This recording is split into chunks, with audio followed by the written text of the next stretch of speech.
Okay, can you see the slide? I'm sharing with you. Yes, I can see it. Oh, very nice. Okay, fine. So yesterday we covered up to the agile mindset a little bit. We covered, and today we'll continue with the project framework. As I was telling you, in fact, yesterday also I was explaining in detail that some of the questions in the examination will be scenario questions. It described a situation that can be answered knowing the next process step.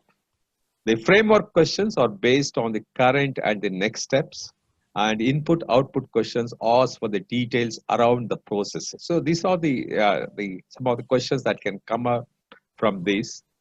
So when we go through the knowledge areas and when we go through the processes, when we talk about the inputs and outputs, so that's where you try to grasp the flow of the presentation. Many times, you may not be able to, mug up all these things. It's not required. But what is important is that you need to know the flow of these processes so that, it's easy for you to answer these questions. And also, second thing, I told you that the scenario-based questions, or sometimes it takes a lot of time to read the question and also to find out the correct answer. It may take around 30-35 seconds sometimes. So the best thing is, as I told you, that try to answer the mathematical-based questions or some straightforward questions in lesser time, so that whatever time you save, it will help you to answer some of these type of questions. In fact. You're with me, Mr. Raymond? I hope I'm clear about that. I'm right. Yep, you are. That's good. Okay. So a detailed coverage of each individual process will follow in this course, segmented by the 10 knowledge areas, which we are going to touch upon in the coming sessions and including today's session. So the management process group, yesterday, I hope you remember the mobile number which I gave you. Is it in front of you, that number? It is. Okay, fine. So if you look at it, let's say, in fact, the project integration management, you can see the first one. There are 7 processes are there. Am I right? Can you see that here? One is the develop project charter, develop project management plan, direct and manage project work, manage project knowledge, monitor and control project work, performance integrated change control, and close project or phase. So there are 7 processes are there in the project integration management, which we are going to cover today. So this first 7, the digit number 7 of your mobile number, which I just given you that number, will have 7 processes. The next digit could be 6, am I right? So the Correct. scope management will have 6 processes. Schedule management again will have 6 processes, and the cost management will have 4 processes. That is why the first 4-digit number are 7664. Similar way, the quality will have 3 processes, resource management will have 6, communication will have 3, and risk management will have 7 processes. At the last digit, the stakeholder management will have 4 processes. So if you add all these things, it will become 49 processes. I hope it is easy to remember. Am I right, Mr. Raymond, on this? It's starting to figure that out now. So. Pardon me. Sorry. I'm starting to figure that out now. So Okay. how this number works with the 49. Yeah. So I think now you can make out. Am I right? So if you add up all these things, it will become 49 processes. So when you think about the first digit number, that is in integration management, immediately it will strike you that there are 7 processes are there. And in scope management, you will have 6 processes are there. So when we go in detail of these processes, of this knowledge area, it will help you to probably to recapitulate or remember those things. As I told you that there are 5 process groups. One is the initiating, second one is the planning, the executing, monitoring and controlling, and the closing. These are the 5 process groups, and there are 49 processes are there. So this is the summary of that, the 5 process groups, 10 knowledge areas, and 49 processes. This is all about where entire examination will be based on this. So let's try to go a little bit detail in each one of that and try to understand the processor, the inputs, outputs, and the tools and technology, tools and technique that each process groups process will have. That. Is it fine? Any questions so far on this? No questions. I'm good to go. Yeah, good. Good to go. That's nice. Nice to hear that. That's Good. That's you are giving me a lot of confidence. That's good because when we interact like this, the moment we come to know that you're understanding, or you are at the pace, or you're in the same line of thinking or understanding, it will be very, very useful to take it forward. Am I right? The communication will become much more easy. In fact, Correct. agree with me on that, Mr. Rahman? Yep. Yeah, that's right. Okay. So the first one, the only integration is in all the 5 process group. This is very, very important to understand. If you look at here, the red thing which you have circled, so it will have the project integration, because the primary job of a project manager is what? To integrate right from the beginning to end, right from the initiation to the closing. Am I right? That is the primary function or the primary responsibility, and is accountable for that. So in the integration, if you look at all the 5 process groups are there: project integration, develop project charter, and if you look at the execution, will be direct and manage project work, manage project knowledge, and in monitoring and control, you look at monitoring and control project work, perform integrated change control, and close the project. So all the 5 process groups are there in the integration knowledge area. Now, 2 processes are in the initiating and process groups. In the initiating, for example, you start with the developing a project charter, and you close or identify these stakeholders. This is also very, very important. So these are the 2 things. One is you develop a project charter and identify the stakeholders. These are the 2 processes are there in the initiating process group. Now let's go in detail one by one, so that we'll try to understand all these things a little more in detail.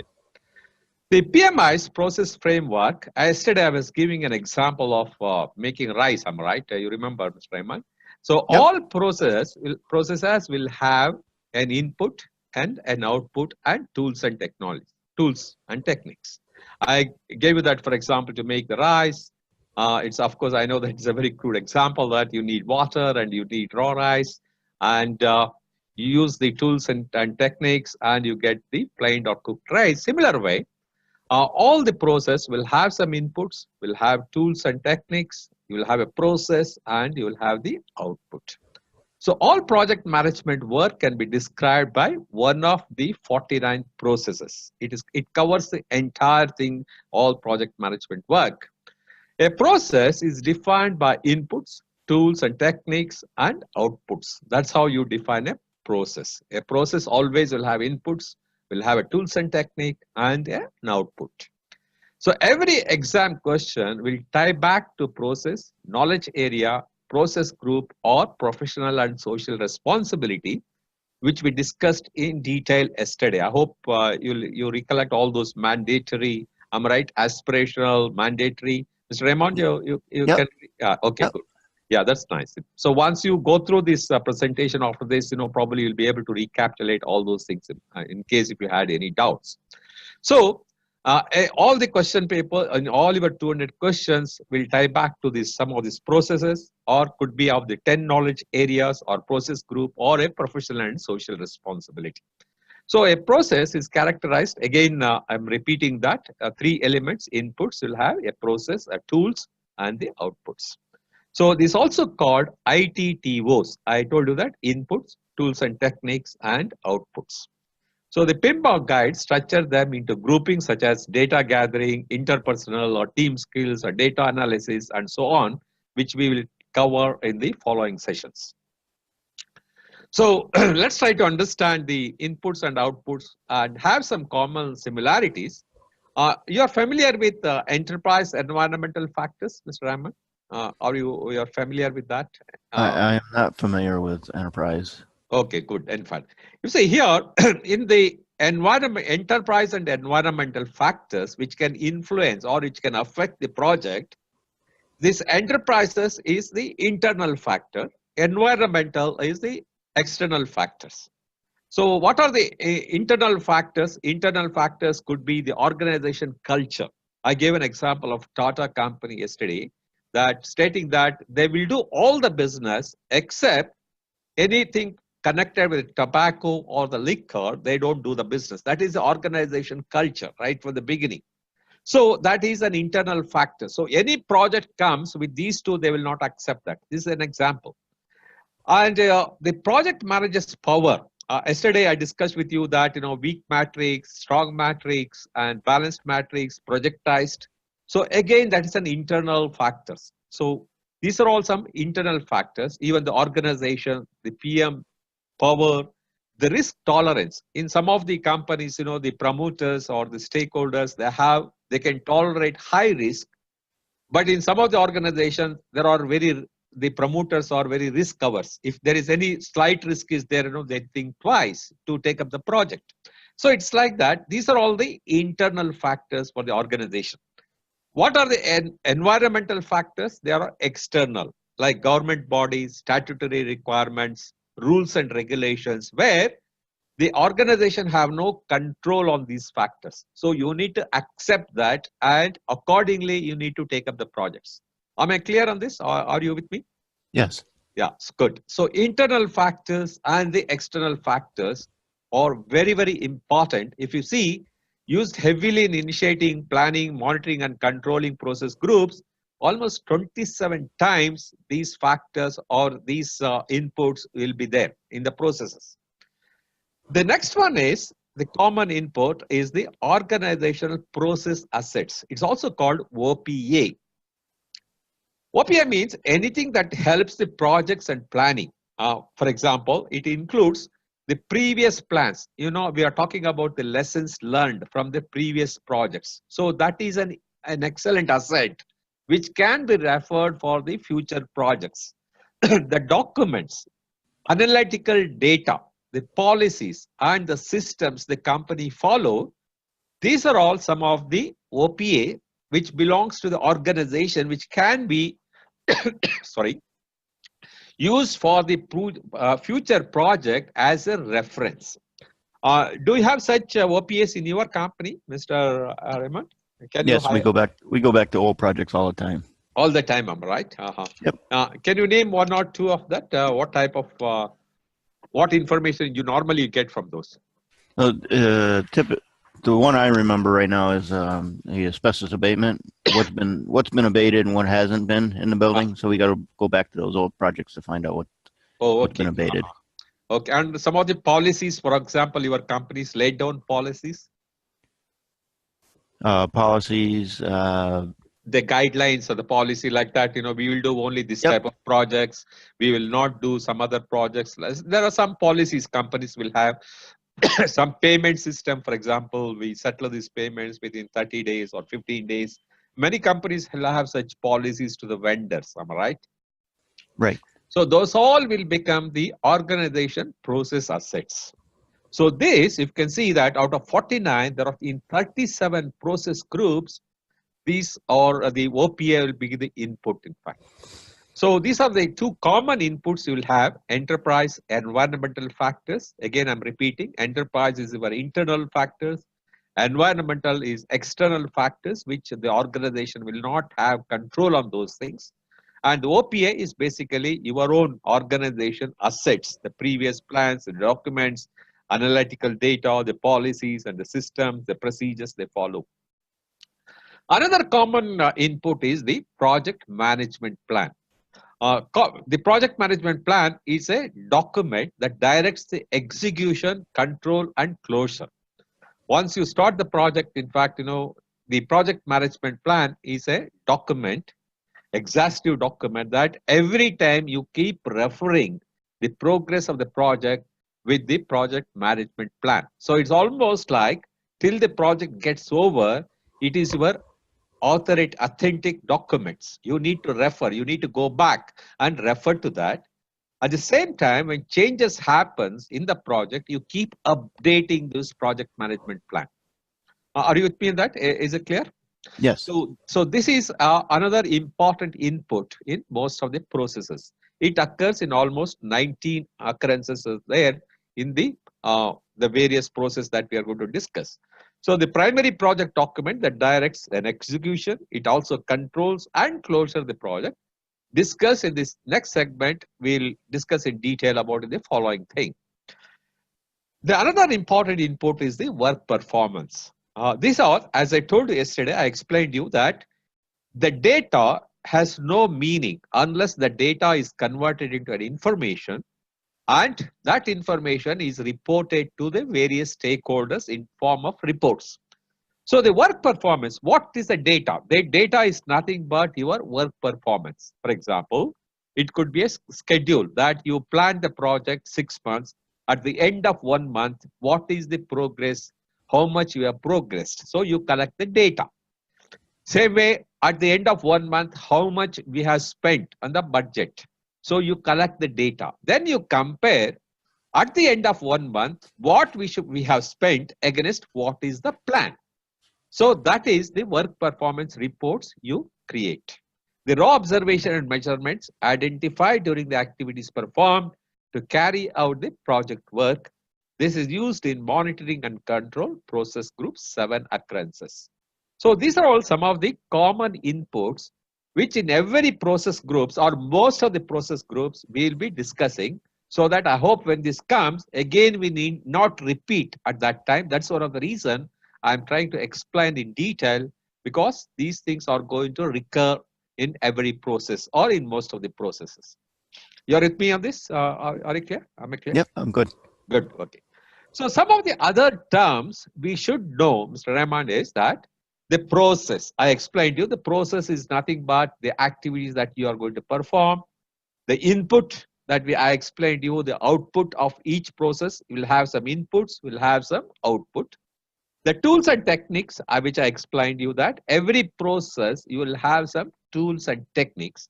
Now it is for the project manager to decide which tool and technique could be used for a particular process. You see, in this PMP guide 6, you can see almost about 149 to 150 tools and techniques are there. But all tools and techniques will not be used in all the processes. It also depends upon what tools and techniques you need to use in a particular process. That's very important. And knowledge area, I explained to you that there are 10 knowledge areas, integration, and followed by like scope, schedule, cost, which we are going to discuss. Experts judgment, again, I told you that all project managers need not be sometimes or will not have all the information. So you need to refer to some of the subject matter experts. They could be either internal or they could be external. So when you hire them as external, you normally call them as consultant, Mr. Rahman, in your organization. Yes, consultants. Yeah, we use a lot of them. Yeah, that's the most common thing, that when you need some help, you hire a consultant, or they are called the expert judgment. So you take their opinion, you take their advice to sort out our issues or to get some insight on the problem that we are facing. The change request, I'm sure you will agree with me, Mr. Rahman, that every project will go through various changes. Am I right? What you decide in the beginning, it will not happen till the end like that. Then it's not at all a project. If there is no change request or if there is no risk involved, then it's not a project. But when the change request comes, what we should do? Should we accept the change as it is, or should we do something of that? What do you do in your organization, Mr. Rahman? Change request. We figure out what the change is for. Yeah. And then we go to in a team group and figure out what the possibilities are. Yeah. And then go back to the client and discuss the changes with them. Yeah, excellent. Okay. So what do you, for example, what you when your customer requests for a change, what two things important comes to your mind? One is this change, will it have the impact on the cost? Will it have the impact on the schedule? Am I right? You agree with me on that? Correct. So you make that analysis, the change request which is coming from the customer, will it have any effect on the cost of the project which you've already agreed, or will it have any impact on the schedule that we have already agreed, the time period? And you analyze that. And is there any other impacts because of these two? Will it have any impact on the other resources? Like it could be physical resources, it could be human resources. You analyze all these things, then you send it to here. Normally in the PMI, what we say that it has to go to a change control board. Even before you refer back to the customer, every organization, you will have a change control board, and you as a project manager, you make your recommendation or you give your feedback. This is the change has come from the customer, and this is my analysis. By accepting this change, it will have some impact on the cost, it will have some impact on the schedule, and please give your opinion or we need your approval from the change control board. So the change control board could be some subject matter experts, including your sponsor, could be owner, in fact. That is how the change requests are treated. That is how any change requests are accepted. The change control board either can accept it, or if they find it that it's too much, they can even reject it, in fact. Has any time in your organization, have you rejected any of the change requests from your customer? Oh, certainly. Certainly, you're rejected many times. Yep. Okay. Well, so what was the feedback? I'm a bit curious to understand when you reject that, how does the customer looks at it? Well, typically we go back with whether it's over, or takes us way over budget, or it changes the schedule, and then they actually make the decision whether they want to continue or not. Oh, but so you leave it to the ball in the customer's court. Am I right? Yep. So they can take a decision. If they want to spend the extra money, they can spend the extra money. Okay, yeah. So you're open to that, am I right? That's good. Yep. Yeah, absolutely right. So this is very, very important, because unless you involve your customer, unless you involve your team members, you involve your sponsor or the owners, that's how the change request. I'm happy that you are very clear about that concept. Very good, very nice. So organization process assets, which I just explained to you, that OPA, that is one of the key input. The work performance information, again, I explained to you that the raw data is converted to information, and the information is passed on in form of a report to the various stakeholders. The right side, if you look at it, enterprise environmental factors, I just explained to you the internal and external factors.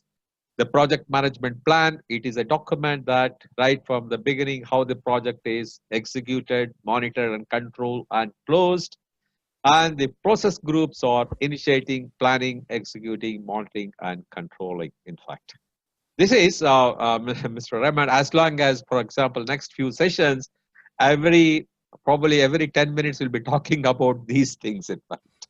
Okay. So let's get prepared for that. It could be a number of times will get repeated, number of times, so I want you to have some patience so that we can understand the whole, the flow of this, very clearly. You are with me on this? Yep. The more you use it, the more you understand it. Absolutely right. You are perfectly right. You hit on the nail. Absolutely. That's good. I liked it. I appreciate that. So some of the key takeaways, Mr. Raymond, so far. So the PMO, yesterday I discussed about the project management office. It's for example, at the center of the organization, in the projectized environment, the PMO provides the policies, methodologies, and tools and templates for managing projects within the organization. You said you don't have a PMO, right? In your company, you don't have that. Correct. Yeah, you don't have it. Okay. Some big projectized organizations do have that PMOs, so that the number of projects going on simultaneously in that organization.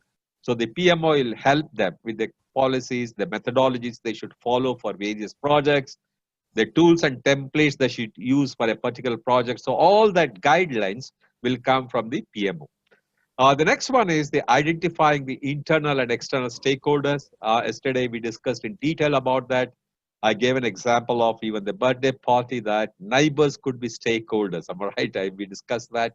So it's very important to identify the internal and external stakeholders, determining the requirements and communicating them with regularly in an important role of a project manager. As I told you, you also said that 90% of the time you spend on the communication. 90% of the time you are spending with engaging the stakeholders, talking to them, giving the feedback, taking them to confidence. That's what the project manager keeps doing it. So the functional, projectized, and matrix are the three types of organization structures. I hope you are very clear about that, Mr. Raymond, all those things, because you can expect at least 2 questions from that. So I would request you to, and these questions should be answered in about 5 to 10 seconds. You should be so clear about these concepts. Good. Based on the level of authority given to the project manager, the project life cycle begins at the initiation of a project and lasts until the closure. This is the project life cycle. You initiate the project. Yesterday I explained to you that you initiate it, you plan it, you execute it, and you keep monitoring and control the project, then you close. That is the project life cycle. While the product life cycle encompasses the operational and maintenance phases also. Because once the project gets over, you get into the operations, and in the operations, it also becomes a maintenance phases. That is the product life cycle. I hope those two are very, very clear. Again, you can expect one question at least from this. Most of the examinations will have that. So try to be clear about what is the project life cycle and what's the product life cycle. The project life cycle will have 5 process groups: initiate, plan, execute, monitor, and control and closing. The project life cycle can be iterative in nature and may go through the 5 process groups multiple times. I showed you that picture. I hope you recollect that in all the process groups, it's an iterative, the project life cycle. And the PMI provides 10 knowledge area, 5 process groups, and 49 processes. This should be in what top of your mind, Mr. Iman, always. There are 5 process groups, 10 knowledge area, and 49 processes. You're with me on this? Yep, I am. Good, very nice. Okay. So that concludes the project management framework.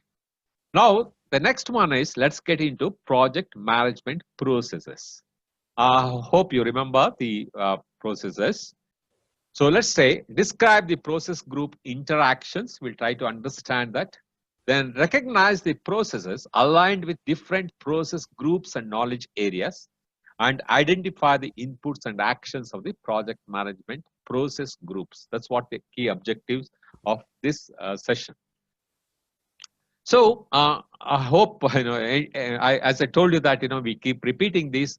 Project management processes are divided into 5 groups: initiate, planning, execute, monitor and control, and close process groups. Can I ask you now at this point, of course, even though you are not PMP certified, I'm sure that in all the projects you have handled, 100 and odd projects so far, Mr. Raman, you would have gone through all these things, am I right? You would have initiated a project, you would have planned a project, you would have executed a project, am I right? You would have done this? Yep, we've done that several times. Yeah, you have done several times, am I right? You would have done it. So these are all nothing new for you, am I right?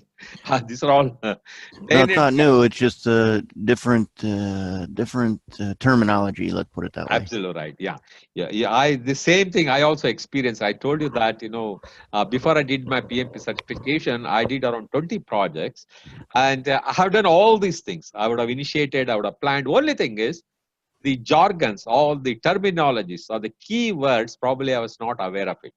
So when I used to interact with my US customers, or with the, for example, with some of the European customers who are already a PMP certified or who had the PMP knowledge, when they used to use some of these words, it used to become a little bit puzzle for me. What am I talking? But I was able to interact with them well. I used to tell them all these things. They used to be happy. But the gap was that I was not able to probably repeat some of those things, or probably I was not using some of these words. So that's one of the biggest advantage when you do the PMP certification. As I told you that the PMI, for example, present in 185 countries in the world. Mr. Rahman, that there are about 204 countries in the world. Am I right? Yep. Because how I remember that 202 countries, last time when I was there, about 2 years back, the World Cup football match was going on. Okay. So I was watching the football matches there, and only 32 teams were qualified for the World Cup final. Am I right? You remember that? So out of 32 teams, so then out of 202 countries, only 32 countries were qualified for the World Cup final, or World Cup, to play in the World Cup. So that's how I remember 202 countries in the world. So imagine, out of 202 countries in the world, the PMI is present in almost 185 countries. Wow, is it not such a big thing? Yeah, almost everywhere. Almost there. So it's a big, big thing. So when we become, for example, a part of this PMI, once you get certified, you feel so elated that I'm a part of such a great organization. I'm a Mm-hmm. part of such a big thing that I can relate or I can do something in 185 countries with customers. I can immediately relate to them. In fact, am I right? Yep. So I think it's a big achievement when we do this. But I feel so elated after doing the PMP certification. And many times I do regret why I did not do that about 10 years back or 15 years back. So that's the feeling you get. So the project management process groups are divided into 5 groups. Again, of course, I don't want to repeat: initiate, plan, execute, monitor. Once again, I'm just to touch upon that. So the iteration process within the phases is dependent on the complexity of the project and the project approach. So the simple projects may have only one iteration, while the complex projects may have multiple iteration. I think it's very common sense there, so that when the project becomes more and more complex, it gets more and more iteration, in fact. So this is how the initiating process, the monitoring and control and planning, execution, and close the project. So let's try to understand that the 5 process groups a little more detail. So this is another important chart. I want you to just go through this. You see the inputs, the reading. How do you read a process diagram? It's just for knowledge, just to understand that. The inputs from other knowledge areas also can come. As I told you that there are 10 knowledge areas. So the outputs from other process also could be input in many of the processes. Internal and environmental, external and for example, enterprise and environmental factors and OPA are the common inputs, which we just discussed a few minutes back. Sometimes even the inputs from the same knowledge area also will be there. Project integration management, project charter, which we are going to discuss in detail in the following slide. So development project management plan. Here, if you see that, even the output from other knowledge area also could be input sometimes in the project management plan. This is how the process diagram goes. On the right side, if you see, all these 5 process groups are marked in different colors. So this is how you can see, this is the process group color scheme that will help you that when we get into the knowledge areas, each color will be marking in a particular thing.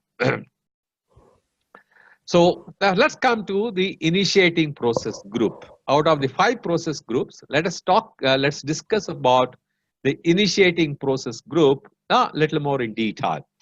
So initiating process group, it defines a new project or a phase by establishing its vision and outcomes. The project is officially authorized.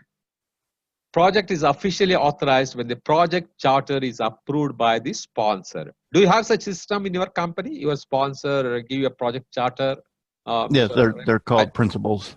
Principles. Yesterday also you were mentioning that. Yep. So the project charter, what it contains, what are the inputs of a project? For example, here, the project statement of work. That means, normally, the statement, who gives the statement of work in your projects? Is our customer gives? It's typically the owner. Typically the owner. He gives the project statement of work. The agreements, particularly, you need to sign the agreements with your, for example, the customers or other things. You will have a business case, am I right? Why this project is taken up?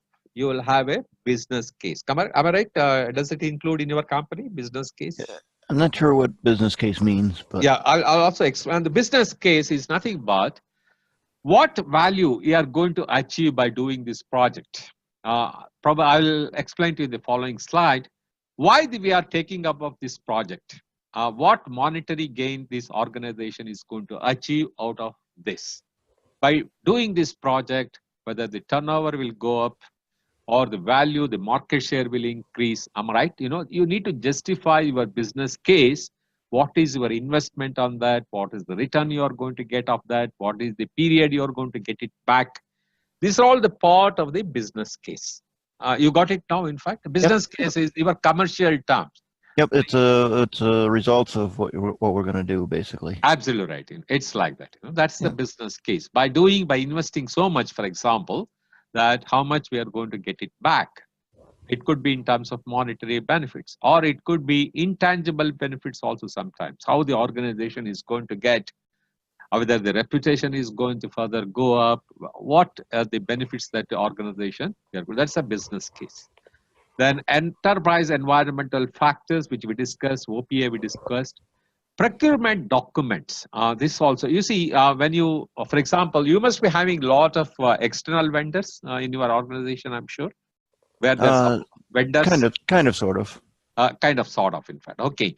So when you procure them, procure certain services from them or from tangible things or those things, you will have the documents. Am I right? You get into agreements with them, with your vendors. And correct. It'll be their reports. Absolutely right. And you will have the documents. This is called procurement documents. Am I clear on these five? Some of the key inputs. The business case and those things we'll discuss in detail in the following slides. So what action we take here?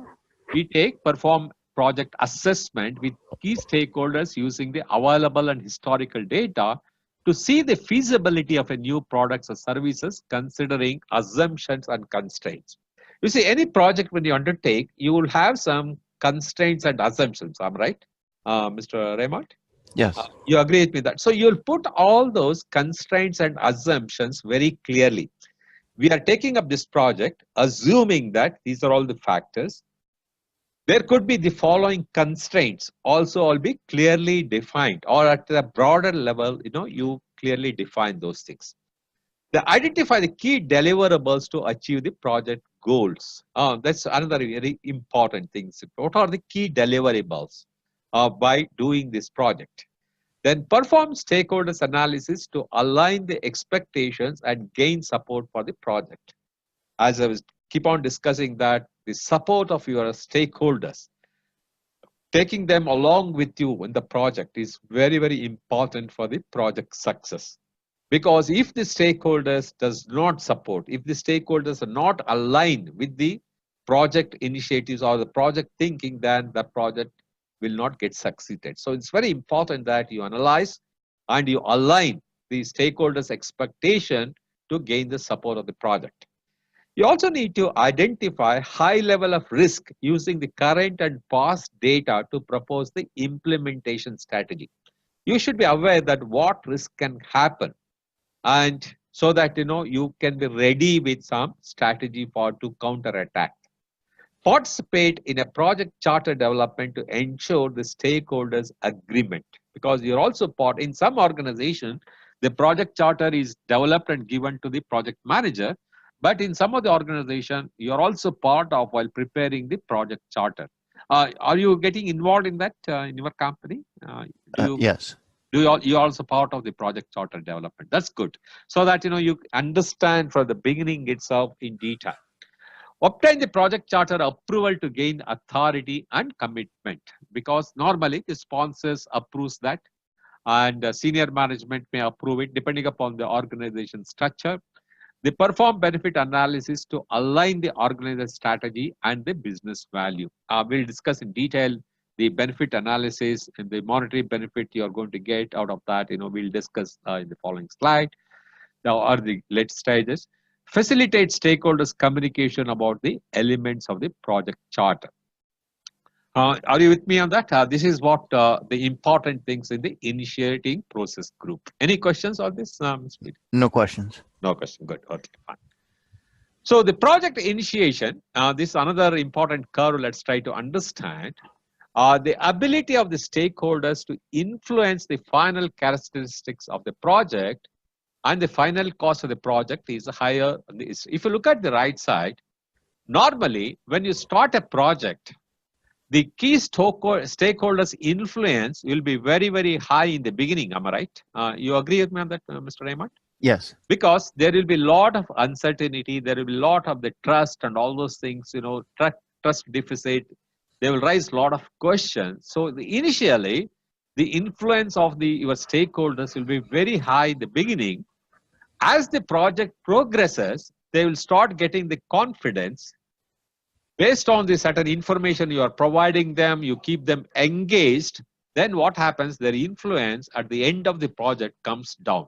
Have you experienced this in your company? Yes. That's good. Okay. So this is what happened. The influence of the project in the beginning will be very high, the stakeholders, and it gets down, or it gets because becoming less and less when the project at the end of the project. Now, the cost on the other way, you agreed with that. Cost for any project in the beginning stage will be very less. Am I right? When you initiate a project, correct? Correct. On that? Yep. So when you start executing the project, then the cost will start going up. So this is also called S curve. Kindly remember this S curve. The cost, the cost of changes is normally represented in an S curve. Yeah, can you see that? Even for example, if you do this, is almost like an S shape. So in the examination, there might be a question that the cost of change is represented by what curve. So they will give you 4 options, and you need to take, for example, S curve will be the right answer for that. And more important, you need to understand this. Of course, you are very clear about that with your vast experience. The influence of your stakeholders in beginning stage, again, I'm repeating, it's very high in the beginning, and the opportunity for influence comes low, very, very low at the end of the project, whereas the cost in the beginning, it will be very low, and as the project progresses, the cost will become high, in fact. This is the influence versus cost diagram. Are you with me on this, Mr. Raymond? I hope you are Yes. clear. Yeah. Good. Okay, fine. Have you seen this earlier before this PMP class like this in your organization? I haven't seen that diagram, no. You are not seen it. So I'm sure this will be useful. So next time when you discuss with your, for example, with your financial head or with other departments, probably you can, the S curve, but the cost of the project will be less in the beginning, it goes up, and also the influence of the stakeholders very high in the beginning and keeps coming down as the project progresses. Yep. So it's an excellent concept. You see, in one diagram or one picture, we can understand the influence versus cost so clearly, in fact. Okay.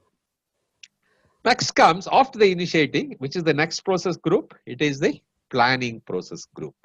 So here the planning process group establishes the total scope of effort, objectives, and course of action required to attain the objectives.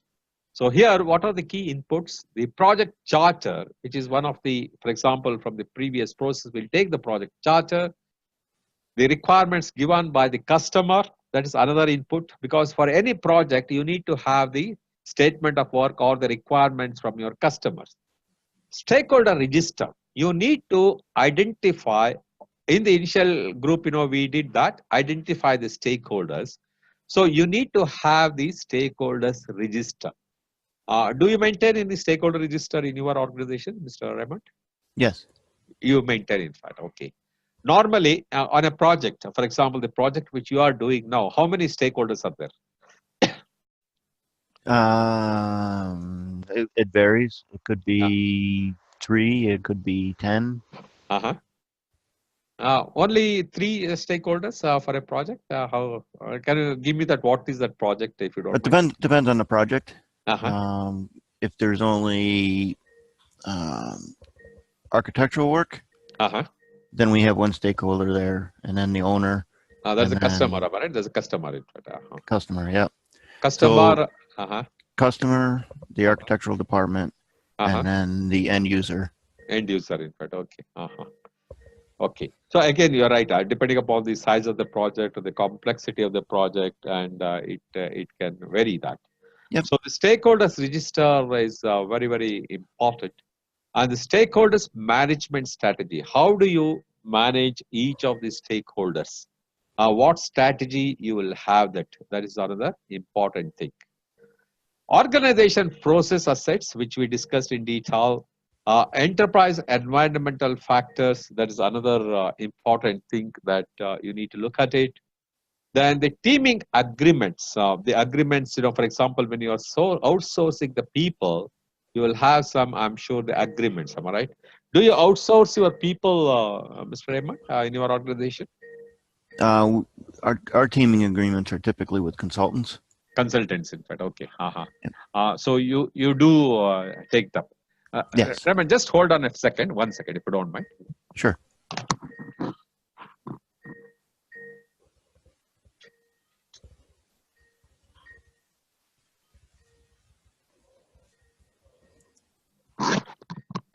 Hello. Sorry. Yeah. Okay. So the teaming agreements, now you have that in the consultants, am I right? That's what you're mentioning. Yep.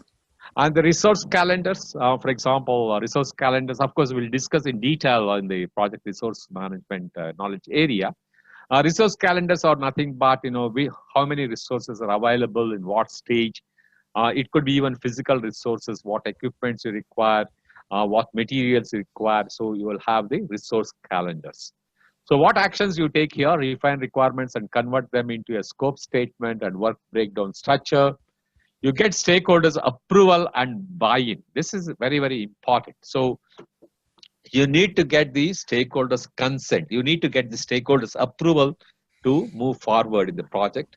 So develop the baseline scope, cost, and schedule line. You see, in all these projects, there will be three important baselines, am I right? One is the scope baseline, the cost baseline, and the schedule baseline. You are familiar with the baselines, the cost, scope, and schedule? Yes. Yeah, good. Okay. We'll discuss about that because when we do the EVM, so these are the baselines, we are going to take as we'll discuss in the scope, cost, and the schedule thing. Select project teams and determine its roles and responsibilities. This is very, very important. Yesterday we discussed about the RAM, you remember RACI, and so that's very, very important. The project team should know what is the role, what is the responsibilities. Determine project's quality standards and plan. That's very, very important because every project will have some quality standards. So you need to plan that. Prepare a framework for risk management because every project will have some risk. So you need to plan for the risk, how you are going to do that. We'll discuss that, the positive risk and the negative risk. Positive risk are opportunities, the negative risk are threats. So how we are going to handle those things. And determine what needs to be purchased. Here is again some of the, for example, every organization, all the physical resources you may not have. Sometimes, you need to buy it. Sometimes you need to hire it. Am I right? Either you outsource it or you buy it yourself, in fact. So what needs to be purchased? That planning you should have. Determine how to execute and control the project. Document the project management plan, which we discussed, and handle updates on the plan arising out of change request. We discussed in detail about the change request a few minutes back. This is what the planning process group does. Any questions on this? Any clarifications? No questions. Good. So we are clear about what is initiative, what is planning, and what actions we take in both these process groups. Now let's move to that. Project planning, a little more in detail. Project planning serves 6 primary functions. Translating needs into manageable tasks. That is the first thing, in fact. What are the need and how we are going to translate it to manageable task. Defining required resources in terms of physical resources, what equipments you require, what material you require, how many human resources you require according to the project requirements. So you define that. You organize and coordinate the project teamwork. Once you have a project team, you need to organize, you give them the roles and responsibilities, in fact, and you coordinate with the entire project team. Identify and evaluate the potential risk. This is very, very important. In the beginning stage itself, you should know that what risk can happen. Either it could be human resources risk or it could be the other type of risk, which can be related. So you need to identify. How do you identify? Again, sometimes you refer back to your previous projects and you take the lessons learned and you take that and you evaluate those potential risks. Or you may ask even the subject matter experts. In case if you have not done the projects, similar projects earlier, what you do, you consult the subject matter experts who are familiar with this type of projects and you get and you identify the risk. Establishing a process, practice, and procedures for project execution. Because every project execution, you need to have a process, you need to have a practice, and you need to have certain procedures. Then define the measures of the project success. How do you define the measures, in fact? In your case, how do you do, Mr. Raymond? Just to understand, how do you measure the project success? Whether we're on time, whether we're under budget. Or budget, okay. Then? Making sure everybody is happy. Very happy, good. That's most important. Is good with the progress. Good with the progress, very nice, good. Yeah. Then, and also the compatibility. For example, if it's going to be used in their various other applications, the project that you have done is how it's going to be useful in all the various applications they are going to use. Am I right? That's also very, very important. In fact. Correct. So the compatibility, and that's also important. And this is how you define the success of the projects. That's good. So repeating the initiation process at the start of each project phase helps to keep the project focused on the need for each it was undertaken. This provides a decision gate at each project phase to help ensure the project is halted if the need no longer exists. As I told you that in case if you think that it's not going to be used, then probably at the end of each phase gate, you review it and should we continue the project or should we close the project. So that's good. So after we have initiated the project, we planned for the project. So what next? You need to execute. Am I right? You agree with that? Yep. Which is the most important. As I told you that as a project manager, you spend almost 31% of your time on the execution. I showed you the slide yesterday. So almost 31% of your exam questions will be there from the executing process group. That means you can expect 62 questions from the executing process group. So executing process group completes the work defined in the project management plan to satisfy the project specification. That means here you are going to execute the project. What has been planned, what has been initiated and subsequently planned, you are going to do the actual work here. That is the execution. That's one of the reasons even your budget, the maximum money many times in your project spends during execution. Am I right? You agree with me on that? Yes. Yep. Am I right? Yes. Yeah. This is where, so the execution is so important because we may plan a lot of things, but if it is not executed properly, then the entire planning will go waste. Am I right? So what are the inputs here? We talk project management plan, which we discussed. It's a comprehensive document, a detailed document that how the project executed, how it is monitored and controlled and closed. That is the project management plan you will have. You will have the resource calendars, the various project documents. You will have enterprise environmental factors. There's another key input. The seller proposals. Are you familiar with the seller proposals, Mr. Raymond? Seller's proposals? I am not. You're not, okay. This is basically when you hire a different vendors, when they're providing you the services, you have the various proposals from the sellers. That means who are giving you the services, who are giving you, for example, the external vendors, you have the proposals from them. This will discuss in the procurement management plan knowledge area, the various other things. So seller proposals is nothing but you are the buyer and you buy certain services from the seller. That means the external vendor. So they give a proposal for your requirement. So that is the seller proposal. You got it now? You understood? Yes. Yeah, good. So the various proposals from your service providers.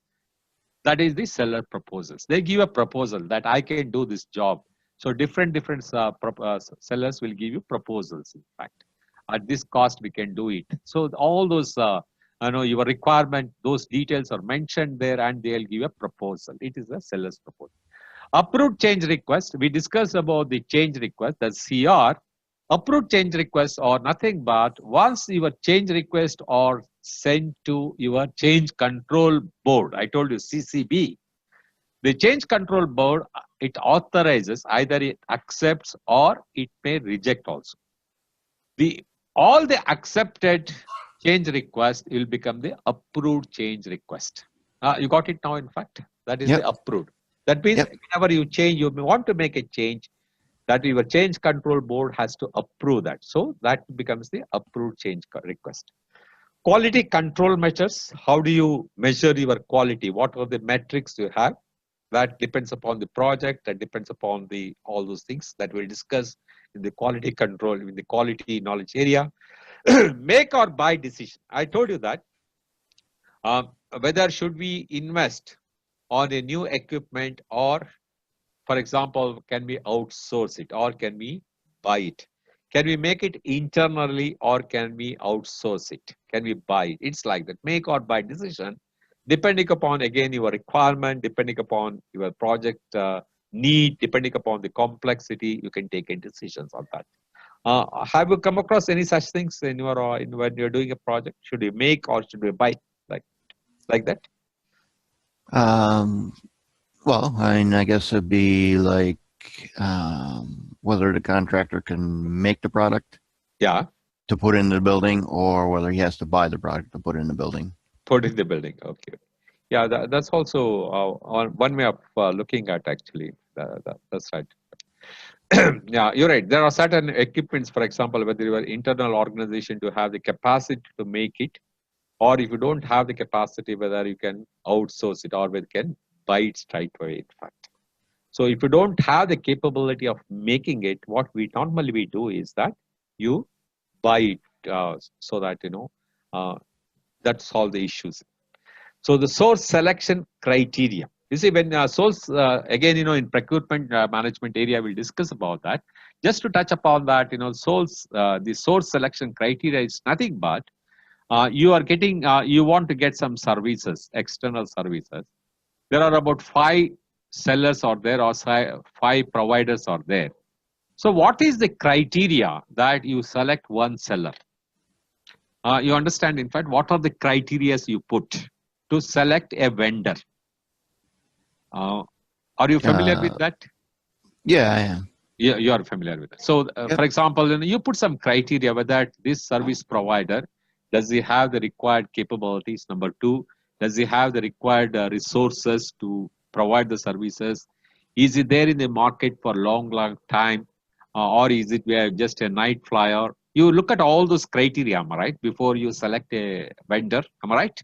Correct. So that is the source selection criteria, and you will have some criteria for that. It's like that 1 to 10, you may have the criteria, and if there are 5 providers are there, you put all these parameters there, 1, 2, 3, 4, 5, 6, 7, 10, and whoever qualifies the maximum, you select that source, or you select the seller, in fact. That's how we do.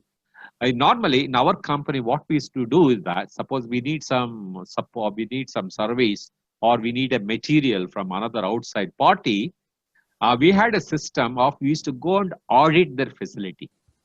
Whether does it have all this required thing, or is only on paper. Do you do such things anytime? You go and visit the third party or the party who's going to provide the service? Do you Yes, visit them? it's typically with like surveyors or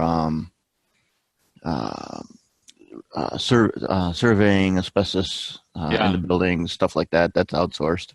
Outsourced, yeah. And you go and visit them, am I right? Whether they are capable of doing it or like that, am I right? Right. We put out RFPs for them to give us their information, give us their quotes, all that good stuff.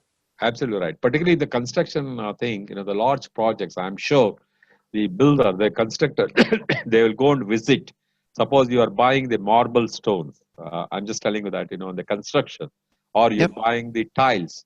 You go and visit the supplier, whether he is capable of providing or to meet our requirement, whether the quality or they're following the required quality that which we want. So these are all become the source selection criteria many times. The work performance report, I explained you work performance information. I'm sure you're clear about that. So in the execution process group, what do we do here? What are the actions we take? Manage stakeholders engagement.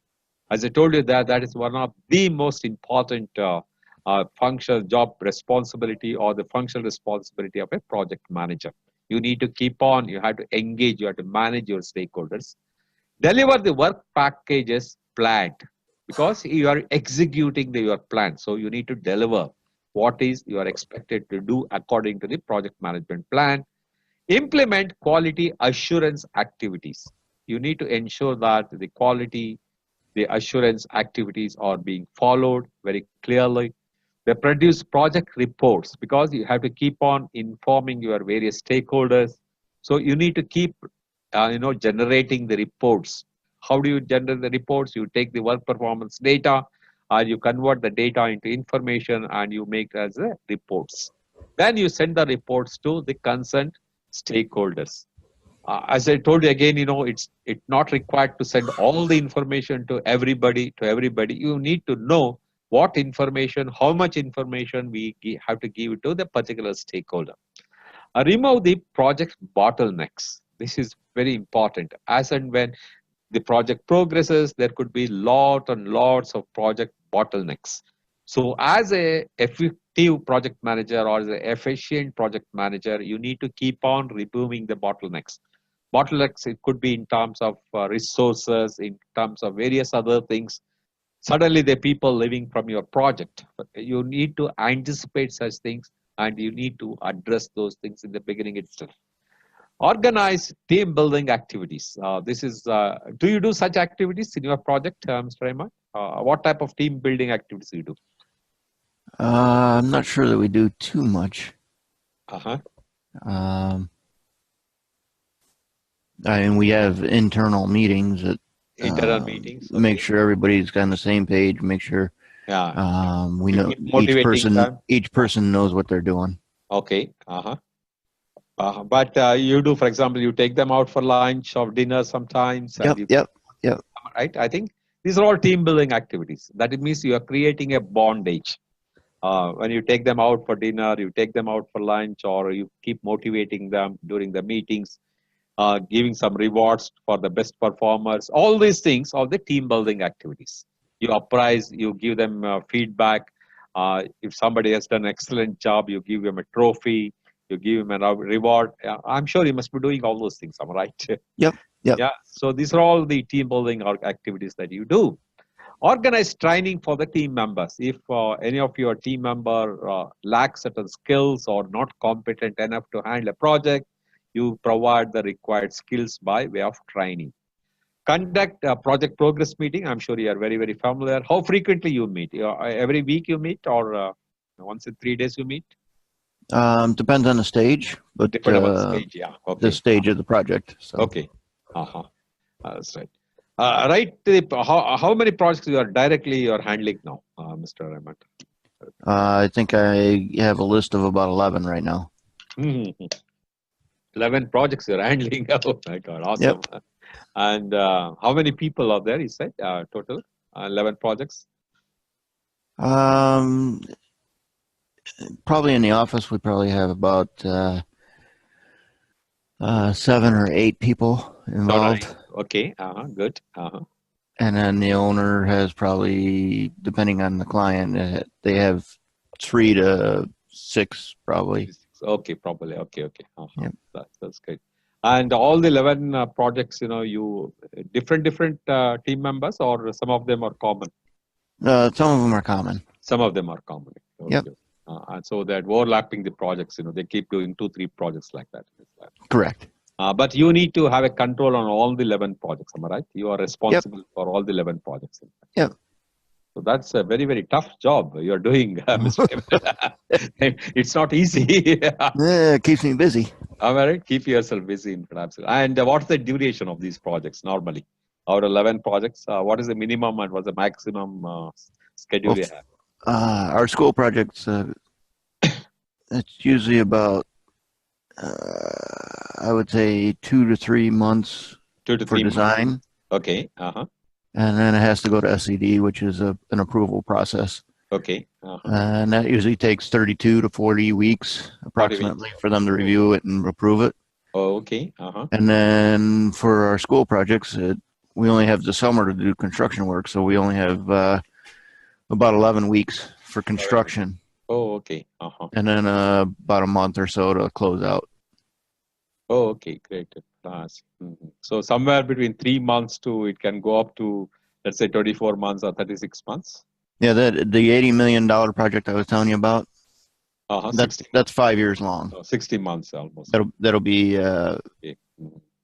That'll be 5 different phases. Oh, okay. What stage is it now, that $80 million project? What stage is it? We're in preliminary design right now. Oh, it's it's in the planning stages. Oh, okay, okay. It's still in the planning, not reached the execution stage still. Okay. Right. Oh, that's good. Okay. That's great. I must really appreciate you for that. Handling 11 projects, it's really mind-boggling. I'm right. It must be giving you sleepless nights sometimes. Oh yeah, sleep is overrated. Yeah. But of course, you are a veteran. I know that when you have 32 years of project management, you are really a veteran now. That's great. So implement the approved changes which we discussed, and corrective actions, preventive actions, and defect repair. Again, we'll discuss a little more in detail about those things. Finalize procurement arrangements and contracts. That's what you do in the execution stage. Any questions on so far on this? No questions. Good. Okay. So once you initiate, you plan, you execute, then parallelly you need to monitor and control. This is a very, very important thing, because every project needs to be monitored and controlled. If you don't do that, what can happen? A simple thing, Mr. Raymond. if you don't monitor, well, you can get off track. Get off the track. Absolutely, it can go out. Schedules get messed up, costs get messed up. But you have no control on the project, and there is every possibility the project can go for a 6. So it's very important that you need to keep on monitoring and controlling. So monitoring and control process group, it tracks, it reviews, and regulates the progress and performance of the projects. So you not only track the project, you keep on reviewing the progress of the projects, and you regulate the progress and performance of the project. Because when you do the monitoring and control, here is when you generate reports to inform to various stakeholders, and also that what is happening in the project. So the inputs are deliverables, what you are supposed to deliver. Work performance data, I've already explained the change request, OPA and project management plan and the documents, selected sellers. These are some of the inputs. What action we take here is measure project performance against the baseline.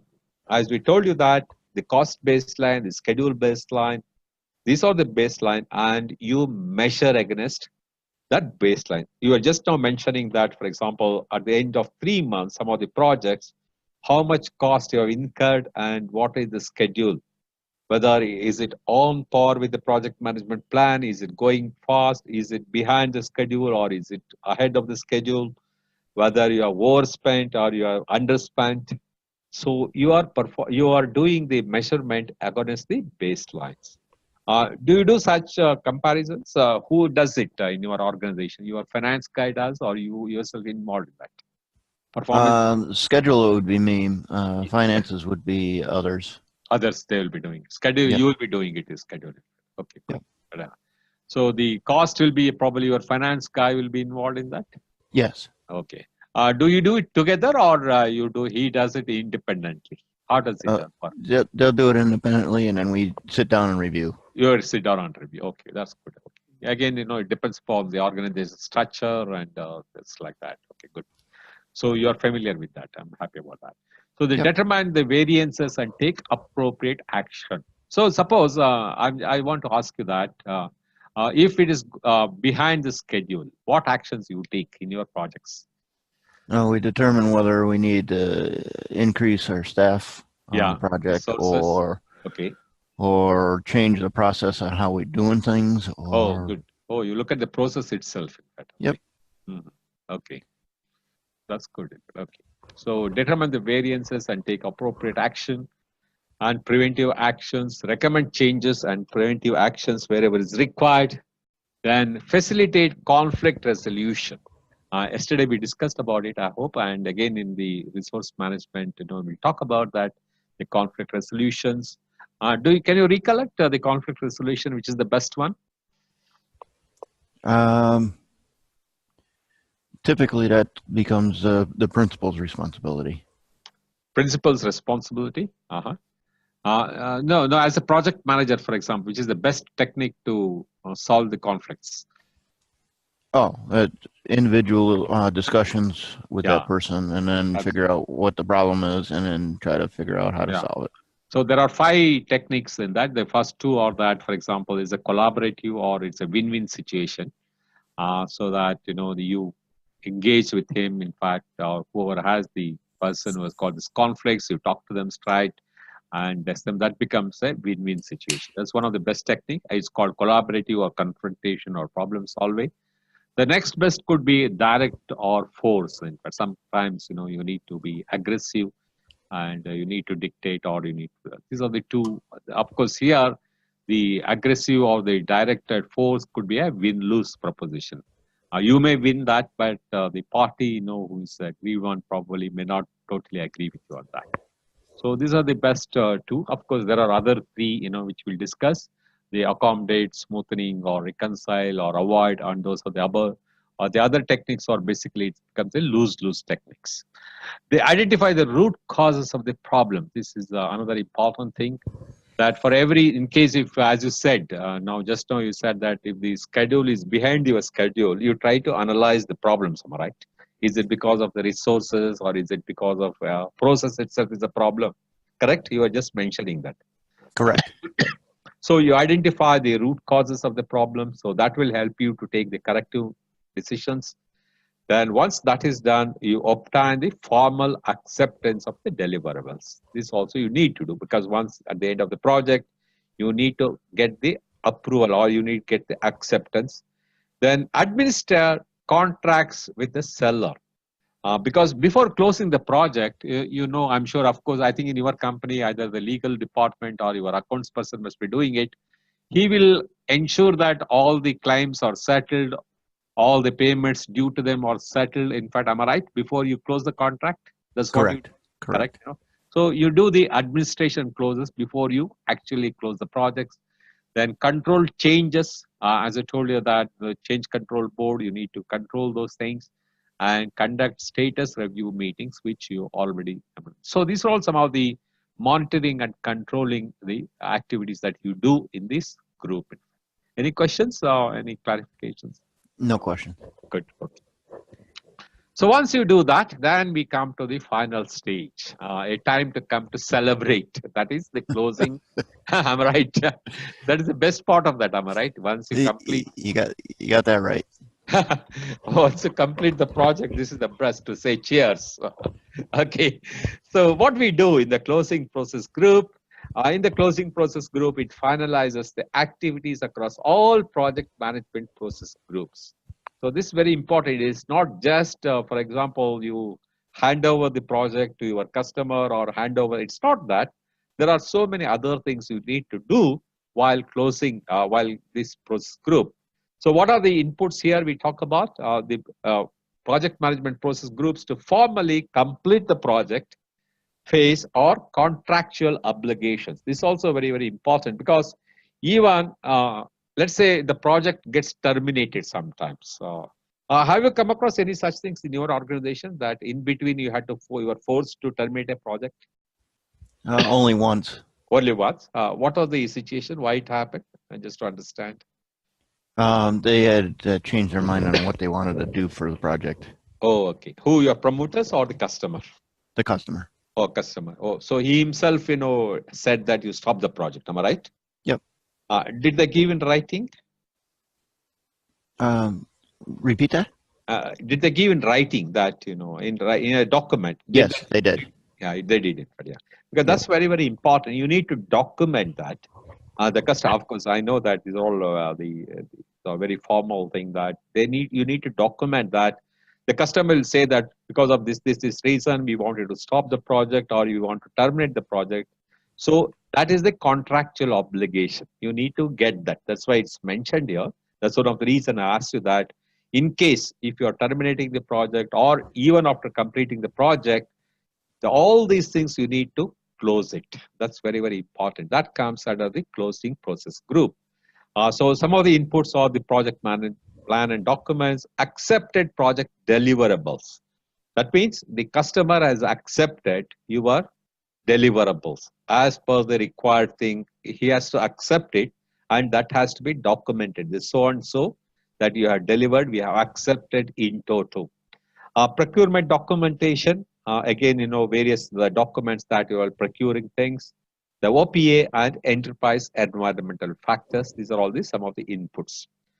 Now, the action taken, what do we do here? The confirms that all project requirements are met here. What has been planned for the project, your scope that has to be completely met. So you document it from the customer point of view that yes, this project, all the documents, all the requirements have been met. You then obtain a formal sign off from the customer. This is a very, very important thing that in total we accepted the delivery. Make payment to all the parties and update cost records. This is, I'm sure in your organization, your finance guy or your accounts guy must be doing it. So before you close the project, you ensure that all the payments to all the parties are made and the cost records are updated. Complete the contract closure, because once you do that, you need to complete the contract closure. You always remember that before you close the contract, you need to close the administrative closure. That's very, very important. Mr. Evan, there might be a question in the examination like that. So which is the prior one? Is it the contract closure or the administration closure? So there could be some tricky questions like that. So you need to understand these concepts very clearly. Then update the lessons learned database because that becomes your future documents. Like you yourself were telling that in your organization, you have a lot of the past projects records. So that will help you as a guideline or the lessons learned. Measure the customer satisfaction. How do you do in your case? How do you measure, Mr. Raymond? How do you, the customer satisfaction? We actually sit down with them and have a discussion. Okay. What went wrong? What went well? Okay. What would you change? Okay. And then we get their response and response. Yeah. Basically, again, for example, you can put the various things like cost, for example, whether according to the cost it has been delivered, whether the schedule it has been delivered, the quality which has been is a good quality or what expected quality has been delivered. Am I right? And how coordinating, how your team members were, for example, interacting with the customers, the information, the regular information you are providing to them on the timely basis. All those things becomes a part of a customer satisfaction survey. Am I right? Correct. That's very important. And again, you document those things so that some company, the projects, they say that 100 customers, and this is the rating they have given to us. So that will become again for your organization. It can become a benchmark. We are handling 100 customers, and out of 100 customers, 95% of the customers are extremely happy with the service we are providing. Probably when you do this such type of, it will help you for your marketing, am I right, your organization, isn't it? Correct. So this is very, very important, measure customer satisfaction. Then hand over the project deliverables and to operations team. When the project gets over, you hand over. Sometimes do you also do the transition help for them? For example, into operations, do your people go and help them to do the operations initially? No, typically that's under the contractor's responsibility. Contractor's responsibility. To train the owner in that. So. Or train the owner, absolutely right. Whoever is going to use it, the end user, you're going to train them, right? Correct. Yeah. That's good. That's good. So that's what is operations, nothing but it. But when they start doing it regularly, that you need to train them. Then release the resources from the project. A very important thing that once the project gets over, you give them a nice party, say cheers, and you release your resources. Am I right? That's how you do. So, yes. These are the 5 process groups which we discussed. Any questions? In fact, no questions. Hope it's very clear. In fact, that's right. Yep. Yeah, good. So, what are the key takeaways from this? Is a project life cycle addresses the question: what should you do to get the work done?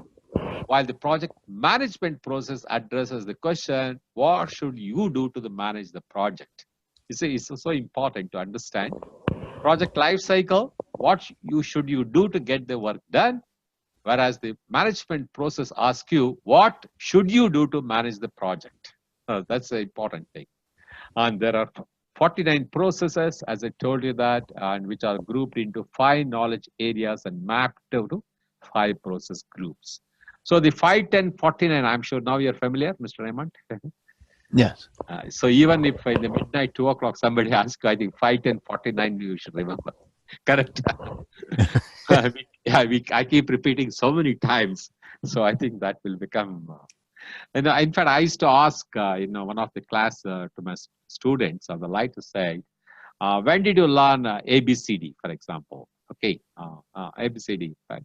So most of them, they say that we learned about, suppose if he's a 50 years old guy, he will say at the age of 5. That means 45 years back, I learned ABCD.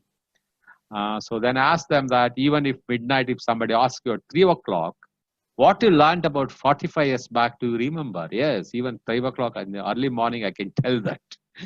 So, because so many times, it gets repeated. So what you learn in the initial stages, you keep remembering.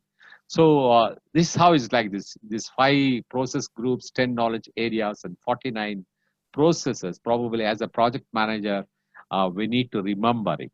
That's important. Okay. Yep. And again, it may get, for example, next after 1 or 2 years, some of the processes may go up, or some of the processes, they may remove it. But we need to understand that we have to keep on updating our knowledge. That's important. The initiating process group defines a new project phase. Before I go, that's one of the reasons the professional development units, and why every 3 years your certification should be renewed, Mr. Raymond, is because of that purpose. That means you need to keep on, updating your knowledge. Just because in 2019, suppose you are taking examination, you said mid of April, you get the certification, that you need not, for example, you cannot say that, oh, no, I'm certified, I need not do anything. It's not like that. So every 3 years, they look at that, whether your knowledge have you updated it. So that's called the professional development unit. You understand, in fact, that's one of the reasons you need to keep on renewing your certification. You got it? Yep, it's just like the architectural license. Absolutely, yeah. That's how frequently you need to do that, architectural It's license? Every 3 years. Oh, every 3 years. And we got to have, I think it's 18 learning units every year, so. Oh, very nice. Okay, good. How do you do that? Again, it's a professional units, or you need to rewrite some exams or anything like that? No, it's kind of like product information meetings. Okay. We call them lunch and learns. They provide lunch. They show us their products and how they work, and then I do training for asbestos design also, so I can use that training towards my architectural license. Oh, very nice. Okay. So hopefully I can double up some of these learning units with this also. So. Correct. Absolutely right. You're right. That's great. That's very nice. Okay. So that's how here also, here, you can watch some webinars. You can participate in a voluntary thing. You get a lot of videos and a lot of activities. I'm sure, you in the US, in near New York, you have got tremendous opportunities, update your knowledge and skills. You can participate. You can go and give presentations in the conferences. Yep. You have hell a lot of, I'm sure with your rich experience, you can share to the other project managers, about your working experience in architecture thing, and it will be immensely benefit to them actually. And that's how you can stage, that's how you can make a big name in the project management network. In fact, once you become the PMI, you said next week you will become a member. Am I right? Yeah, right. I actually signed up last night. Oh, excellent! Congratulations. That's great. Yeah, really hands off you. That's really great. In fact, okay. So signed up means once that you can see that in our website, you got so much of information available. In fact. And with so much of rich experience, what you have, you can share lot of things. In fact, in webinars or in the presentations, in the various meetings, you really like that. In fact, okay. So that's how the PDUs are. Just to touch upon that point, I gave that example. Then initiating process groups defines a new project phase. Then when the project charter is approved, the project is officially authorized. You are very familiar with that. So any project manager, the first document he gets in his hand is the project charter. Project charter is one which is approved by the senior management or by the sponsor. One of them, they signs it, in fact. So there could be a question on that, Mr. Rahman, that who approves the project charter? Okay, and they'll give you four options. And the four options, if the, for example, sponsor name is there, then you should immediately click that. And in case if the project sponsor option is not there, then you have to take the senior management. It's like that, depending upon the answers they would have given, based on that, you need to select that. Good. Then planning process group established the total scope of effort, objectives, and course of action required to attain the objectives. And in the execution, probably it completes the work defined in the project management plan to satisfy the project specification. Monitoring and control process groups, it tracks, it reviews, and regulates the progress of the and performance of the project. It identifies and initiates the changes to the plan when required. And closing process group finalizes the activity across all process groups to formally complete the project phase or contractual obligations. These are all the detail of the process groups. Any questions, Mr. Rahman? No questions. Oh, good. We can continue for some more time, or you want to have break? We can go for another hour or so. Oh, okay, fine. Now it's 8:55. Let's try to give at least another about 30 to 40 minutes, then we can take a break properly. Oh, okay. Okay, that's great. Okay, fine. So now, once we complete the process groups, we are getting into the first knowledge area, which is the project integration management. As we told you that there are 9 knowledge areas, like for example, scope, schedule, cost, then you have quality, you will have communication, you've got resource management, you've got procurement management, and you've got stakeholders management. All this knowledge area has to be integrated, am I right? So one of the key important thing of a project manager is integrate all the activities right from initiative to closing the project. So what is the integration? Define the project integration. These are some of the things we are going to learn. Identify the key role of a project manager, a project team, and a project sponsor. Then explain various project selection methods. Probably we'll discuss about this in detail. Then describe the project integration management processes. Identify the key terminologies used in project integration management. These are all some of the objectives of the integration management. So let's say the project integration management includes the activities to identify, define, combine, unify, and coordinate. So you identify the activities, you define the activities, you combine or integrate the activities, you unify the activities, and coordinate the various processes and project management activities. So the project integration management is a high-level work that requires the project managers to manage interdependencies among the other knowledge areas. I told you about the 9 knowledge areas. So you need to manage the interdependencies among them. It deals with the resource allocation. Resources could be your human resources. It could be your physical resources. Because you cannot do a project without the help of human resources and physical resources. Am I right? Is it possible? No, you got to have both. You need to have both. You cannot have only physical and without people. You cannot do that. So you need to have both, and you need to have the interdependencies of those things. Then balancing the complex demands. I'm sure in your project experience, you must have come out with various problems, various complex demands under different stages. Sometimes, for example, your material will be available, but your skilled work will not be there. Am I right? Have you experienced that in fact? Correct. Correct. So how do you balance such things? So that is the task of a project manager. Examining the alternatives. Suppose everything need not be in a style. For example, you need to look at sometimes the alternative approach for an issue, for a problem, or for a service. So examining the alternatives, that is the task of a project manager. Then tailoring process to work with the organization and project needs. As I told you, for example, all the process, there are 49 processes are there. That all 49 process, I'm sure that it need not be used in a particular situation, am I right? You need to tailor it. Which process is important in the interest of the organization and the project need. So that is the task of a project manager. That's where the integration management, it includes. Then managing the interdependencies among the project management knowledge area.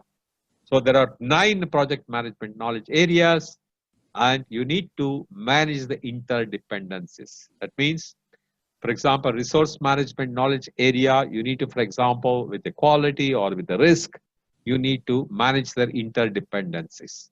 So the integration management ensures the continuity across the multiple knowledge areas. Are you with me on this? Is it clear? Yes. Good. So what is project integration management? It is an iterative in nature with links among the process requiring integration. It's iterating, in fact. That means you do something, get the feedback, then you look at it again, then you carry on the work for some more time, then you get the feedback. So it's like that. It's more of an iterative in nature. It ensures deliverables and due dates are achieved. That's the most important thing, because any project needs to have a schedule, and you need to ensure that the schedule is maintained or achieved.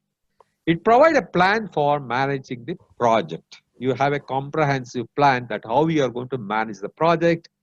It ensures proper knowledge is used, available to the effort when needed. So it means to say that what amount of knowledge is required, or you have to make it available in terms of resources, the effort it's required to meet that requirement, and is required. What is needed, that's what you do. They manage the performance of effort. That means whatever the people are putting the efforts, you need to manage the performance. That means in terms of reward, in terms of awards. So you need to manage those performances. Sometimes, for example, if the required result has not come, probably you'll be managing in a different way. Constrain the change to the project. Every project will have some change request, and you need to have that change to constrain the change. Whatever changes this comes to the project, you need to address those things. Integrate the decision making across knowledge and process groups. Decision making is one of the key important things in the various stages of the project, so you need to integrate that. Identify and collect the work performance at the various stages. You are collecting the schedule, this cost, the quality, the various performances. You need to collect that and monitor and control the work performance. They implement risk strategies across the efforts when indicated by events or performance. As I told you that there could be some positive risk, there could be some negative risk, and what strategy, risk strategy you're going to have that for a particular thing, and that's very important. Then manage communications and engagements. You agree with me that it's now the 90% of the time that the project manager spends on communicating with the various stakeholders and keeping them engaged, so that you get all the required support all the time. Then effectively manage phase transitions, because every project goes through different phases. So it could be initiating phase, it could be planning phase, in fact. So like that, you need to effectively manage those phases. That is a very, very important. These are all some of the key things, in fact, while doing the project integration management. So here, let's try to understand what's a project manager, a team, and a sponsor. You are already familiar with these things. The project manager is the key role of a project manager is to integrate various activities across the project or of the project. You have a support from the project team. The key, you are mentioning that some projects will have 3 members, some projects may have more numbers depending upon the complexity of the project. The key role of a project team is to concentrate on completing the project activities. That is why they are there. The project team members are there to ensure that all the time they concentrate on completing the project activities. And the project sponsor, that the key role is to protect the project from unnecessary changes and loss of resources. That means to say that Your sponsor should not withdraw the resources in terms of people or in terms of monetary things or in terms of equipments. The project sponsor. Are you clear on this thing, Mr. Rahman? Yes. Yeah, it's quite easy. Have you come across any time your project sponsor has taken back or going back from the project initiative for any reason? Did you experience in your organization? No. No, so far, no? No. So they're always committed. Once they commit for the project, they ensure that it gets completed. Am I right? Correct. That's a great thing. Okay, good. That means you have a very committed management. Am I right? Because there are some times, what happens, some certain companies, when there are 10 projects are running, for example, they will say that, okay, this project is not giving me the required benefits, so let us stop it. So such decisions, such actions also can be taken depending upon the progress of the project. So that means to say that a lot of credit goes to you and your team, that whatever you initiate the project, it all goes in a smooth way. That means it is meeting the expectations of your sponsor. Am I right? Correct. So that's one of the reasons that not a single project in your 32 years has been stopped. That's a great thing. I must really appreciate you and also your organization and your sponsors for that. Very good, very nice. Okay, now the project selection methods. Let's try to understand a little bit of this. This is probably required some the financial aspect. From that point, we'll try to look at it. You said that for the project selection methods, for all your cost benefit analysis done by your finance guy, right? Isn't it? Yes. Finance guy or the accounts person. Are you involved in that activity by any chance, or they will just do it on their own and they will discuss with you? We coordinate a little bit. You coordinate it. Okay. Yep. Right. Okay. Good. So here, let's try to understand these things a little bit at a macro level. Okay, that should be good. If you understand that, then probably a little more detail when we go in the following slides. An organization can undertake a project as a contract or driven by the business needs. There should be a formal process for selecting the projects to ensure that the limited corporate resources are optimized.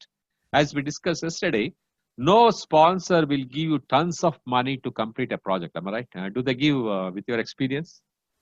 Correct. They don't give them, right? So all projects will have some constraints of resources. Either it could be your resources, financial resources, or it could be human resources. Always will have the constraints. So in that constraints, how do you select a project? Am I right? We need to have some. So when we were discussing about the business case, am I right? A few slides back, you asked me what is business case. I was trying to explain. Yep. Correct.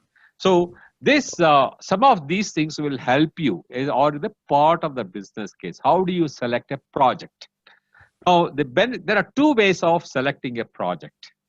Benefit measurement methods, and another one is constraint optimization method. I request you to remember these two. Have you heard about this earlier? Benefit measurement method and constraint optimization method anytime when you interacted with your finance person? Mr. Raymond? Yes. You are familiar with these two things? Benefit. Yep. Oh, good. Excellent. Great. So in the benefit measurement methods, these methods ascertain the cost and the benefits of undertaking a project. Basically, you're looking at the cost and what cost you are spending and what is the benefit you are going to get out of that. That is called benefit measurement method. In the constraint optimization method, these methods rely on the mathematical modeling.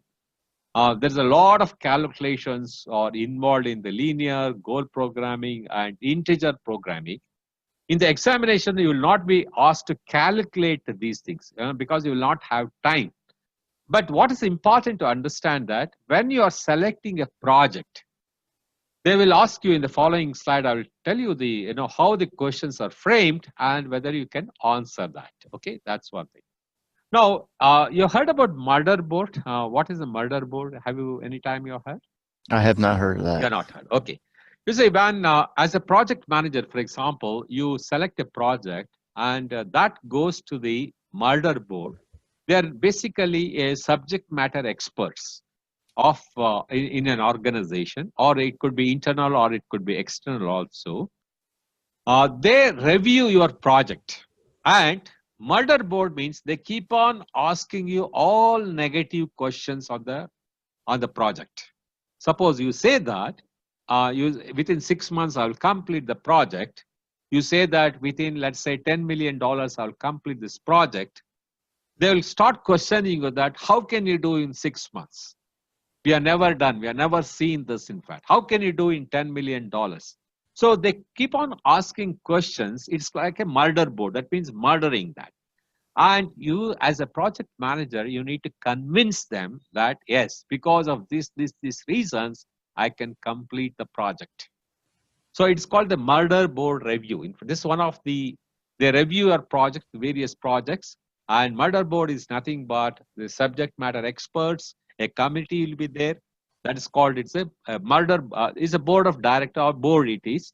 Why it's called murder board? Basically because they will ask you all negative questions. You got it, Mr. Raymond, on that? Yes, I understand that now. So that is actually it is taken from a US Army, in fact. In the Army, before they, for example, they take any decision, they keep asking it seems. This strategy, what you're planning is that they keep on discouraging them. No, this will not work, that will not work. But as a leader who is in front of that has to convince the attorneys or the generals that, yes, this is how we should do it. So they will ask you all negative questions. And as a project manager, you need to convince them. The peer review is nothing but your subject matter experts, or the peer is the peer, that is your team members who are subject matter experts. They review the projects and they will say, go ahead on the project, or they may say that it's like that. The third one is the scoring models. And the scoring models is nothing but you have a criteria or you have got a selection process for that. Let's say the scoring models, you will have 1, 2, 3, 4 are the criteria for that. There are 2 projects are there. That's the one criteria could be that this is the benefit we are going to get. The second, it's going to enhance the organization reputation. The third criteria could be, for example, it is going to increase the company's turnover of so much. The fourth one could be that, it is going to have a lot of intangible benefits, let's say. So these are the 4 parameters we have. And you have got 1, 2, 3, 4 projects are there. And you start putting the weightage of these, all the 4 parameters, and you select the best out of that. It's called the scoring models. You got it, the example which I gave? Yep. Yeah. So you have a set of parameters and you have got a set of projects, and whether these parameters are met, and whichever the project which has got the highest weightage of the parameters, you get selected. The economic models we'll discuss. Economic models are nothing but, that the project value, how much you're going to invest, the internal rate of return, for example, you have got NPV, net present value, the payback period. These are all certain economic models that your organization try to follow. I'll try to explain. Do you follow any of these things in your projects? The payback period or the net present value or the internal rate of return? Yeah, sometimes. Sometimes you do. I think your finance person will be, or the guy will be dealing all those things. Am I right? And benefit compared to the cost. That means what is the cost involved in the project and what is the benefit you get out of that. These are all some of the benefit measurement methods. And the constraint method, optimization method, I told you the linear programming, goal programming, and integer programming, where you require a lot of mathematical calculations. So how the questions are asked, for example, here, is to understand the characteristics of a various project selection methods to answer this scenario-based question. This is important. So let's say in the project selection method, here could be the question, what type of project selection technique is peer review? What is the answer for that? Peer review? It would be the first one. I can't remember. Peer review is a benefit measurement method. Benefit measurement. So probably you need to by heart it or you need to mug it up. In fact, okay. Yep. That's important. So when we send you that recorded version or when you send the PPT, please make a note that what are the benefit measurement methods. There are 5. And what are the constraint optimization method? There are 3. So you need to remember these things. So for example, one more question. What is murder board, let's say, selection technique? Murder board is again, it's a benefit measure. benefit measure method. That's absolutely right. So you need to remember those things very clearly to answer in the examination. Now let's try to understand the present value. Present value is the current value of a future cash flow. That means the amount of money received today is worth more than the same amount in the future. For example, Mr. Raman, let's say you got today $1,000 in your pocket. That $1,000 has got more value than the $1,000 you receive after 3 months. You agree with me on that? Yes. Correct? Am I right? So the present value is nothing but the amount of money received today is worth more than the same amount in the future. So a discount factor has to be applied to reflect the future cash flows in the present value.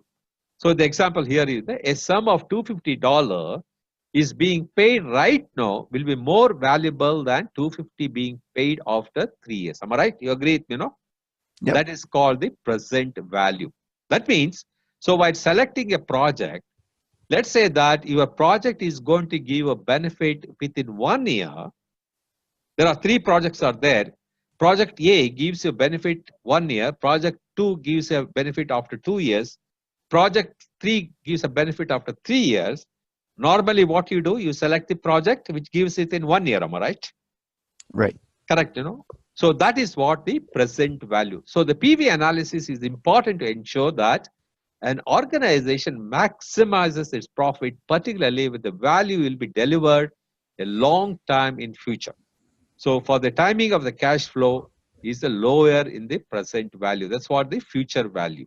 So the future value will be always less than the present value. That means what you have $1,000 today in your pocket is much more than what you get the same $1,000 after 3 years or after 2 years.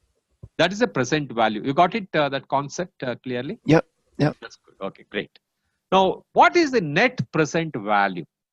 The net present value is the NPV, is the difference between the value of the total benefits, income, or it could be revenue, and the cost over period of time.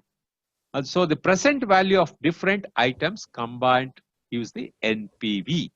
Now there is a big calculation here, but let's try to understand the concept very clearly.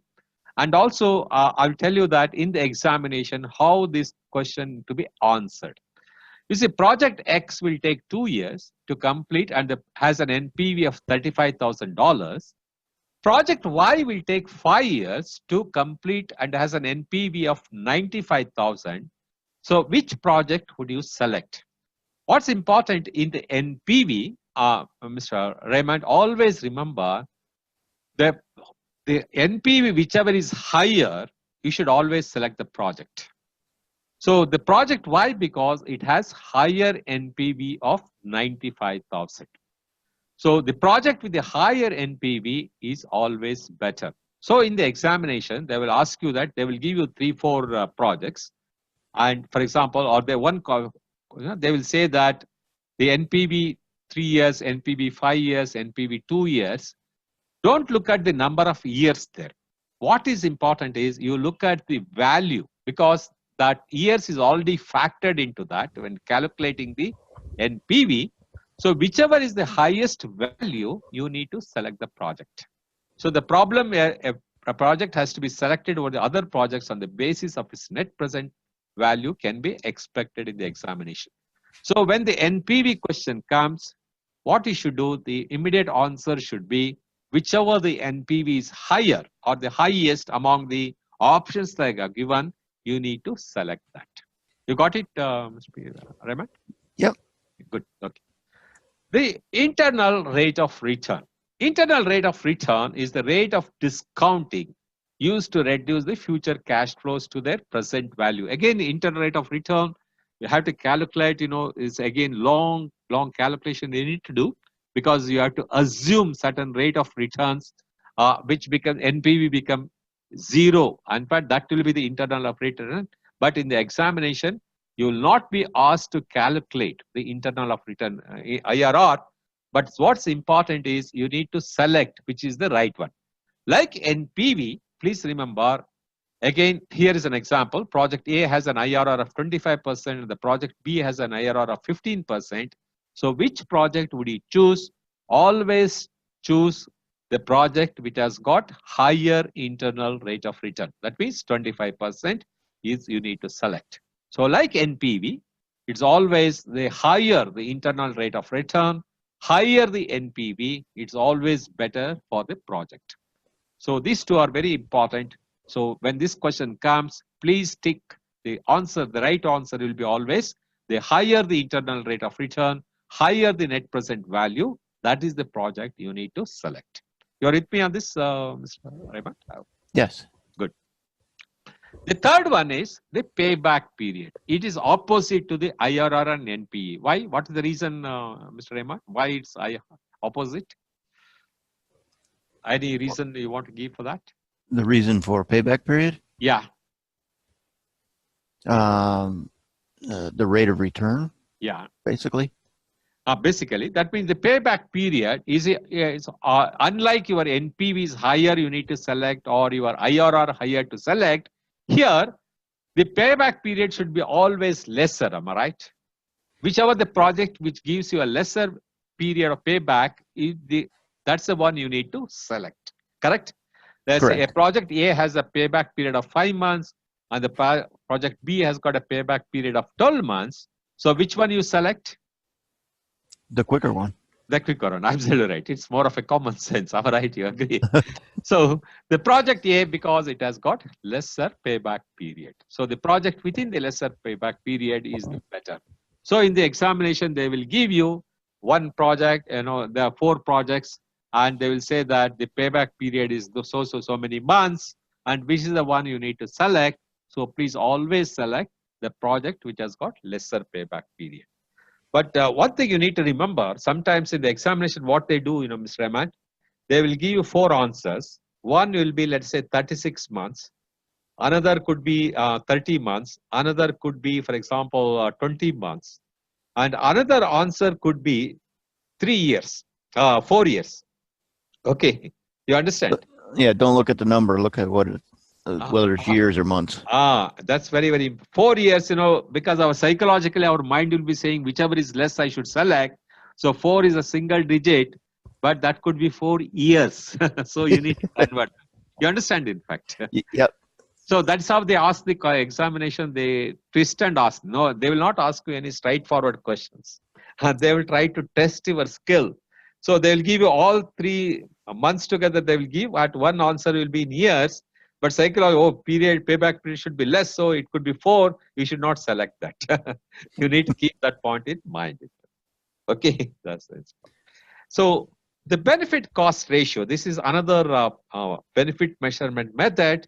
Here, the benefit cost ratio you need to calculate. That means the BCR compares the present value of benefits to the present value of cost. A benefit cost ratio more than 1 means the benefits are higher or greater than the cost. So how do you calculate the benefit cost? For example, your project, let's say you are going to get $1 million is the benefit you are going to get, and your cost for the project could be some so and so. You divide that, and if it is higher, greater than 1, that is the one you need to select. So let's say here the project would select if the BCR of project is 2.5 and the BCR of project B is 1.5. So which one you select here? Naturally, the project A, which has got higher benefit cost ratio, 2.5. Correct? You agree with me now, Mr. Yep. Rahman? Yeah. Yep. So accept a project with a BCR greater than 1. The project with the higher BCR is always better. Now, one more thing, of course, is not mentioned. I want to explain to you. If it is cost benefit ratio, how do you select? Cost benefit. That is the cost on the top and the benefit on the bottom.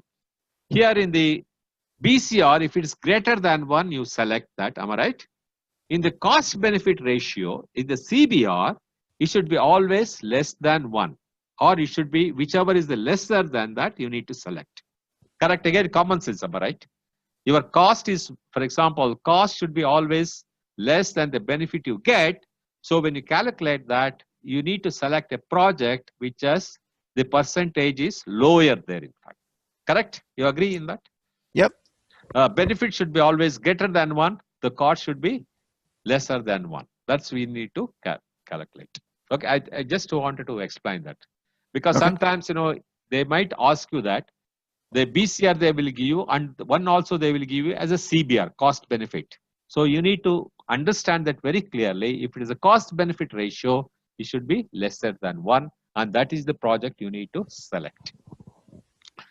Return on investment, again, is a very straightforward and simple one. ROI is the rate of return on the project normalized by the initial investment. It indicates the profitability of the project. So that means if a project involves an initial investment of $100,000, it generates an average return of $20,000. That means your return on investment is 20,000 divided by 100,000 or 20%. So the return on investment is another benefit measurement method where you can select. So higher the ROI, the more profitable the project is. So just to sum up so far, if the NPV in the selection of projects, Mr. Raymond, NPV should be higher, internal rate of return should be higher. Am I right? You agree? Yes. Your return on investment should be greater or should be higher, in fact, and the payback period should be always payback period should be minimum. Correct? Correct. That's how you select the projects. So in the questions, again, I'm repeating that they may not ask you to calculate. The answers would have been provided, but you need to understand these concepts very clearly. Even for NPV, there is a formula. I can explain to that if you get some time. Very clearly how you calculate the NPV. But in the examination, as I told you, that you will have very limited time, but you need to understand the concept very clearly. Higher the NPV, higher the internal rate of return, those are the projects you should select. And the payback period is the minimum is the payback period you should select this problem. And return on investment should be always the higher. That's how you calculate. Whichever is the percentage is higher, you select the projects, in fact. Clear so far on these things? Yes. Good, great. You heard about the opportunity cost, Mr. Raymond? Opportunity cost? I have not. You're not. What is an opportunity cost? Very simple. Opportunity cost is the cost related to the next best choice available after choosing from among other mutually exclusive choices. It is therefore the opportunity given up by selecting one project over another. What is opportunity cost? So for example, you have a project A with a $10 million. Project B, you have got $15 million. Okay, these are the two projects and you need to select.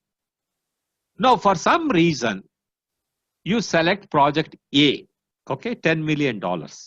That means opportunity cost, what you missed is by not selecting the project B. So the opportunity cost is nothing but what you don't select, you are missing that opportunity. You got it? Yes. Very simple step. Whatever might be the reason, here the reasons is not that. You are not selected a particular project over the other. So what you don't select is the opportunity cost you lost. Very straightforward. You got it, in fact, no? Yep. Yep. Yeah. Good. For example, there could be an examination in the here. What is the opportunity cost of selecting project B if project A has an NPV of 55,000 and project B has an NPV of 85,000? So what is the opportunity cost selecting B?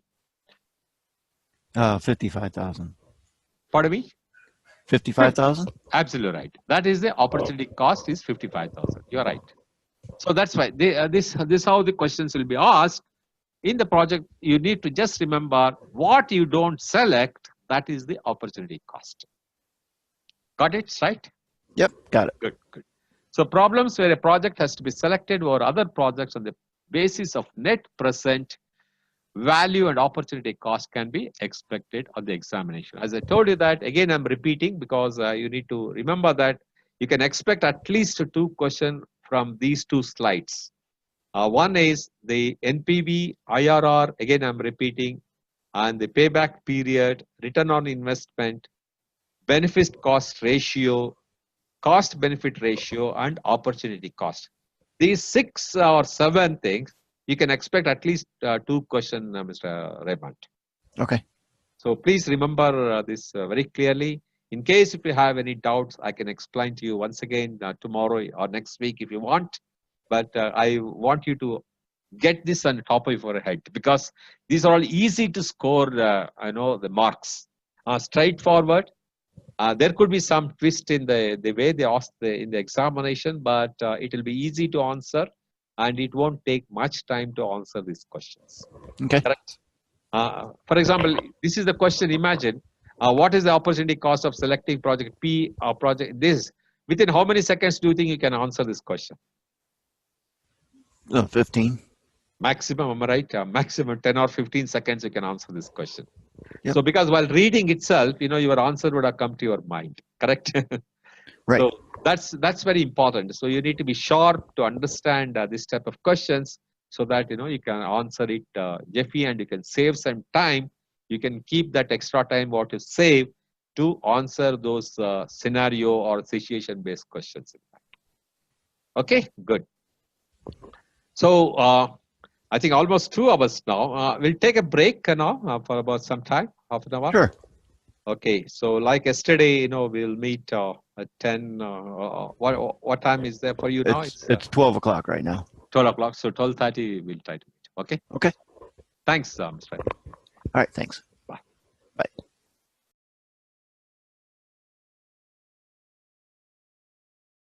Yeah, Mr. Raymond is back. Hello. Yep, I'm back. Oh, good. Very nice. Great. So far, any questions on that benefit measurement methods or the constraint methods, opportunity cost? I hope all those things are very clear.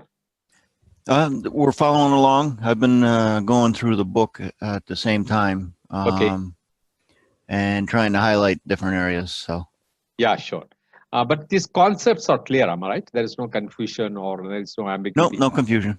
Okay, very good. Great. Because if you know these things, at least I told you that you can expect 2 to 3 questions and it will be easy to score with less time also. So the concepts, I want you to be clear about those things. Yep.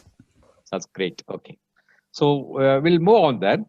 So the project integration management, as I told that, you've got 7 processes here. The development project charter, development project management plan, direct and manage project work, and project knowledge. Manage project knowledge is one thing which has been included here. Then monitor and control project work, perform integrated change control, and close project or phase. So these are the 7 processes that we are going to discuss in detail now, in fact. Okay. Okay. The first and foremost important process is develop project charter. Of course, we are very, very familiar with this.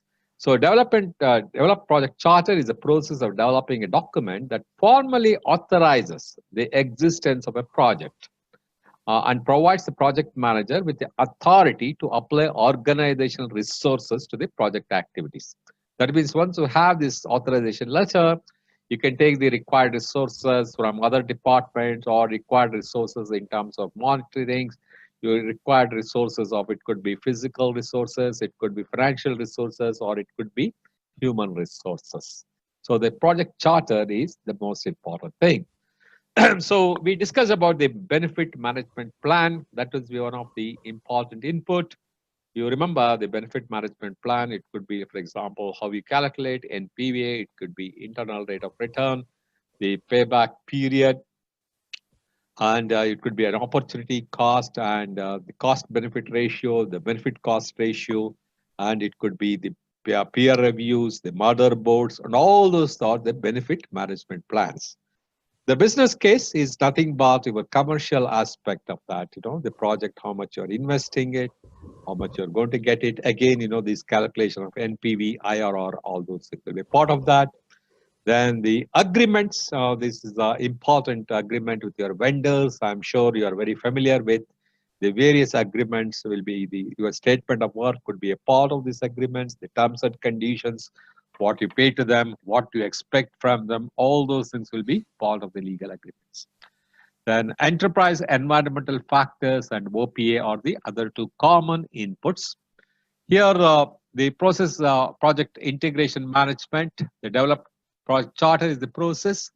So the expert judgment, which we discussed in detail, they are the subject matter experts to help you out.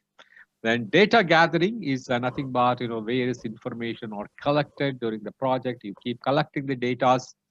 The interpersonal and team skills, nothing but you are interacting with your team members.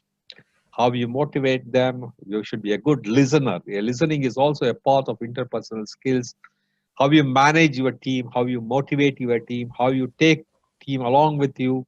These are all some of the important tools and techniques. And apart from that, you have the regular meetings.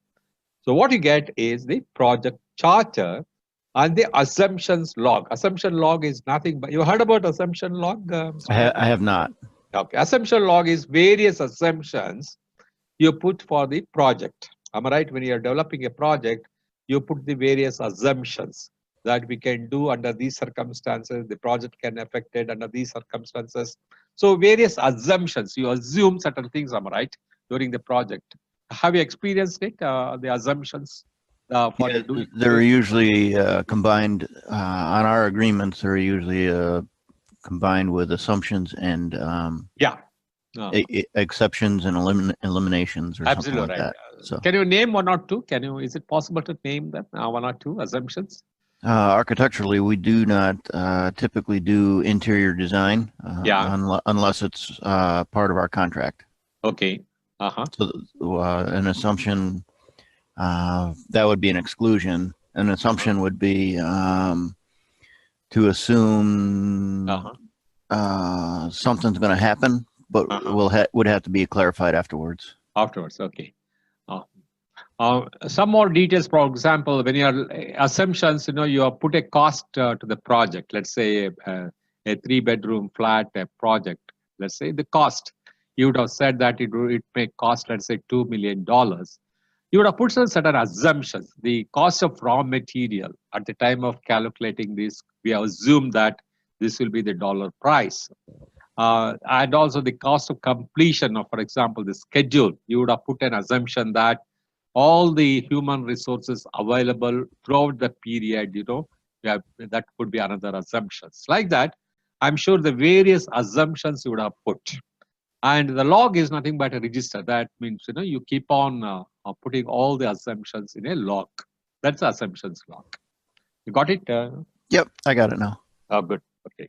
Because every project will have some constraints and assumptions, particularly in the project charter.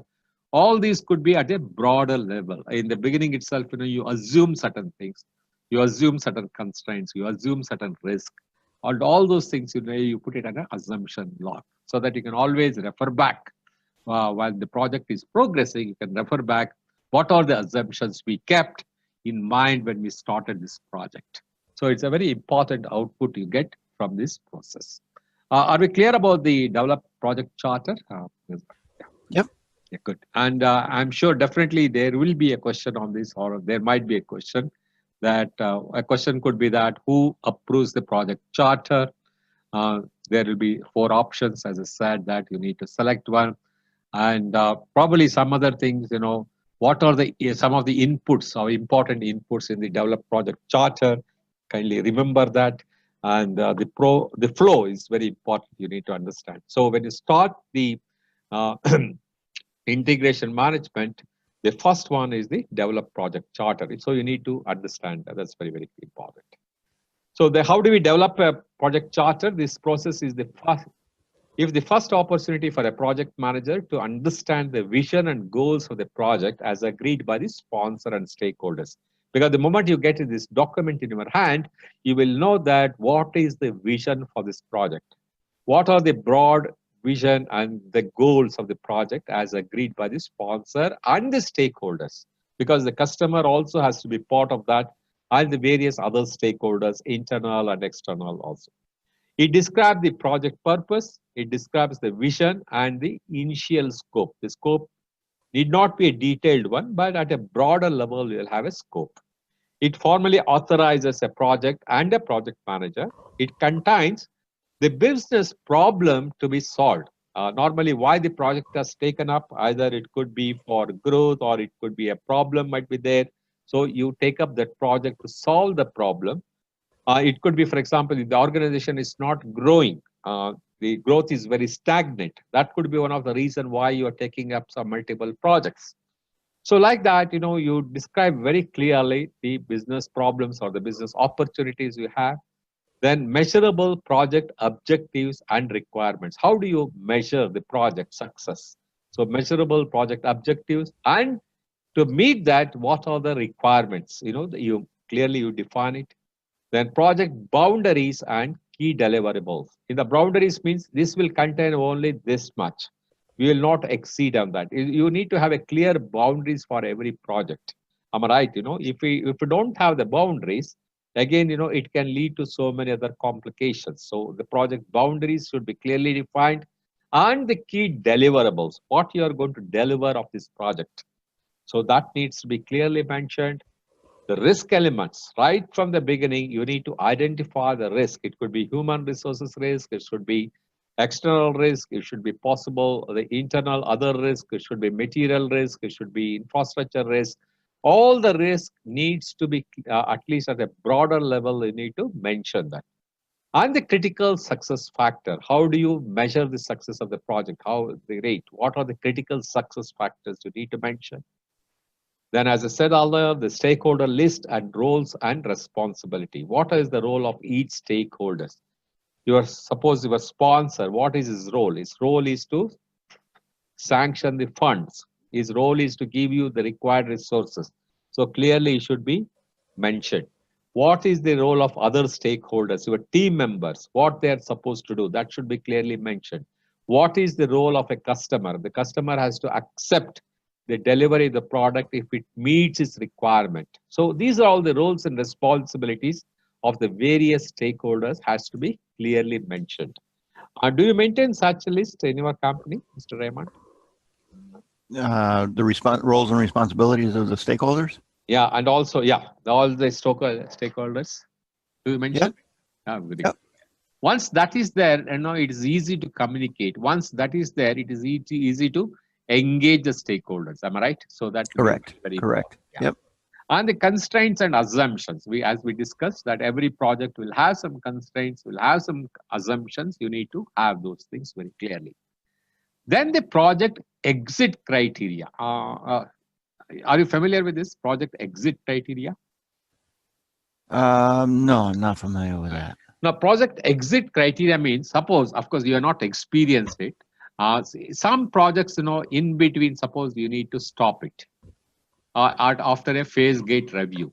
So what is the exit criteria you will have? For example, if it is not meeting, you will have some exit criteria that if it does not meet the cost, for example, if the cost goes up too much, then that could be one of the exit criteria. The schedule, for example, you have planned the project for 6 months, but for some reasons, the project is going more than 24 months. So that could become an exit criteria. Third one, the government interventions, environmental factors. For example, you are doing a project, suddenly government will come with some rules and regulations. That could be another reason for exiting the project. So broad level of exit criteria, you need to have that also in the project charter. If this happens, we will come out of the project. You got it now, in fact? Yep. Yeah, that's right. If this situation arises, then we are going to exit from this project. So those exit criteria, you need to have it. Then they approved by the project sponsor. Always the project charter is approved by the project sponsor. These are all some of the key important things while developing the project charter. The initial scope statement, as I told you that in the scope statement, you do it at a very broad level in the initial scope statement during developing the project charter. So defining the initial scope statement is the first step in the project management process.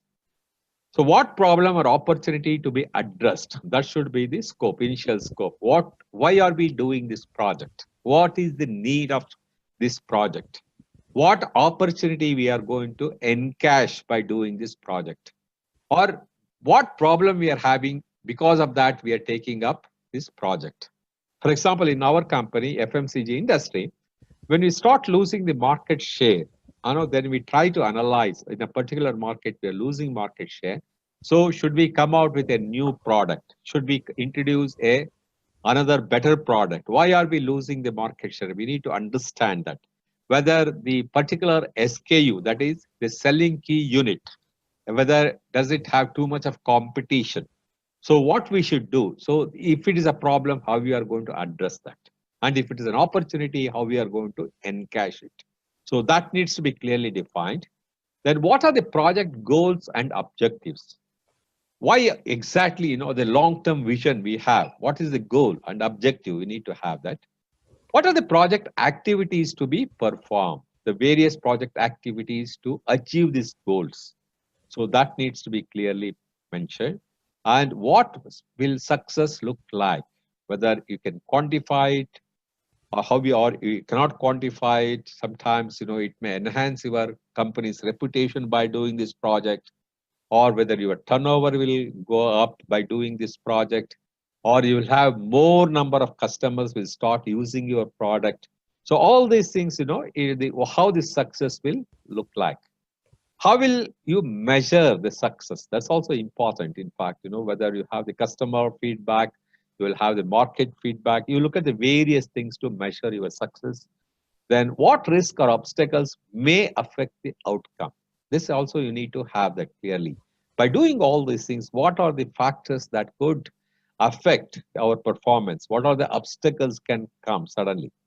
What roles and responsibility will be assigned in the effort to the various responsible people, your team members? What constraints, assumptions, and unanswered questions are impacting the visions? So all these things, you need to clearly have all the picture in front of you. What are the constraints? What are the assumptions? If there are any unanswered questions, is there any something that we are not aware at this stage? You need to do that, the brainstorming session with your team members, and you need to have that. Then what is the cost benefit or return on investment analysis? As we just discussed in the previous slide, you need to have these numbers. What is the return on investment we are going to get by doing this project? What is the cost benefit? How much you're spending? What is the benefit you are going to have? All that analysis you need to have. Then how is the internal rate of return estimated? What calculation you have done? What is the IRR is giving? How it is calculated? You need to keep that. Then what are the project resource requirement and constraints? Time, it could be time, it could be budget, it could be HR, it could be physical assets, etc. These are all the initial scope statement. Do you think, Mr. Rebon, that in every organization they go through all these things with your experience? What do you say? Most of them. Most of them, they do it, am I right? Yep. I think that could be one of the reason in US, the project success rate is very, very high, am I right? Right. Whatever projects you undertake in the US, I have observed, or whatever little when I interact with various people, I keep traveling in different places, that's what they say, that they give lot of importance for all these processes. They don't neglect or they don't avoid any of these things, because it's all so important for the success of the project. So the more time you spend, the more seriously we do this initial scope statement development, the success rate for the project is also very high. That means you are taking into consideration all possible issues, all risk factors in the beginning itself, so you are prepared to solve those issues when the time comes. Am I right? You agree with me, no? Yes. So the initial scope statement is very, very important. And develop project management plan. Once you do that, you also develop the project management plan. The develop project management plan is the process of defining, preparing, integrating, and coordinating. So all the four are very important. You define the project, you prepare for the project, then you integrate the project. Then once you integrate, while doing integration, you also coordinate all the subsidiary plans and integrating them into comprehensive project plan. So we'll discuss, of course, the project management plan in detail in the following slides. But this is very important. The project management plan is a detailed document that describes how the project would be executed, monitored and controlled and closed. That is the definition of a project management plan. How the project, it is an exhaustive document, how the project is executed, how it is monitored and controlled, and how it is closed. That is what the project management plan.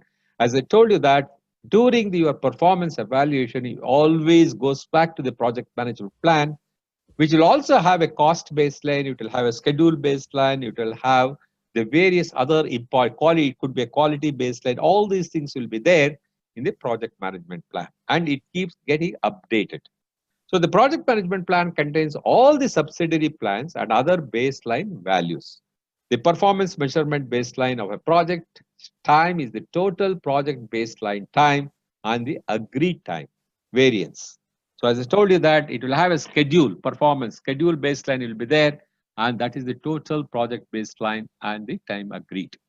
Subsidiary plans can be separate documents, particularly on a very large project. Subsidiary plan, it could be, let's say, cost management plan, your quality management plan, risk management plan, your procurement management plan, your change management plan. These are all the subsidiary plans which will be part of the project management plan. You got it, Mr. Rayban? Yep. Yeah, that's good. So when you say that project management plan, it is a very thick document, probably can run into hundreds of pages. Am I right? You Yes. have such a document in your office? I'm sure you must be. Right. Yes. Yeah. Normally, how many pages it will have a project management plan in architecture? For curiosity, I'm asking. Oh, it could be 200 pages. 200 pages. Yeah, nice. Okay. Yeah. So I mean, once you get all the details in there, it gets quite extensive. Absolutely right. In fact, and you always maintain a hard copy apart from the soft copies you have, correct? Typically, we just leave them online unless we need a hard copy. But okay. Always have soft copies. Yep. That's it. Because I know that it's such a voluminous, important thing, documents. So you have a separate file for that, a separate soft copy of that. And you keep referring to that all the time? Am I right? Yes. Yes. That's great. That's good.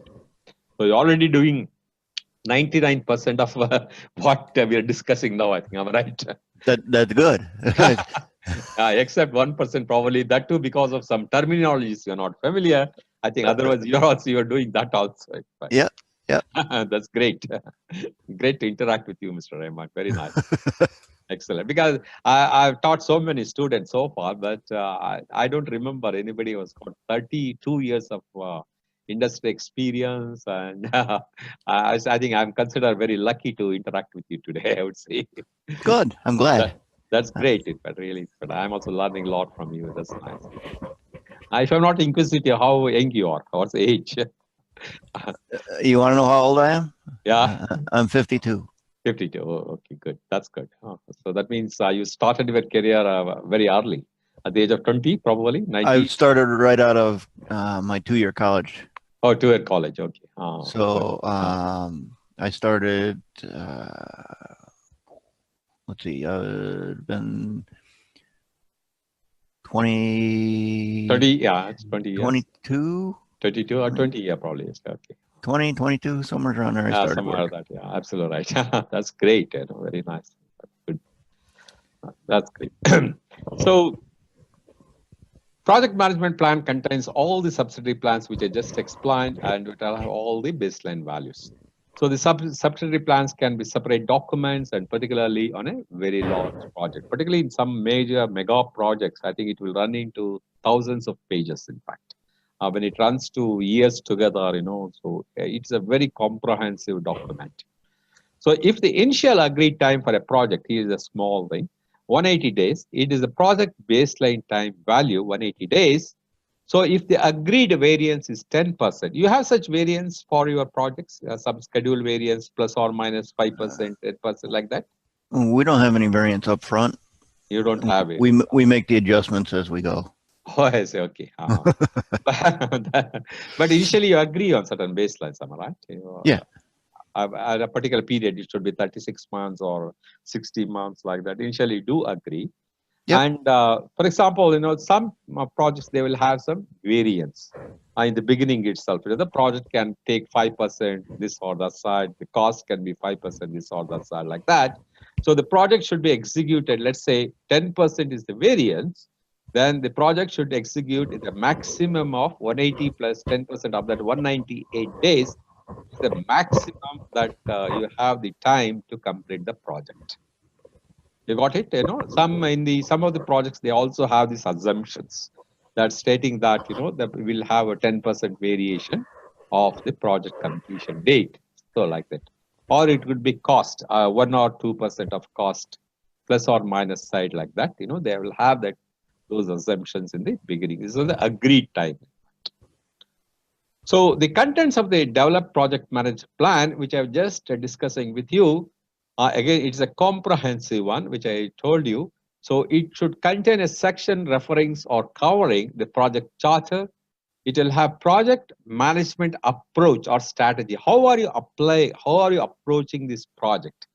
With what assumptions you have kept in mind and you are approaching this project. So that is very clearly has to be defined, or what strategy you have for this project.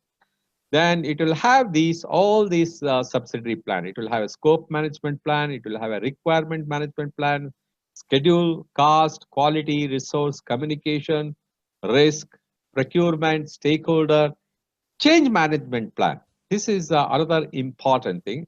In your organization, do you have this change management plan strategy? It depends on the project. It depends upon the project. That's yep. Right. Okay. The change management, basically, you get the resistance from whom? Usually when you want to implement a project. Basically, people, am I right? Right. Your team members are the one, or the company's employees are the one who normally who opposes the changes. Am I right? Isn't it? Right. Because the change is nothing but going from a known thing to unknown thing. Am I right? The change is always uncertain. So the people are already scared of uncertainty. Nobody wants to take risk. I'm a human tendency. Am I right? So it's like that. So when the change happens, it will affect the people, isn't it? Mostly it will affect the human beings, or it will affect your team members. It will affect the stakeholders. So as a project manager, how you are going to address this change management? That means if you know what is going to happen, people are not scared. People are scared. Why? Because they don't know what is going to happen. Isn't it, Mr. Rayban? You agree with me on that? Yes. If they know that, if you prepare them for the change, then they're not scared. But if you're not preparing them, then they'll get scared actually. And when they're scared, they try to resist that change. That's how the changes, that is the dynamics of any change management. So again, I'm repeating, if you prepare your team members, if you prepare your stakeholders, if you prepare your employees, then they will accept the change. Then they will try to execute the change. They will also be part of that. But if you don't prepare them, how do you prepare them? You need to talk to them about the vision of the organization. You need to talk to them about the long-term benefits. It's going to help the people, in fact. If you do all these things, then the change is easy to implement the change. Correct? So that's very, very important. You see, in some parts of the world, when the banking industry, lot of digitization took place. The computers came. So that means what people used to work, they used to write in a register, all computers started doing it. Am I right? You remember that phase. I think you must have had that experience. In every technology transformation, when the digitization happens, the people work gets reduced because you depend upon the on the computers, for example. They do much faster and all those things. So the people were scared for whether they will lose the jobs when too much of digitization happens. So, but if an organization can train them that, okay, we are doing all these things, at the same time, it is going to help the organization, and we can provide you some other jobs, or if they can prepare for the change, or if you have to terminate you, these are all the benefits we are going to give, and all those things, then probably that change they will accept it. You agree with me, Mr. Raymond, on that? Yes.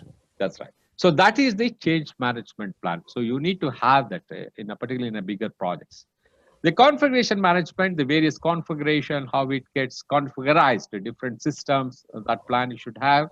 Then you have a scope baseline, you'll have a schedule baseline, and a cost baseline. These are the three important baselines you will have in the project management plan. And when you do the performance analysis, you always refer to these baselines: the scope baseline, the cost baselines, and the schedule baseline. Then how do you measure the performance measurement baseline? You'll have, again, it's a part of all these three: scope baseline, schedule baseline, and the cost baseline. Then the project life cycle description is nothing but the initiation. You've got the planning, all those description you will have that. Then the development approach, what methodology or what approach you're having. These are some of the contents of a project management plan. Any questions on this so far? No questions. I hope it's clear. Good. So what is the process flow? Development of developing the project management plan, the various inputs, outputs, and the tools and techniques while developing the project management plan is that it will have the project charter, it will have the outputs from other processes, which I just explained to you a few minutes back. Then it will have enterprise environmental factors, then OPAs. These are all some of the important things that we have as an input. Then the project integration management, the process that develop project management plan will have express judgment, which we discussed, data gathering, interpersonal skills, and the meetings or the common tools and techniques. And what you get out of this is the project management plan. This is the output you get. Some of the key terms we need to understand here is the following are the key terms are essential to understand the project management processes. Work authorization system. Are you familiar with this terminology, work authorization system, Mr. Raymond? Kind of, sort of. You can sign. Can you just tell me that what you follow in your company? We usually get a letter from the client stating that we can move forward with what we're working on. And then it includes the scope of work that they're interested in. Okay. Okay. That's good. Right. And it will document the procedures that defines how the work, project work will be authorized. That means who has to do the project work. You will also authorize them. It's a work authorization system. It's nothing but you're authorizing somebody to do the project work. It's a documented procedure. It defines that how the project work will be authorized. It's a system in many organizations they follow that, a subsystem of the overall project management system. That how we are authorizing or who is authorizing the project work. So there is a set of guidelines there. There is a set of documented procedures that defines how the project work will be authorized. It's nothing but the company's guidelines or a procedure or a system. In fact, it's called work authorization system. It's clear now? I think. I hope. Yep. Good. Then the corrective action and the preventive action. These are the two important things. The quality aspects when we discuss, we'll do that. So a corrective action is one, and an intentional activity that realigns the performance of the project work with the project management plan. That means you are working on something, suddenly it's going out of control or out of order. The schedule is probably going a little slow. So a corrective action is the one which realigns the performance of the project work with the project management plan. Like you were telling that if the schedule is going slow because of you analyze the root cause of that, the people are not working properly, or if the less skilled people or people are absent. Am I right? You find one of those reasons, and suddenly you make corrections and ensure that it aligns with your expected schedule plan. Am I right? That's what you do, isn't it? Yep. That is called the corrective action. You are correcting it. Something is going wrong. Immediately you look into it and you correct it. What is the preventive action? An intentional activity that ensures that the future performance of the project work is aligned with the project management plan. That means something has already happened. Some mistakes have already happened, or the project is going slow. So what you do, you take some actions so that you ensure that in the future such things doesn't get repeated. That means, let's say 2 resources has immediately left. So what you do is that you put them back, and again, you will ensure that in the future, you will not lose those resources. That's called preventive action. In fact, that means you are preventing from such instances to happen in the future. So that is the difference between a corrective action and a preventive action. I hope it's clear, Mr. Hart. Yes, it is. Okay, good. Other few terms are the following key terms are essential to understand the project management processes. Change control system. This is a very you are familiar with this change control system in your organization. It's just a matter of how you control, how you deal with change. Absolutely right. It is a set of procedure that describes how modifications to the project deliverables or documentation are managed and controlled. That means you have a system that any changes that you want to make, you refer to that, and you've got a set of guidelines, you've got a set of procedures that how these modifications to the project deliverables and documentations are managed or controlled.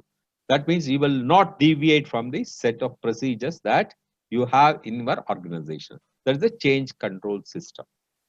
Configuration management is a set of procedures that are used to apply the technical and administrative direction and surveillance of to identify the document that the functional and physical characteristics of a product, service, or a result or a component. That's very important. It's a configuration management is nothing but how you configure the technical and the administrative direction and surveillance to identify the document. So these are all some of the key terms, which keeps getting repeated. So we want to be very familiar with that. So the next one is after you develop your project charter, you develop the project management plan. So then what? What do you do after that? You have a nice project management plan. So you have to next direct and manage project work. Am I right? That's what you need to do. What is the purpose of a project charter, or what is the purpose of a project management plan? Is to do the project. You have to manage the project work. That is the process. So here, the direct and manage project work is the process of leading and performing the work defined in the project management plan to achieve the project objectives. It belongs to the executing process group. This is important. You need to remember that the direct and management project is what is basically it belongs to the executing, because you are doing the execution part here. So what are the key inputs here? The PMP, or the project management plan, project documents, approved change request, which I explained you that all change requests goes through a change control board. Once it is approved, then it will become the approved change request. You will have enterprise environmental factors, then you have OPAs. These are all some of the key inputs. And direct manage project work, you have the expert judgment, you have PMIs, your project management information system. Again, it's internal organization. You must be having a Microsoft or whatever the MIs, PMIs you have, then the meetings. And what outputs you get is the deliverables, because you are executing your project. So naturally, you get the deliverables. You got the work performance data, that how many months it has taken or how much you have spent, and all those data you get here. The issue log is nothing but the assumptions log. You have what are the various issues that you came across while doing this process so far. So you maintain in a register that's called issue log. You log all those information in an issue log. The change request is another output you get, and you keep updating your project management plan, project documents, and organization process assets. That is the direct and managed project work. So once you do that, what are the other things you do in the direct and management project? Direct and manage the project manager focuses on here the project team development and coordination, because for any execution, Mr. Raymond, you will agree with me that you need to have your team members. Am I right? You need to develop your team. You need to coordinate with the team members. That's what you do during the execution. You ensure appropriate training, reference material, availability of experts. Whatever skill that you require, you ensure that the skilled people are available, the experts are available to execute the project. Then you coordinate efforts with the team, then resolve the conflicts and issues with the internal, external groups or contractors. Like you were telling that you have many contractors It could be your internal team members, and you need to resolve the conflicts. You know very well that if more than 2 or 3 people are there in any place, there are bound to be some conflicts. There are bound to be some misunderstanding. There are bound to be some, not accepting each other. All those conflicts, as a project manager, you need to resolve those things. Do you do 5 minutes meetings in your company? We do not. You do not? Okay. Normally, yours is a long meetings, is it? It's a half a day meetings or 1 day meetings? They're a couple hour meetings. Couple of more meetings. Okay. This 5 minutes meeting is also called a stand-up meetings. That means every day morning. I remember in our company that we used to have Monday morning. Usually, you come back and we used to meet for 5 or 10 minutes, maximum 10 minutes. All the departmental heads, the finance head, the marketing head, the HR head, they'll just meet for about 10 minutes, discuss the most important issues. For example, if a HR person will say that 1 or 2 guys are left, or we are reporting, the financial guy will say that so much of outstanding is there, we need to collect. The sales guy will say that that we have performed so much in the last week. Like this, all important key issues, 5 minutes meeting, we used to discuss. It used to take maximum 10 minutes. That used to be, give a tempo to the entire day or for the week. In fact, that's called 5 minutes meeting. Depending upon your projects, depending upon, again, the organization culture, the structure, all this can happen. Then interfacing with all stakeholders, they're following communication plan, following stakeholders engagement plan, reporting metrics. How do you report? What are the metrics you follow? Then reporting progress, how frequently you keep reporting, what is the progress on that? Then additional reporting requirement as defined by the communication plan. It means to say that there are some stakeholders, for example, they want some communication in a particular way. So you need to give that in that format only. Let's say, in fact, some stakeholders, they say that if you send me an email, that is enough for me, they will say. Some stakeholders say, you send me an email. Also, you please talk to me over phone and confirm that you have sent and brief me what you are sending in the email. Have you come across such situations? Some extra requirement by the stakeholders on some communication. You mean reporting requirements? Yeah, reporting for communication plans. Absolutely right. Yeah, reporting requirements. Typically, it's a phone call or an email. A phone call or email. Okay. Typically, that's what they do. Now, apart from this, do they expect anything else? That okay, you in some organization they say, okay, you send me a mail. At the same time, afterwards, you come and meet me and explain. They will say. Have you come across? No. Okay. No. Okay. It depends. Certain times, in some organization, depending upon the complexity of the projects, they say that okay, you send me a mail. At the same time, you come and explain me in detail in person. So all such, some additional. These are all some additional reporting requirements. It may happen in certain projects. It may not happen, but also we should know that such possibility is there in some of the projects.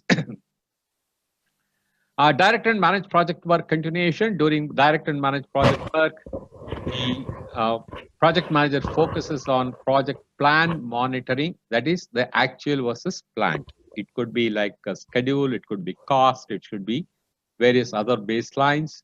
Then gathering actual completion dates. You have it's all part of your performance data analysis.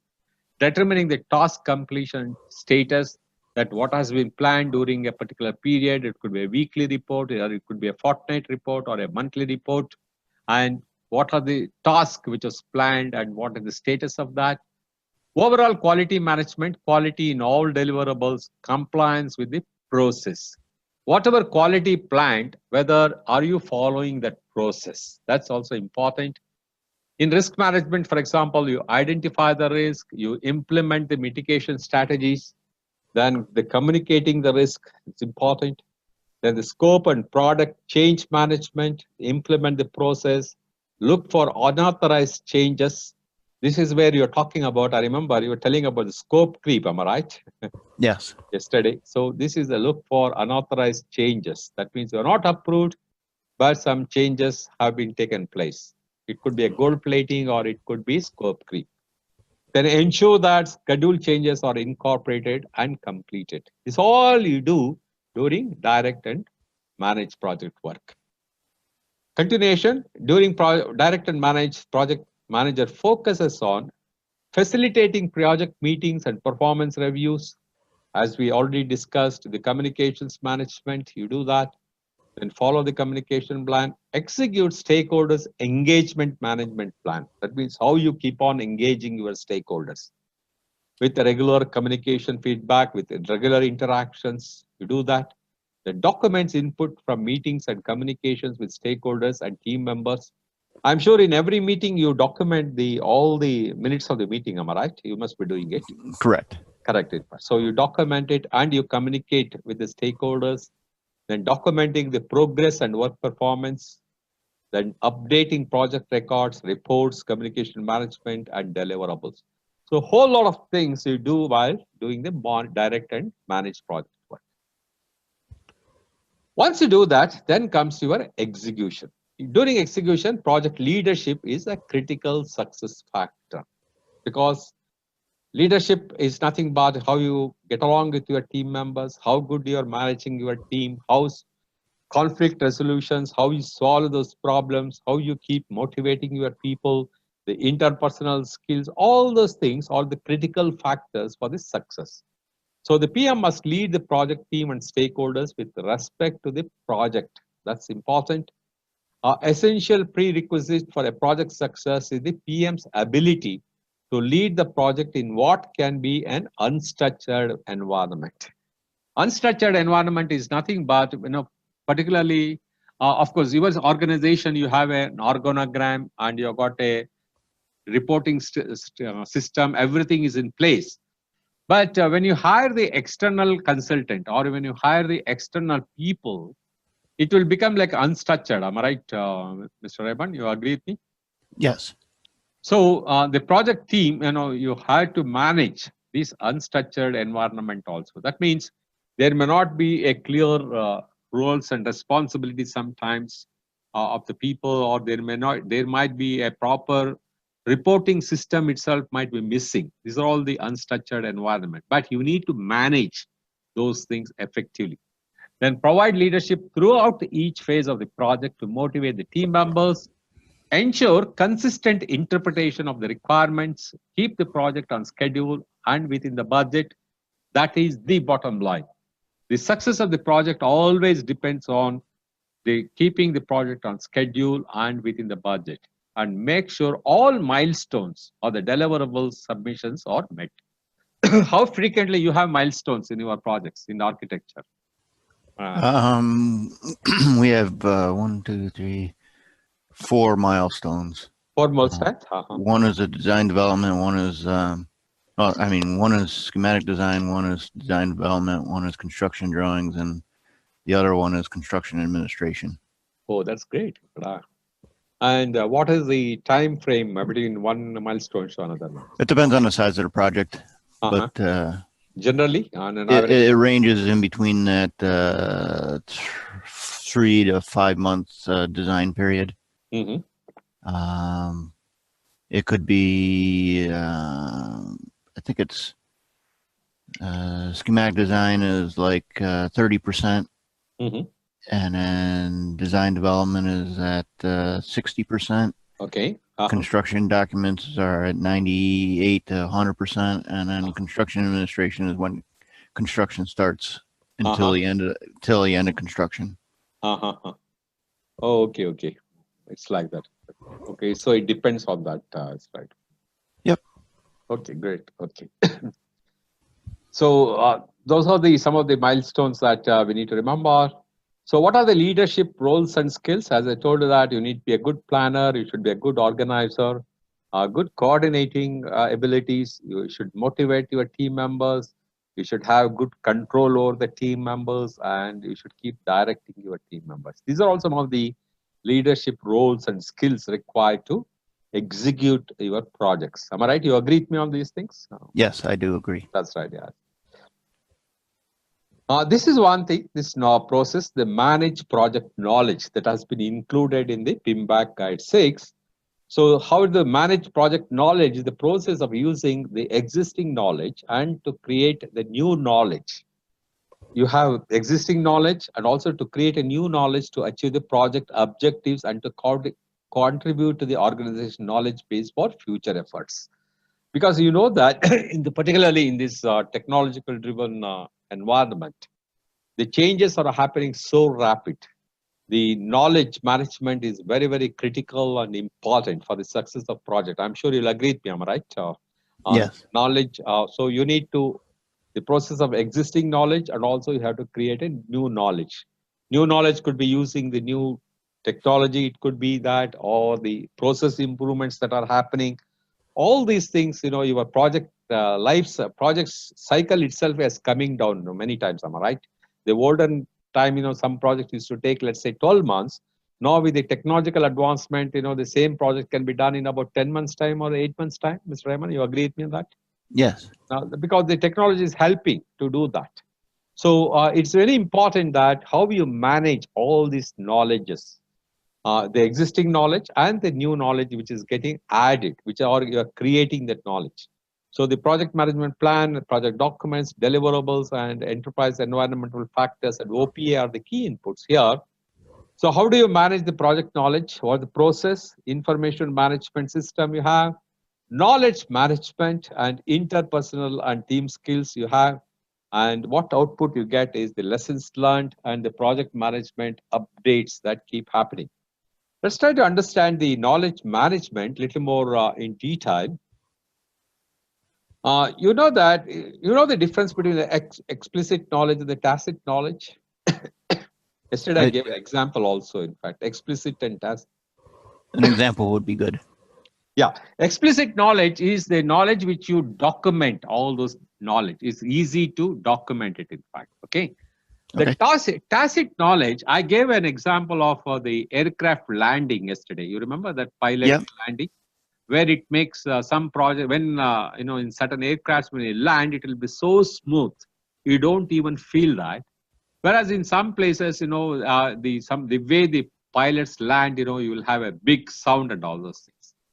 It's called the tacit knowledge. It is an experience that, you know, that out of experience, how they are utilizing their knowledge and applying that knowledge for a particular task.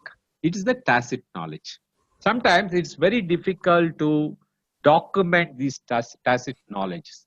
Is it possible, suppose you are going to ask the pilot when he lands smoothly, how did you land so smoothly? Do you think he can explain it so easily?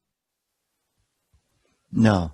It's very difficult, am I right? Because he would have applied the same brake, he would have applied the same thing like any other pilots would have used. But his skill, his knowledge of how much pressure he needs to exert, when exactly he should apply the brake, all those things, sometimes it becomes difficult for them to document it.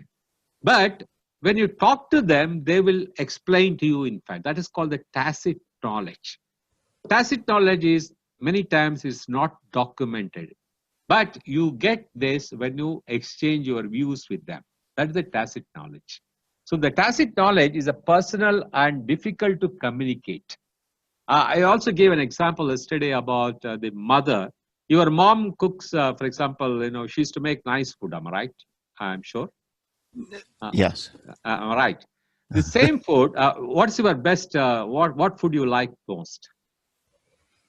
What did she cook the best? Oh, yeah. Or what's your favorite food that you used to enjoy?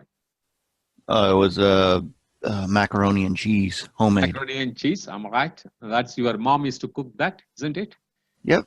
No, the same macaroni and cheese, somebody else, it could be your other relatives or you know friend's place, they would have cooked the same macaroni and cheese. Did you find any difference between what your mom cooked and others cooked? Oh, yeah. Am I right? Yep.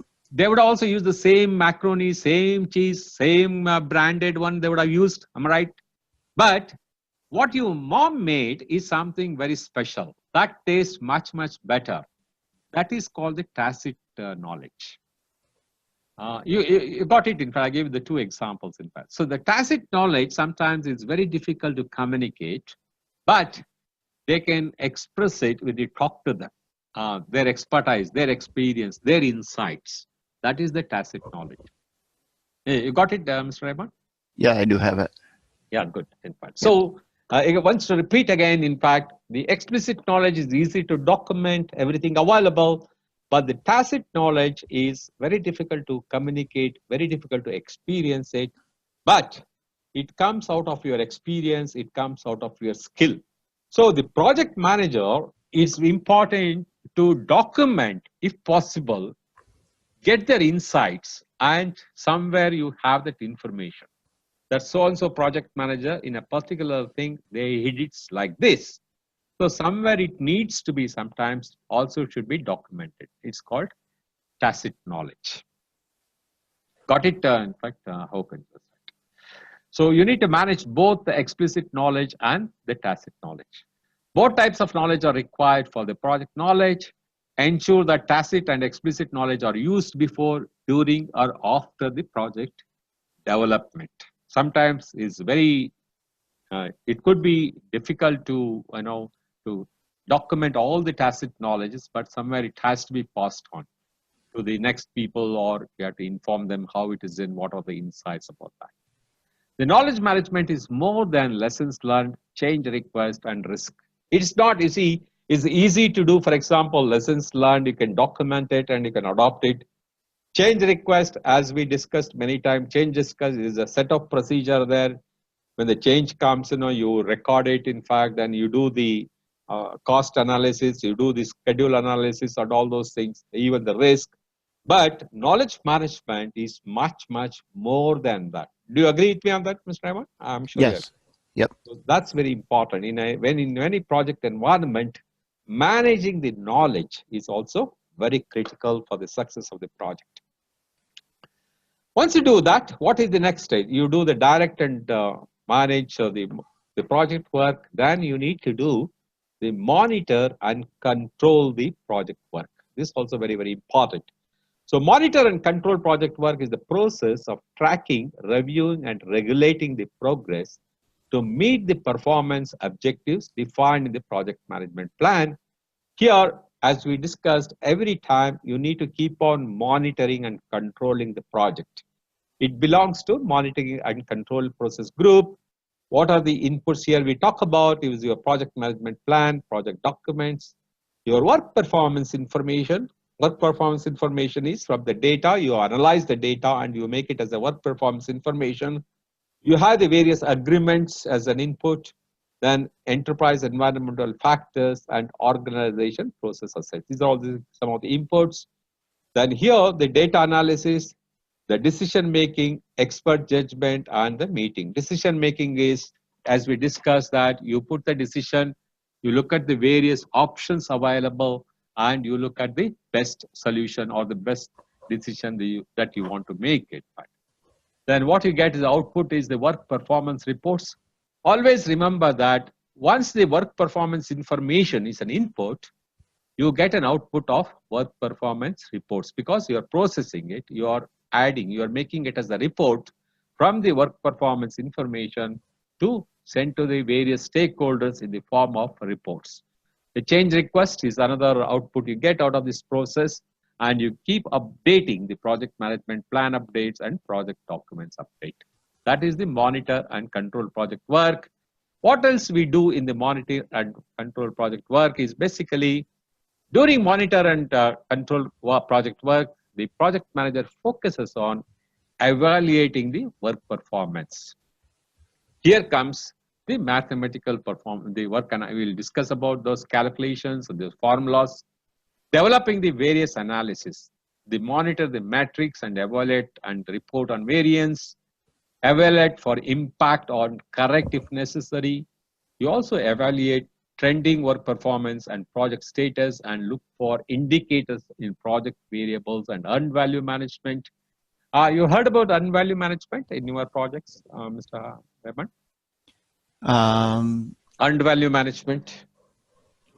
No, I haven't. You're not interested. Okay, we'll go through that. And probably you must have done probably this terminology. You may not be aware. When You're probably right. When you do that immediately, oh yes, every time you do that, you will say that. Okay. Okay, overlap with control and monitoring processes, and you collect information to develop the analysis model. You also communicate results of models throughout the team, then make decisions to improve the performance. Burn rate. You heard about burn rate by any chance? What's burn rate? Burn rate? Yeah. No. No. Burn rate is nothing but the amount of money you are spending, your budget on the project. At what rate you are spending your budget, or what rate you are spending the allocated money of the project on the progress of the project. There is a formula for that, 1 by CPI. Probably I will explain to you this. What is CPI means is the cost performance index. I will explain to you in the following slide. So the formula for burn rate is 1 divided by CPI. That is the formula. So the burn rate is nothing but at what rate you are spending your allocated budget of the project on the project progress. Is it 10%? Is it 20%? Or what rate you are spending, in fact? So that's called the burn rate. Burn rate, as it says, how much money you are burning on the project, at what rate you are burning it, just like that. So are both evaluating staffing decisions or for performance. These are all some of the monitor and control the project work. Before I come to this formula, can we take on the 10-minute small break? Sure. Okay, just 10 minutes, so that we are getting into some mathematical calculations. So I want you to be a little fresh on those things, in fact. Okay. Okay. Okay. We'll just take 10 minutes now. Okay. Oh, okay. Sounds good. Yeah.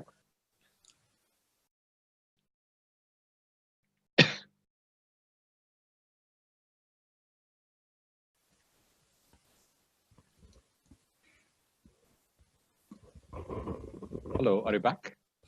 I am. I'm here. Oh, good. Okay. I just wanted to ask you, Mr. Rahman, that you had to take the sessions only on the weekends, or you are okay with some working days? Okay. Now, we'll get into this earned value management system. I'll try to explain to you about that.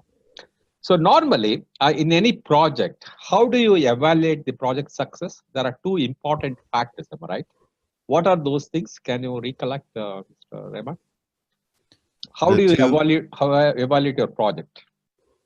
Well, it's schedule and cost. Absolutely right. So if you can see here, the right side, the triangle, I hope you are able to see. So every project you analyze, how do you analyze your cost variance and your schedule variance? Am I right? Yeah. Am I right? So there is a formula for that. So let's try to understand what is the earned value, what is the planned value, and what is the actual value. Actual value, you are very familiar. It is the actual cost you would have spent on a particular time of the project. That is the actual cost. I think it's very straightforward. Let's say that you are familiar with the BAC, that is budget at completion. BAC. Could you repeat that? BAC or BAC, it's called budget at completion. Yep. Yeah, that is your total budget for the project. It is called BAC or BAC.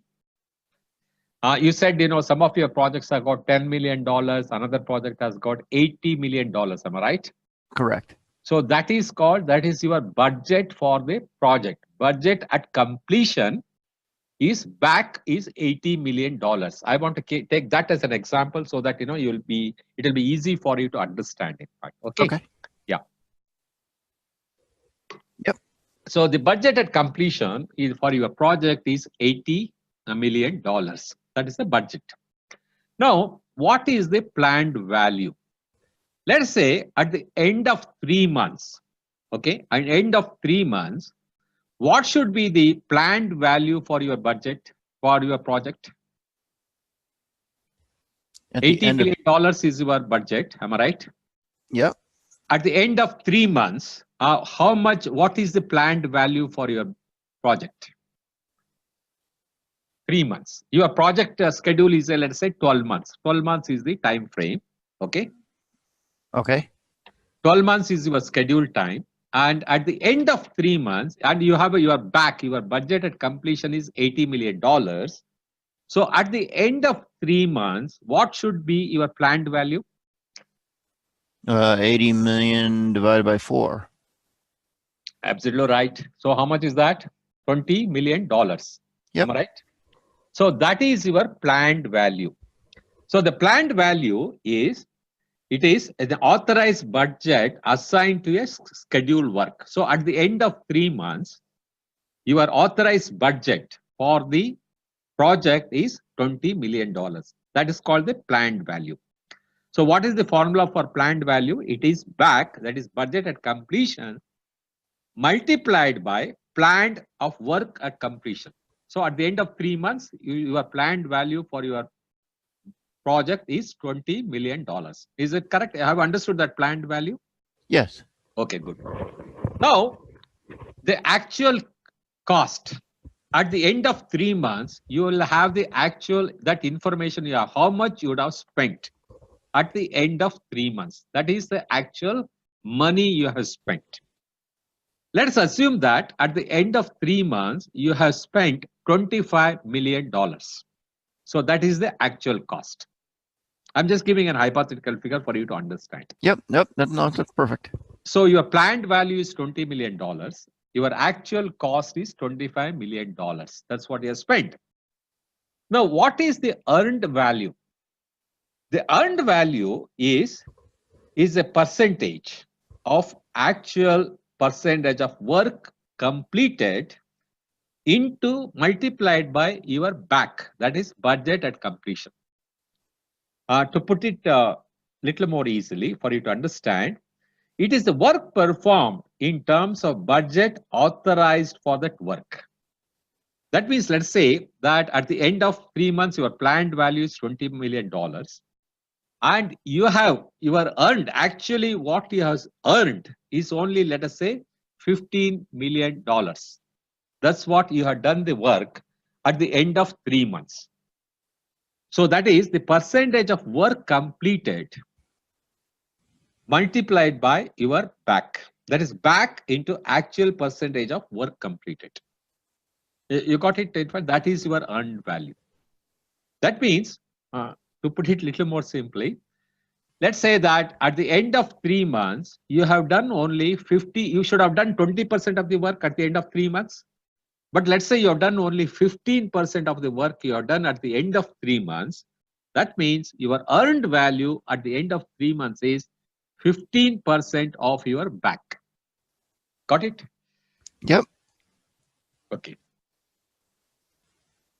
Because this is very, very important to understand, because all the earned value management calculations is based on these 3 things. Your earned value, your actual cost, you will always have the information, and your planned value.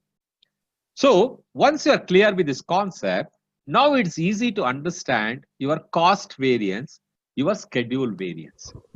Now here is, let's say, the triangle. Your cost variance is always your earned value minus your actual cost. That is the formula you should remember. CV is EV minus AC. You should remember it by heart. Very, very important, these 3 formulas. Now, CV is cost variance. C stands for cost. V stands for variance.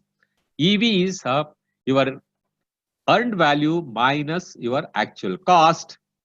And your schedule variance is your earned value minus your planned value. You got it, Mr. Raymond? Yep. Yeah, good. Kindly make a note of this somewhere if you have got a piece of paper. So these 3, again, I'm repeating for that, there will not be any confusion. BAC is a budget at completion. BAC is your total budget for the project. Your planned value is the authorized budget assigned to a scheduled work. The example I gave you, at the end of 3 months, your planned value for your 12 months scheduled project at the end of 3 months for $80 million is your planned value is $20 billion. And at the end of the 3 months, you have done 15% of the work has been progressed. Against you should have done 20%. So your earned value is 15% multiplied by, that is actual percentage of work completed multiplied by your BAC. So that is your earned value. Is it clear on that? That's right? Yep. Good. Okay, very nice. Have you done this type of calculation any time in your projects? Could you repeat that? No, have you done this calculation any time for your projects? No. Not this formula. You don't do this. And normally you are a finance guy or your accounts person must be doing it. Am I right? Right. Right. What formula you use? What is the formula you use? We typically look at the work that's been completed. Okay. Give it a percentage. Percentage, okay. And then we percent the total amount. And that's where our budget should be, or where our fee should be. And then it's a workaround of the formulas that we have here. It's just a matter of how we get there. How we get there, okay. So this is the first set of formula I wanted to remember. As we go on, there will be another about 15 formulas, which I wanted to by heart. Okay, this is the first basically, because in all the formulas, these basic things are going to be used. You should know what is the earned value. You should know what is the planned value. And of course, you are very familiar with the actual value or actual cost. You should know the formula of cost variance, that on a particular period, how much is the earned value and minus your actual cost gives you cost variance. Schedule variance is earned value minus your planned value gives the schedule variance. This is very important to remember. So the poor cost variance combined with a good schedule variance does not mean everything is right. Just because that you are doing very well in your schedule, but your cost is bad, that doesn't mean that you are doing well on your project. So spend more and make up time is also not correct. Spend less and lose time is also, it will affect your cost variance, in fact. So these are all some of the challenges. You are clear on this concept, Mr. Okay? Yes. Okay. The next one is the monitor and control lessons learned. The monitor and control project work is an opportunity to adjust and adopt the work to ensure that the project success. It is also an opportunity to learn new approaches and techniques that other projects can benefit from. This process generates real-time lessons learned for current and future efforts. It defines additional approaches for future efforts. It may result in a schedule modifications, corrective and preventive action, fast track schedule. You have heard about fast track schedule, about that? I've heard of it, yes. You heard about it. That means you're putting more resources, or you're doing the parallelly, not resources. Putting the parallelly some work, fast track, okay? Then schedule optimization and implementation or mitigation plans. We'll discuss all these things in some of the following slides. The corrective and preventive actions, what you undertake to monitor and control it. Now, the performance integrated change control. The performance integrated change control is the process of reviewing all change requests, approving and managing changes to the project deliverables, project documents, and the project management plan, and communicating the decisions. It belongs to the monitoring and control process groups. It's basically performance integrated change control. You'll have the various inputs here. Of course, we already discussed those things.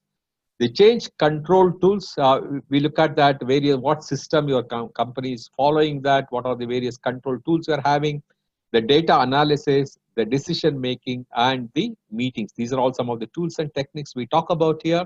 And the output what you get is approved change request, because once the change request is an input, then naturally you get an approved change request as an output here after this process.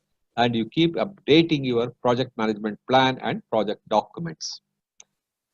Here is the change management process. This is, of course, I discussed with you already, Mr. Raymond, but still, once again, receive a request and determine that a change has occurred. Is it necessary?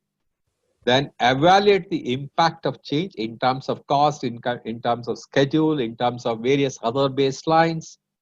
Then identify and analyze the alternatives. in case if you don't, for example, is there any other way of doing this, any other way of addressing this issue? You look at the alternatives, then you determine the impact to cost, schedule, and resources. Then you propose a review with a change control board. We discussed it once again. Of course, this is for repetition, so that any change request, first you evaluate the changes, the impact. You look at the various other ways of solving the problem. Then you also determine the impact of cost. These are the triple constraints that you look at it. Then you propose a change to the change control board. Ability to the project manager to manage changes will be tested in the examination. Definitely, there could be one or two questions on this change control or the change request. They will give you different scenarios and how exactly you handle it in a different situations. You need to answer that. So integrated change control, here the projects seldom run according to the plan. I'm sure you agree with me on that. Always the changes is a constant thing. You identify that a change needs to occur or has already occurred. It influences the factors that circumvent change control, review and approve changes. You manage the approved changes and monitor when and how the changes occur. Analyze the risk impact is very, very important. You keep on analyzing the various risk factors and socialize and seek change approval, change control board, because many changes when you recommend to the change control board, here they say socialize, because in the sense, you take them or you create that trust, you create that confidence, or you manage them very well so that, whatever suggestions or recommendation you are giving, that they accept and you get the approval. Schedule change, release only approved changes. As we discussed very clearly, only if it is approved, you should release such changes. If they reject it, that change should not be implemented. You update the project documents like schedule cost, risk, quality plan, change log, all these things you do in the integrated change control. So here is the problem statement. Can you read this, Mr. Raymond, if you don't mind? Yes. You are the project manager of a new corporate initiative that is focused on revising and reclassifying the staffing position in its design division. The project plan has been developed. Initially, there were some challenges as the teams adjusted to the new staffing positions. However, you have worked with the teams to provide insight on their roles and responsibilities, and everything is now progressing smoothly. The past 5 project team review meetings have shown that you are on schedule and 5% under budget. Now you are preparing a project status report for your upcoming meeting with the project sponsor. You are positive and excited at your project status despite the rocky start. Unfortunately, the meeting with the project sponsor does not go as planned. You are informed by the sponsor that the deadline of the project needs to be moved up by 30 days and the budget will remain the same. The sponsor has asked you to submit a plan of action on how you would accomplish this new deadline. What should you do? Yeah. Very tricky situation, right? 30 days is a long time. 30 days is too much, am I right? I think PM will have a heart attack, I think. Exactly. A few more sleepless nights. Am I right? It's not that easy what they think, in fact. Right. What's the best, how do you solve this problem? With your so we go back to the team and discuss the situation and try to work up a new schedule and how it affects the budget, and Correct. Go back to the sponsor and explain it to them. Explain to them. No, that's correct. Absolutely right. So let's see how the solution is. Absolutely right. You need to schedule a team meeting and discuss your strategy. Plan for implementing the change. After reviewing your change management plan, your team should first look at the remaining work to be completed to assess what it should undertake or to complete the activities. This relates to the triple constraint of scope, budget, and schedule, and other measurable constraints such as quality metrics. Also include the risk reassessment and resources. Then the team will be able to brainstorm and analyze how to adjust the calendar accordingly. see if there are opportunities to reduce scope, work overtime, and still meet the budgetary constraint. After approaching the problem using the triple constraint and change management process, you will be able to create a new viable plan of action so that you will both meet the new deadline and the new compromise of the integrity of the deliverable. Using the triple constraint and change control process is a great framework for assessing the change and making decisions around it. Absolutely says that you need to discuss with your team members, then work and reassess all the various things and then take it forward. But this is one of the reasons why the conflicts arises. You remember that I was explaining to you that, or probably in the next following slides, one of the main reasons why conflict arises is because of the priority of schedules. When the schedule changes, your team members, becomes very, very, am I right, restless, isn't it? Mm-hmm. Your team members, that's where a lot of conflict starts because of the priorities of the schedules, in fact. So this is a classic example of that. I hope this type of situation doesn't come in many projects. Advancing it by 30 days is too much, in fact. All right. Yeah, right. It will kill the whole system, in fact. It could. Yeah, correct. Am I right? No, that's right. Yep. Yeah. People will get demotivated, and there will be a lot of issues, in fact, when it happens like that. A lot of adjustments need to be made. A lot of adjustments. Absolutely right. So the final thing is in this integration is close project or phase. So here, what are the inputs here? Project charter. The close is the process of finalizing all the activities for the project or phase or contract. It belongs to the closing process group.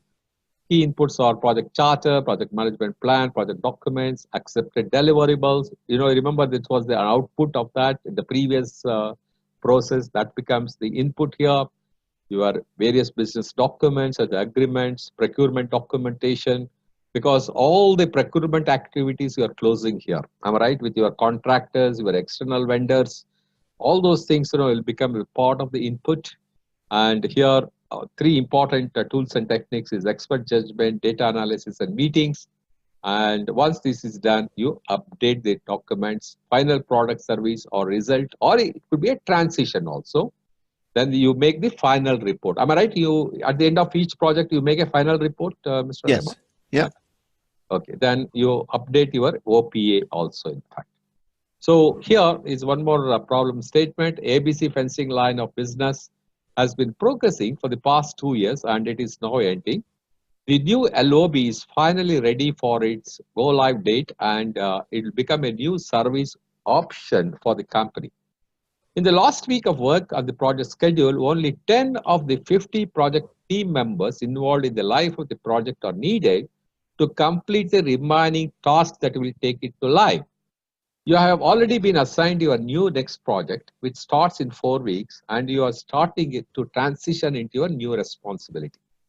So what should you be concerned about as you try and close your project? Can you give some insight to this? Or the key thing is only 10 of the 50 project team members involved are going to continue. Remaining 40 are going to immediately leave. That's one thing you need to observe. So what is your take on this? We need to coordinate with the remaining team members to make sure we can get a full closeout. Yeah. Okay. Figure out when the actual closed out date needs to be completed. Okay. Go ahead. Yeah, please. Basically, the catch is here. Out of 50 people, only 10 people are going to continue, and you have been already on your new project, or you have been assigned a new project. So what's important is, what will you do with the remaining 40 people? Before you let them go, you need to sit with them and take and document the lessons learned. Correct? Am I right? Yes. That's very, very important, because they know that they are not going to be part of your other project, or they're not going to continue that. So in that situation, what happens? They will not have any interest to document any records. Am I right? Mm-hmm. Yep. Correct. Because they know not, you are not going to use them. So the tricky situation is here. with both yourself and many of the team members leaving the project, you need to ensure that everyone contributes to the lessons learned process before they leave. That's very important. So some team members could be apprehensive about contributing because they do not see the value or benefit in the process and feel you could have done it on your own. In that case, you need to explain that lessons learned and historical information are valuable because they give insight and potential starting point for new projects. So you should inform them, the team, that there is also a part of the updates to the organization process sets which is necessary to close the project formally. Because the insights of each member is very important. They may say that, sir, on our behalf, you do it. The project man, they may say that, but all those 40 members are also important to record their lessons learned. So this type of questions will be there, so we need to answer it. Do you think it was useful? Yes. That's right. That's great. So some of the key takeaways here is the project integration management involves the unification, consolidation, articulation, and integrative actions that are crucial for successfully completing the project. Integrating the project activity is the key role of a project manager. The project team focuses on completing the project activities, and the project sponsor protects the team against unsolved changes. The benefit measurement methods ascertain the cost and benefits of undertaking the project. I explained you very clearly the NPV, the IRR, return on investment, all some of the benefit measurement methods, payback period. These are all important, while constraint optimization methods rely on mathematical modeling to select the best projects that achieve the business objectives. Now, the various project integration management process or first is, this is the flow I want you to remember. You remember the first mobile number, the 7 digits. So there are 7 processes in integration management. How many, Mr. Rahman? 7. There's 7. Yeah.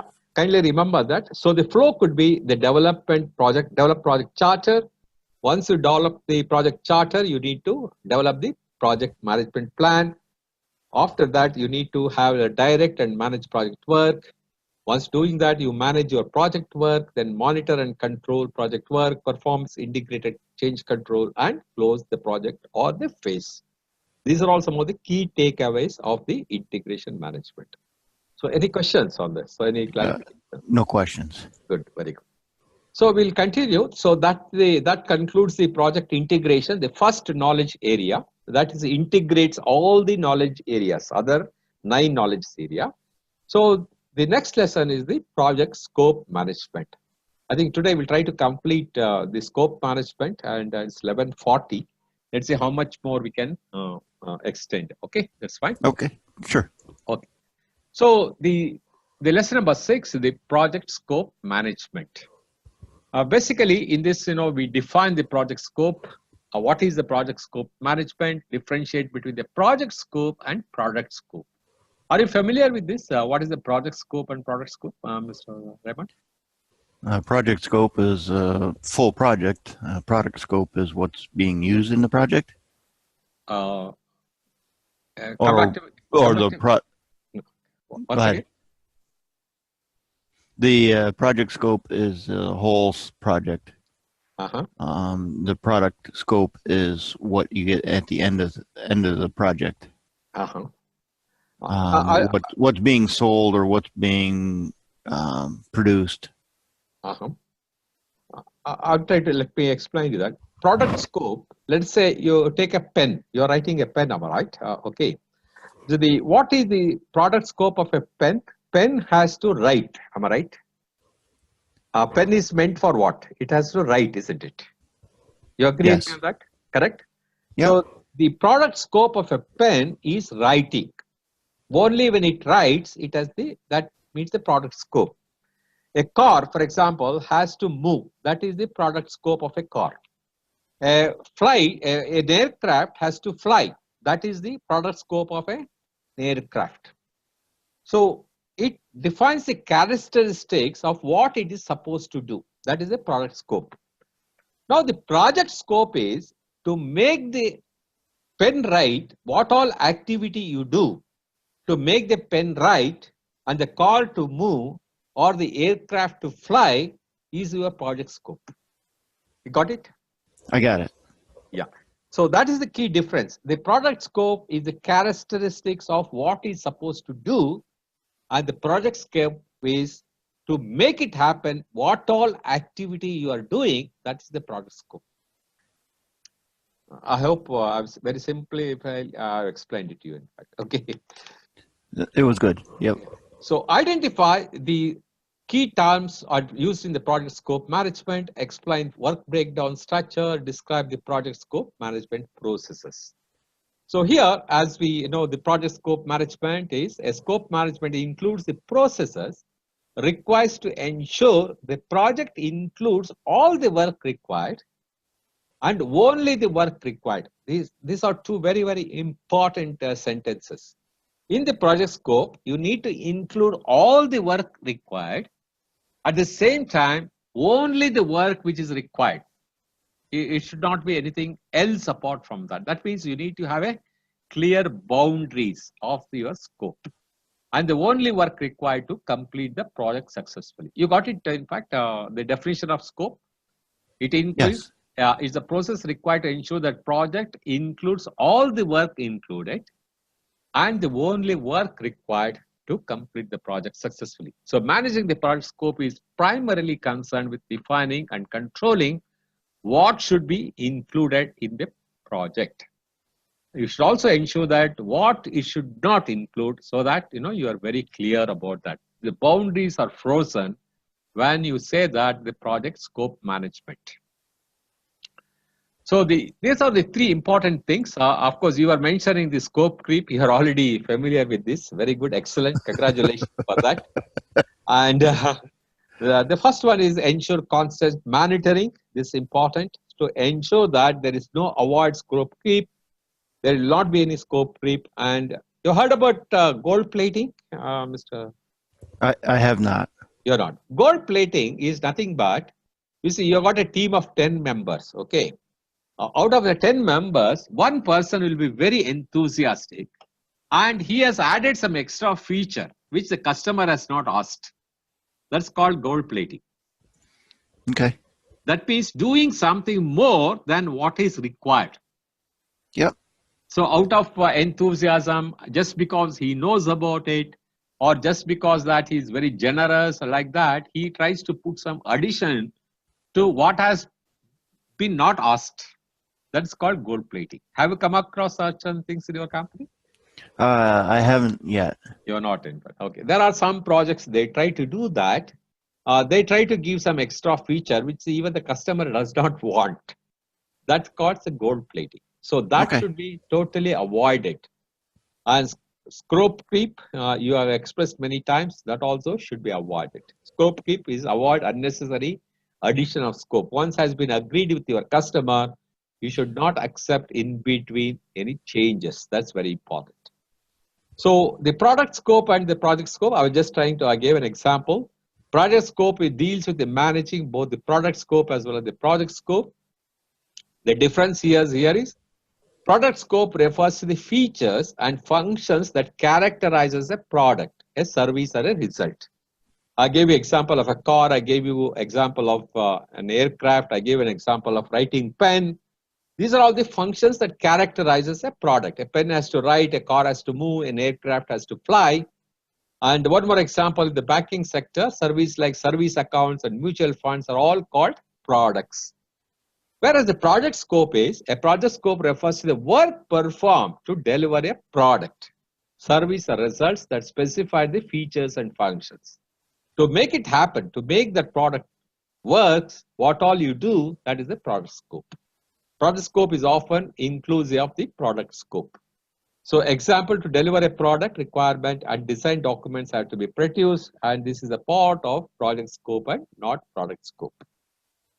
So definition of work breakdown structure. Are you familiar with the WBS?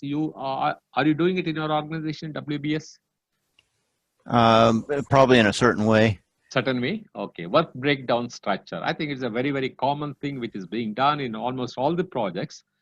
WBS is nothing but a deliverable-oriented functional decomposition of the project scope of work into hierarchically grouped work elements. That means you are breaking your work into small work packages, so that when I said earlier about the schematic design, the design development, construction document, and the correct, absolutely right. You're right. That's what it is. That's what it is. Absolutely right. The work. That means you are going up to the lower level of decomposing your work. In fact, small work packages.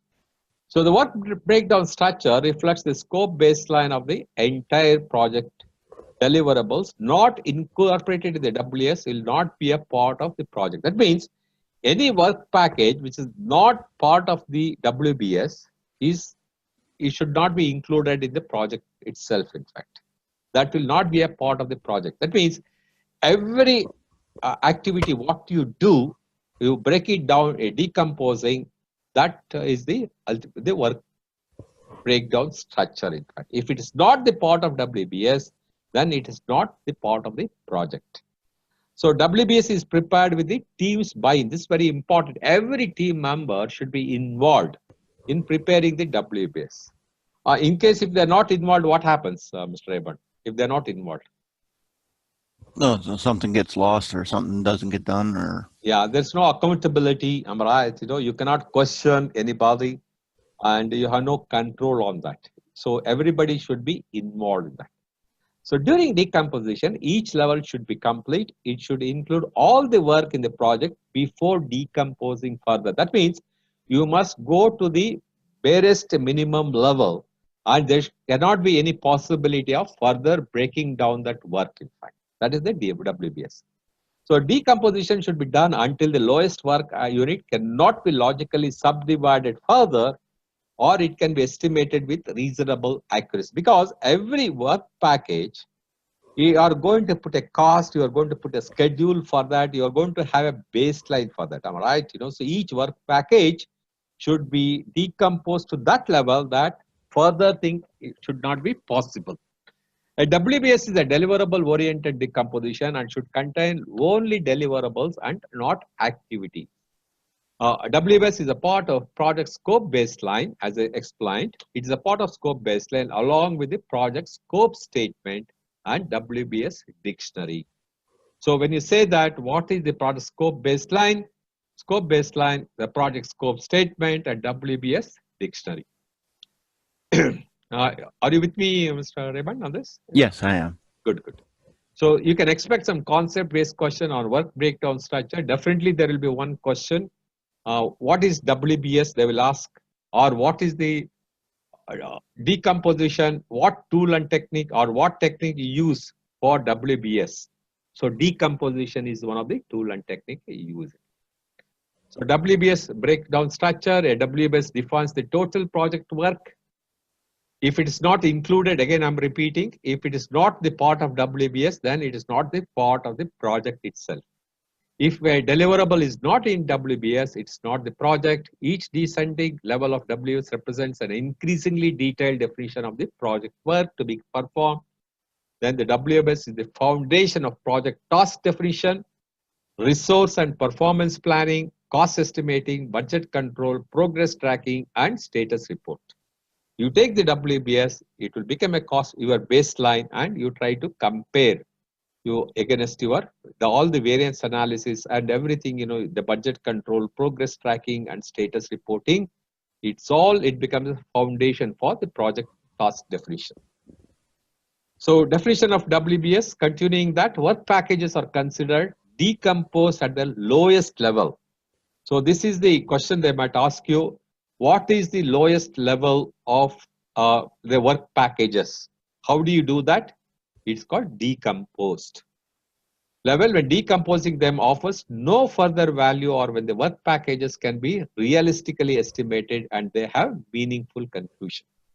For a completely decomposed project, each work package should have a single purpose, because each work package should be, what it's going to do, that it should have a single purpose. Accumulation of various work packages, it will become a delivery. It's like that. So be decomposed until it does not make sense to decompose further. Be estimable and with a high degree of accuracy. Every work packages should have an estimation of cost, it should be of resources, all those estimation has to happen, then certain clearly understood deliverables or work products. So this is the definition of WBS. Some of the key terms here we need to understand is the work breakdown structure. WBS is a hierarchical decomposition of the total scope of work to be carried out by the project team to accomplish the project objectives and create the required deliverables. So that is the WBS. It's a hierarchical decomposition of the total scope of work to be carried out. What is WBS dictionary? Have you heard about that in your company? Do you maintain a WBS dictionary, Mr. Raymond? No. I have not heard of the dictionary. Okay. You heard about WBS, of course, you are mentioning that the various things. The WBS dictionary is a document that provides the details, deliverable, activity and schedule information about each of the component of work down structure. It's basically, it will have all the information of the work packages that you are decomposed, that all the information you'll have this info. What all things, the resources, for example, the cost, all details are included in the WBS dictionary. What it in fact, it's a sort of dictionary where you will have all the information pertaining to that, the schedule information about each component in the WBS breakdown structure. What is a project scope statement? A project scope statement is the description of the project scope, major deliverables, assumptions and constraints, and it describes the project deliverables in detail. I wanted to by heart if possible because there could be a question on this. What is the project scope statement? They'll give you 3-4 scenarios or 3-4 answers. The correct answer will be project scope statement is the description of these 4 you should remember: project scope, major deliverables, assumptions and constraints. Can you repeat this, Mr. Reba? Project scope, major deliverables, assumptions, and constraints. These are the 4 elements of the project scope statement. This you need to remember this. Okay. And control account is nothing but a management control account where scope, budget, and actual cost and schedule are integrated and compared to earned value for performance measurement. This is the control account. It is the scope, budget, and the actual cost and schedule are integrated and compared. The control account of each work packages, for example, cumulative of all work packages, will become a control account of such and that deliverable. So management control where scope, budgets, actual cost, and schedule are integrated and compared to earned value or performance measurement. So you have the earned value of the performance measurement, which we just discussed, cost variance, schedule variance, and we are going to discuss some more earned value management techniques. And this will be the base for that, the control account. So here is one, for example, a picture of or a sample of WBS. It can vary according to the projects. It can vary according to the size or the complexity of the project. Here is the simple one, banking software. You have a requirement documentation, then you have a design and architecture, then under that you have got code, test, and go live. Under each of these things that, again, you will have a further, it is decomposed to the lowest level. You see for WOP, work progress 3.2, 4.2, warranty sheet. These are one sample of the WBS. I think in your organization, you must be having a similar one or a little more complicated. Yes, probably a little bit more complicated. Yeah, I understand that, because architecture and the home products are much more complicated. Yeah, that's right. So the plan scope management, there are 6 processes in the mobile number. You remember this 766, am I right? Yep.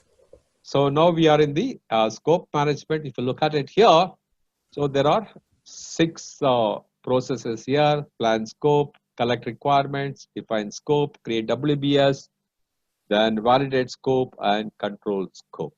Okay, these are the 6 processes. Let's quickly go through that. So the plan scope management is the process of creating a scope management plan that documents how the project scope will be defined, validated, and controlled, and it belongs to the planning process group. Okay, all planning will be under planning process group. You should remember that. That's very important. So the scope management is creating a scope management plan that documents how the project scope will be defined, how it gets validated and controlled. So what are the inputs here? We're talking about project charter, project management plan, enterprise environmental factor, OPA, and here the data analysis meeting and the expert judgment. These are all some of the common tools and techniques.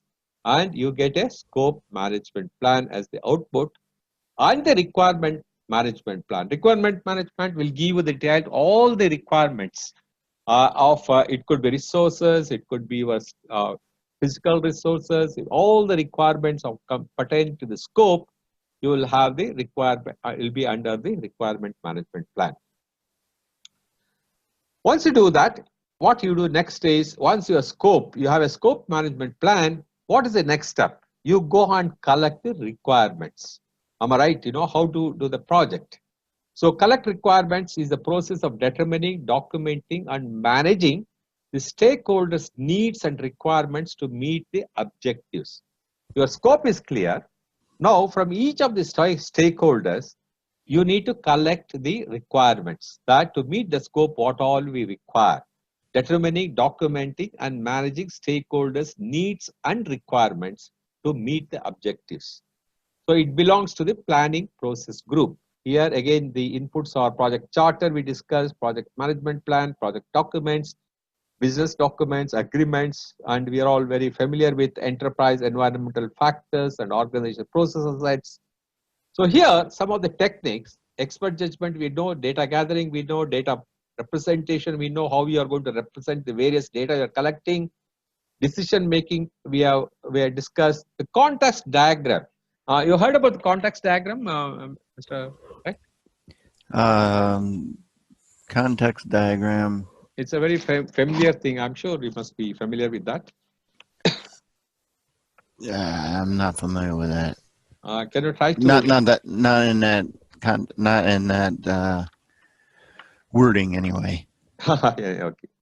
You will not be able to recollect what you would have discussed or anything in that. What was that? You can't recollect what would have been discussed or anything, something like that. Context diagrams? No. Yep. Okay. Let me try to explain. The context diagrams is a visual deficit. The product scope by showing a business system is a process equipment or a computer system and how the people and other systems interact with it. For example, I'll give an example. You will be able to understand. You go to a restaurant, okay, and in many of the dining tables, you would have seen an ordering machine, am I right? You have seen that ordering machines with a menu.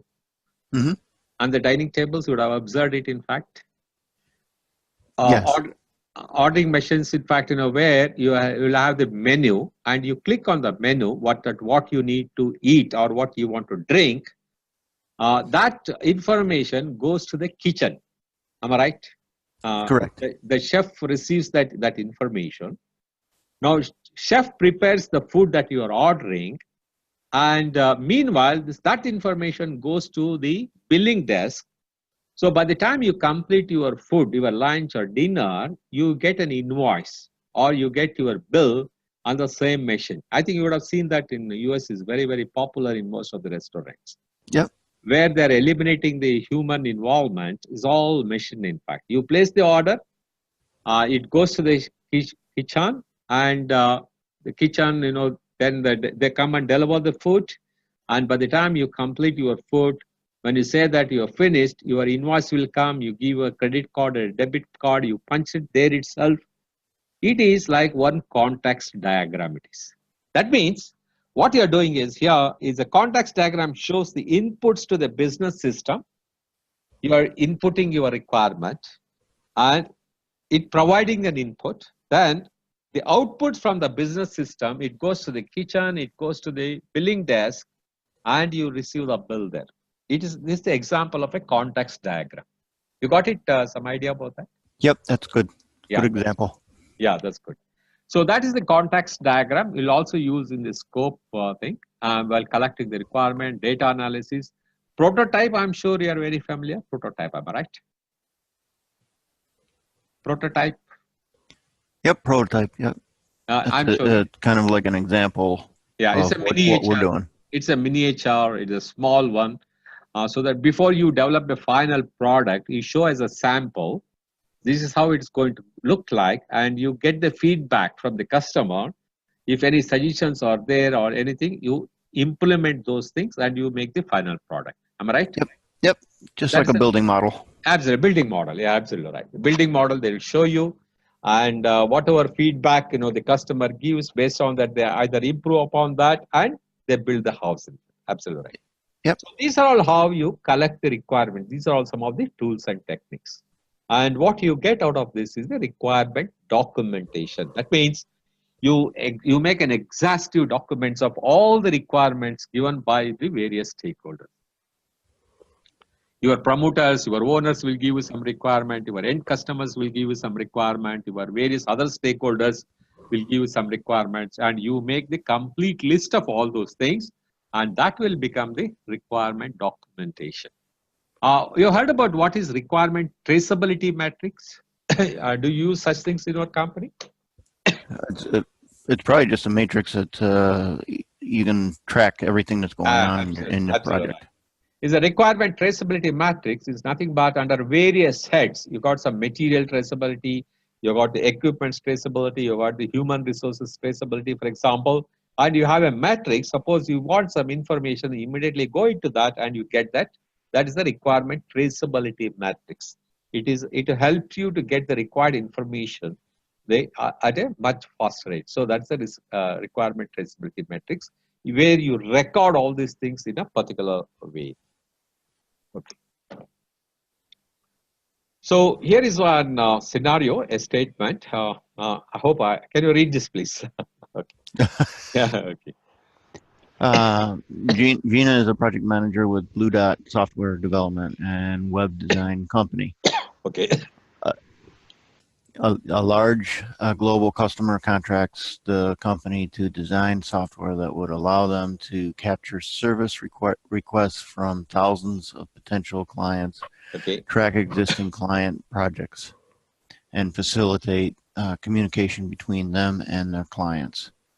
Gina has never led a project of this size, but has successfully completed a similar project on a smaller scale. Therefore, Gina feels confident about her abilities to lead the project and will utilize historical information from her previous project to plan for this initiative.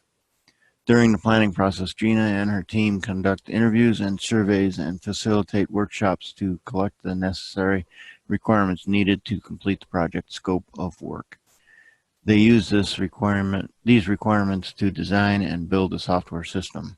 Unfortunately, during the final user acceptance testing of the software, which is required for customer sign-off, Gina's project team discovers the software design will not support the performance requirements when the system is under the load of several hundred users. What happens now? Yeah. Very tricky problem, right? It's just a minor condition, I guess. Yeah, that's right. So what has to happen is we have to go back into the user information and find out where the disconnect was and determine what needs to happen to bring this software back up to where the user can use it. Yeah, absolutely right. So the root cause here is the collecting the requirement is not correct, am I right? She has not collected all the required information from the various stakeholders. You agree with me on that? Yes. That could be one of the main reason that why this problem has come. Correct. That means here, the software will not support the performance requirement when the system is under the load of several hundred users. So that issue has not been addressed while collecting that information. So this is a major blow to Gina and her team. So they had captured the customer requirements accurately, but had not anticipated how to support the non-functional requirement. This is also very important. Non-functional requirement, that's one has not been collected when, for example, design will not support the performance requirement when the system is under the load of several hundred users. So with this being a software design issue, the team has to rewrite the core architecture of the software, which requires all components of the systems to be retested before the customer sign off. So because of this, you have all these problems: increased cost, high risk of customer dissatisfaction. Naturally, am I right? It's a major thing for the customer when it's not connecting or not compatible with enhanced thousands of customers. For them, I'm sure it will be a lot of dissatisfaction will be there, and missed scheduled deadlines, the triple constraint effect. You can see low morale of the project team members because they feel that they have done their best, but just because this information collected was not adequate or important, the team members, morale also will come down. So the project needs to assess the impact and likely require a change request for the schedule and budget impacts. So this is a scenario. In fact, I hope such examples are useful. Am I right? Yes, they are. Yeah. Helpful. Yeah, that's right. So it need not be a similar question can come, but something related like this in the examination can appear. So it will help you to have your analytical skills, how to look at the problem and what best solution you can provide on those. Yep. Are you familiar with group creativity techniques? You have brainstorming. I'm sure you must be very, very familiar. Yeah, we do a lot of that. You do nominal group techniques? Nominal group. Yeah, group type. And what about idea or mind mapping you do? It's probably where we grab ideas from everybody and then map it together. Absolutely. Make it work together. Yeah, that's right. That is the mind mapping. Affinity diagram is the large number of ideas to be classified into groups for review and analysis. For example, in your home project, you are collecting all the ideas. Let's say you require for a drawing room, you require for the kitchen, you require for the bedroom. All the ideas you are collecting, then what you do is you classify it into groups. All the ideas collected for the master bedroom will be under one. All the ideas collected under the kitchen will be one. Like that, you do the groups so that you can further review for the analysis. That is the affinity diagram. You got it? I hope it's right. Yep. And the multi-criteria decision, I think that you must be very familiar, isn't it? Multi-criteria decision. Multi-criteria decision analysis. It's just taking all the information, putting it together, and making what risks there are, what budget constraints there are. Yeah. For that decision or for that. Also, what you do is that you put under the various criteria, in fact. What, for example, risk level, uncertainty, valuations, and all those things you put under different criteria. While making a decision, you have some criteria, am I right? Yep, let's say you want to select a resource. Let's say you want to select a team member. You have some criteria for that he should be a qualified person, he should have so many numbers of experience, and he should be, for example, flexible, he should be willing to work in any location, and he should be, for example, of a minimum age. These are all certain criteria you have while selecting a person, am I right? Correct. Yeah, correct. So then these are the criteria you have, and there are 5 persons comes for the interview. You interview them, all the 5 of them, and you put those criteria, each of the candidates in all these 5 parameters, how do they fit in, and who scores the maximum in all the parameters, you select them. Am I right? Yes. So that is called the multi-criteria decision analysis. Okay.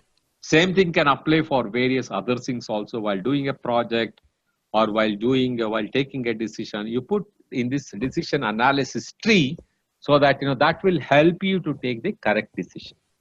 And one thing, the idea mapping nominal group is nothing but you are doing the brainstorming among your key stakeholders. In the nominal group, what you do is you prioritize that or you vote them, in fact, whichever gets the maximum thing, that is what the nominal group technique, in fact. Okay. So that means the ideas which on prioritization, you do that, and whichever is the topmost important thing, that's the nominal group technique, in fact. So it enhances the brainstorming with a voting process. That's what you do normally in the nominal group. and you can prioritize because of that. Let's say there are 5 ideas have come. Then there are, out of these 5 ideas, let's say there are 10 people are involved in this brainstorming session. You ask them to vote those 5 ideas. So let's say everybody start voting that ideas in fact, and whichever get the maximum number of votes, you select that. That is the nominal group technique. You got it? Yep. Yep. So these are all some of the techniques that that will help you for your group creativity techniques to take some decision. And I'm sure this must be very easy for you. Group decision making techniques. Unanimity is very familiar. Am I right? Mm-hmm. Unanimous. It's a unanimous decision means that everybody agrees for making a decision. In fact, let's say there are 10 members in a brainstorming session. If all 10 uniformly agrees, that it will become a unanimous decision. Correct? Correct. What is majority? Let's say there are 10 10 members in the team. That let's say the majority, 6 of them agrees, then it becomes a majority. Plurality is this applies when there are groups participations are there. Let's say in a decision making or in a discussion, there's one group from HR department, there's one group from your IT department, there's one group from let's say logistics or supply chain department. The IT department will have 4 members in the group, the supply chain will have 3, and the another department will have 3. Let's say 3 groups are there. So in the plurality, what happens is a decision that is reached whereby the largest block in a group decides. So that means the 4 members are in one particular group, whatever they decide, and that will be the decision should be taken. It's like that. It's a plurality. That means the largest group, the largest block of a group decides, that will become the plurality. That even if a majority is not achieved, it need not be, for example, the majority, but if it's the largest block, largest group decides, then that has to be accepted. It's like that. Autocratic, I think, is a very common. You follow the system in your company, autocratic? Decisions are made by an individual on behalf of the group. That means yes, you decide. We do get that sometimes. I'm right. You decide on behalf of the group, actually. Whatever you decide, they have to follow. Am I right? Yep. Yep. It's very, very common in some of the company which I worked. Many times, autocratic decisions was taken actually. Particularly the sponsor or the owner of the company used to take a decision. This has to be done like this. Everybody has to follow that. As simple as that. Right? Yep. No questions asked. Okay. Follow along or bye-bye. Otherwise, bye-bye. Correct. You're absolutely right. Otherwise, bye-bye. Because if you don't follow what they will say immediately, it's my money. I have taken a decision. Correct, no? Right. You're not going to lose anything. It's my money after all. You follow what I'm selling. That's all. As simple as that. So autocratic decision. So, but the best thing decision is the unanimity. If it becomes a unanimous, then every team members gets involved. They own that decision. Am I right? You agree with me, no? Yes. When they are involved in the decision making, they will also become the part of the decision making. Then they own the decision, and when they accept the decision, they will put wholehearted efforts to achieve that task. So these are all some of the techniques. Of course, it depends upon the situation, it depends upon the projects, the complexity, and all those things it determines. Requirement traceability matrix, I already explained, and you're also familiar about this, the various documents. It comes at, let's say, design, coding, system testing, acceptance testing, and you have a code number for these things, so it will help you to trace these documents in various places. So requirement traceability is a technique used to verify the work packages of a WBS are delivered and tested. Typically, this is supported through a tooling like Microsoft, Team Foundation, or several or similar products. Do you have this system in your company, Stephen? Traceability matrix? Similar systems. Yeah, you are having that. Yeah, yeah. That's right, yes. Most of the companies do have this because the amount of data is so much, like that you are telling 200 pages, right? Exactly. So unless you have a system to trace it, it will become extremely difficult. And in certain complex project, it runs into, let's say, 5,000 pages, 10,000 pages like that. So unless they have a coding system, unless they have a traceability matrix, it will become very difficult for that. Right. So what is a defined scope? Defined scope is the process of developing. So I hope you are following this. In fact, one is in the scope management plan. First, you scope, the scope, then you do the you collect the requirements. After collecting the requirements, you define the scope. So here the define the scope is a process of developing a detailed description of the project and product. It belongs to the planning process group.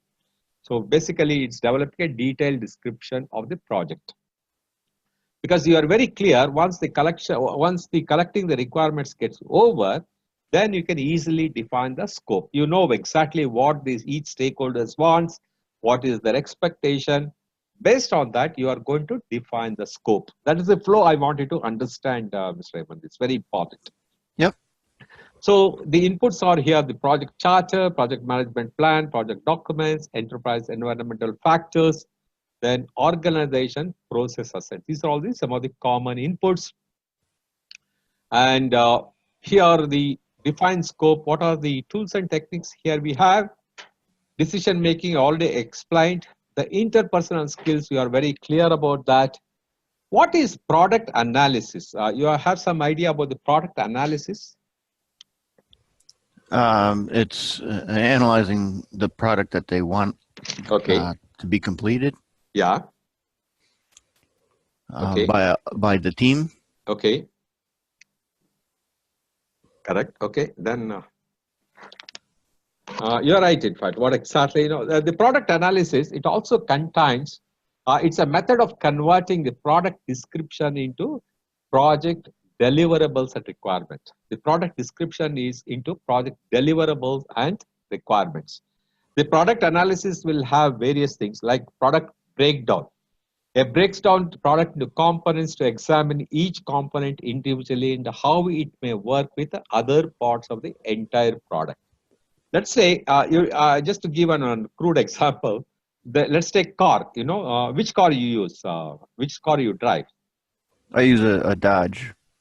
Dodge, in fact. Okay, so let's say you break it down to various components of tires, your engine, your body of the car, in fact, and you have accelerator, various components. You break it down, and so that individually how it may work with other parts of the entire product.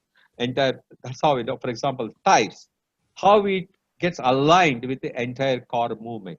Your engine, how it aligns with the entire car. So breaking it down to different components of the product and how it aligns with the other parts of the product. That is the product breakdown. That's one of that, the product analysis. Then system engineering, let's say, focuses on satisfying the customer needs, cost reimbursement, and quality demands through design and creation of the product. It also has the value engineering. Value engineering is nothing but deals with the reduced costs and increasing profits, all while improving the quality. So these are all when you analyze a product, you do all these things. Product breakdown, you'll have the system analysis, you have the value analysis. Then you will also have, for example, you will have quality functions, you have got function analysis, value analysis. All these things comes under product analysis. I hope you got some idea about that. Yes, I do. Good. Then the output you get is a project scope statement. So what the project scope statement contains, you read that clearly a few slides back. I hope you remember. What is the project scope statement? Can you recollect that? Scope statement is a statement that tells you what has to happen to make that product align with whatever other product they have or how that product has to work. Mm-hmm. Okay. So absolutely right. And you need to remember, for example, your scope line, the project scope statement and the WBS and the WS dictionary. That is the project scope baseline with the project scope statement. So that tells that the project scope statement clearly defines about the project thing and what it contains, what it does not contain, WBS, WS dictionary, and those are the things. Right. Okay. So we are here, right? Expert judgment. Okay, product analysis we discussed, the decision making. So once you do this, define the scope, what you do the next step is you have to create WBS. Am I right? We discussed this. So Yes. Once your scope is clear, then you are going to break it down into work packages. That's what you do. So create WBS in the process of subdividing the project deliverables and project work into smaller, more manageable components, and it belongs to planning process group. So here we already discussed about the inputs. Of course, you are familiar. Decomposition is what we discussed. Decomposition is nothing but breaking into smaller project Smaller deliverables. or the work packages. In fact, that is the decomposition. You can expect at least 90% you will have a question on this decomposition and the work packages. So I Okay. want to be a little clear about that. And then we discuss about the scope baseline. Scope baseline is when you do the performance analysis, the variance analysis, you take the scope baseline. So let's say, for example, we had that schedule variance from the baseline. Scope baseline is earned value minus the planned value. That will be the formula that you have to use. We'll discuss that in the following slide very clearly, or in the cost management, because almost the cost management and the schedule management almost same. The formulas, for the earned value management will be almost same. So we'll discuss those things then. So validate scope. What is the difference between a validation and verification? Has some idea about that? Validation is making sure it meets all requirements. Yeah, correct. Absolutely right. You're perfectly right. And what's verification? Verification is confirming that all the material going into that project is correct. Meets the required specification, correct? Yeah. Whether those specifications are meeting, and validating is whether those specification meets the customer's requirement. That's very important. You are making a product according to certain specification, and those specification has to meet the customer requirement. Am I right? Yes. Otherwise, what is the use? In fact, if it doesn't meet the customer's requirement, then it is you are not able to deliver the customer's requirement, isn't it? So you have certain set of the specification, and you need to validate those specifications meeting the customer's requirement. How do you do that in terms of inspection? You follow some inspection in your company, audit or inspections? Yes. Oh, that's good. It's called quality assurance, quality control. Quality control. Okay, very nice. Okay, good. So the decision making and the accepted deliverables is the output you get. And like this, as I already said, any work performance data, an input will become a work performance information as an output. Then you have the change request and the project documents updates. That is the validation. Once you validate, you also need to control the scope.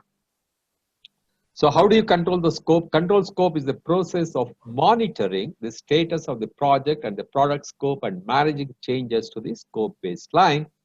Again, it belongs to the monitoring and control process group. So this is the most important thing, because unless you control the scope, things can go haywire. In fact, am I right? So the project management plan is the input, project documents, work performance data, OPA are some of the inputs. And how do you do the control scope? You do the lot of data analysis. Data analysis, that means you compare against the various baselines. Cost baseline, schedule baseline, all those data you analyze, and then you control. If it is going, for example, whether you should take a preventive action or you should take a corrective action, all that you do while controlling the scope. So, and what output you get is the work performance information, because your input is here. You can see work performance data will become the work performance information after this process, and you get the change request, and you update the project management plan and project documents. So the work performance important outputs here. The work performance information, the performance data collected from the controlling process, analyzed and comparison with the project management plan components, project documents, and other work performance information. Work performance data becomes work performance information after the tools and techniques of process have been applied, which I have explained clearly. So it becomes accepted deliverables. These are the deliverables that have been verified and are ready for validation against the project scope. First, you verify the output, then you validate. Am I right? Again, can you recollect what we discussed on verification and validation? I'm sure you are clear about that. Am I right? Yes. Whether it is meeting the specification and whether that specification meets the customer's requirement. So these two are very, very important to remember. Then the change request, of course, we discussed several times that validating project scope, new requirements might be discovered. For example, adding an email notification when a password is changed is just an example they are given. These requirements should be documented as change request. So this is very, very important. Any change request from the customer or from any other stakeholders has to be documented for the purpose of transparency in what we are trying to do. This is one short, data, information, knowledge, wisdom. It's called DIKW. Have you heard about this anytime, Mr. No. The PM, the data, information, knowledge, wisdom? Yeah, I think it's a very familiar one, I think, probably. It's not familiar in that wording. Okay. Probably you must be using it. For example, like we discussed, the data into information into report, am I right? Similar way, the data is the raw data, and it becomes an information when you analyze it. When, what, where, how, all these things, when you analyze it, it will become an information. And that will become a knowledge for you. And that knowledge, then it becomes, the wisdom is why. Here, how it happened, and here is why it has happened. This is the various the process. For example, here, this is the data and this is the context. So this is how the data, information, knowledge, and wisdom grows, in fact. You got it, Initially, it will be just a raw data. Once you analyze it, it will become an information. And that information, it will be converted into a knowledge. And that knowledge, it will be converted into wisdom when you keep asking why it has happened. You got it, in fact? Yep, I got it. Yeah, this is how the usually... We do that in a similar way. Yeah, absolutely right. Probably you may have a different terminology for that, I think. Yep. Correct? It's like that. You're right.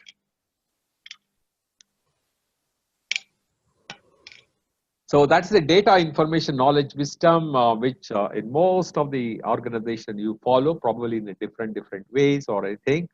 So the data is set to a discrete facts. Information requires applying the meaning and relevance to the set of it. That's how it's being done. So here is one business scenario. I would request you to read it once again, if you don't mind. Okay. Brian, the project manager in a strong matrix organization, has been leading projects for his company for 10 years. The company has made a decision to streamline their operations and create policies and procedures to cultivate a culture that is more centered on driving customer excellence.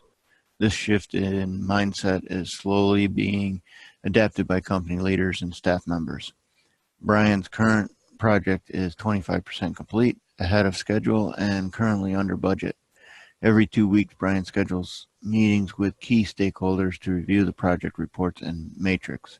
During the last stakeholder meeting, Brian was asked by one of the key stakeholders to add a new feature to the scope of work in the form of a formal change request. The stakeholder has just returned from an industry conference where he gained insight on some advanced technologies that would increase the company's competitive position and result in a large increase in market share. How should Brian handle this change request? Yeah. He's got he's already got a formal change request, so he's got to go back to the team, figure out what impact it is on the schedule, and what impact it is on the scope, and what impact it is on the cost. Put it all together and head back to his leaders and determine how they want to handle the change. Get an approval from the stakeholder after all that information is given to them. Correct. Yeah, right. And then go back to the team and try to convince them to motivate them and get them moving on making that change. Okay, that's fine. Let's see what more it has to do. As this was a formal request by a stakeholder, Brian should follow the agreed upon change request process. This would include analyzing the cost, benefits of the proposed request and provide alternatives to minimize the impact on cost baseline. So once this line is complete, analysis complete, Brian can present his findings to his sponsor and stakeholders for the decision. Correct? No, I think that's the best way of handling that. Correct? No? Yep. Yeah, that's good. Good analysis. Right. So one of the key takeaways from the project scope management is includes the processes required to ensure that a project includes all and only the work essentials to complete the project necessary. Product scope refers to the features and functions. I gave you the example of car, aircraft, and the pen that characterizes a product, service, and a result, while the project scope refers to the work that must be performed to deliver a product, service, or result with the specified features and functions. So WBS breaks the project scope into smaller and more manageable pieces called work packages. The decomposition is the tools and technique you use here. WS dictionary contains the explanation of the terms used in the WBS. The 6 project scope management are: you plan the scope, you collect requirements, you define scope. Once you define the scope, you create a WBS, that means break into smaller work packages, and afterwards you validate the scope and control the scope. This flow I want you to remember out of these 49 processes. Each knowledge area, some of this, at least the flow you should remember, Mr. Raymond, that's very important. In scope means first, visualize, you should visualize it. Scope means you plan the scope. Once you plan, you collect requirements. After collecting the requirements, you will define the scope. And after that, once the scope is defined, you make it into smaller work packages or create WBS. And afterwards, you validate the scope, then also control the scope. So if you understand the flow of each of these processes in 10 knowledge area, that will help you to have a grasp of all the processes. Are you with me on this? Yes, I am. Yeah, probably 2-3 times if you go through this content, I'm sure you'll be able to recollect all these things much better. Yep. That's great.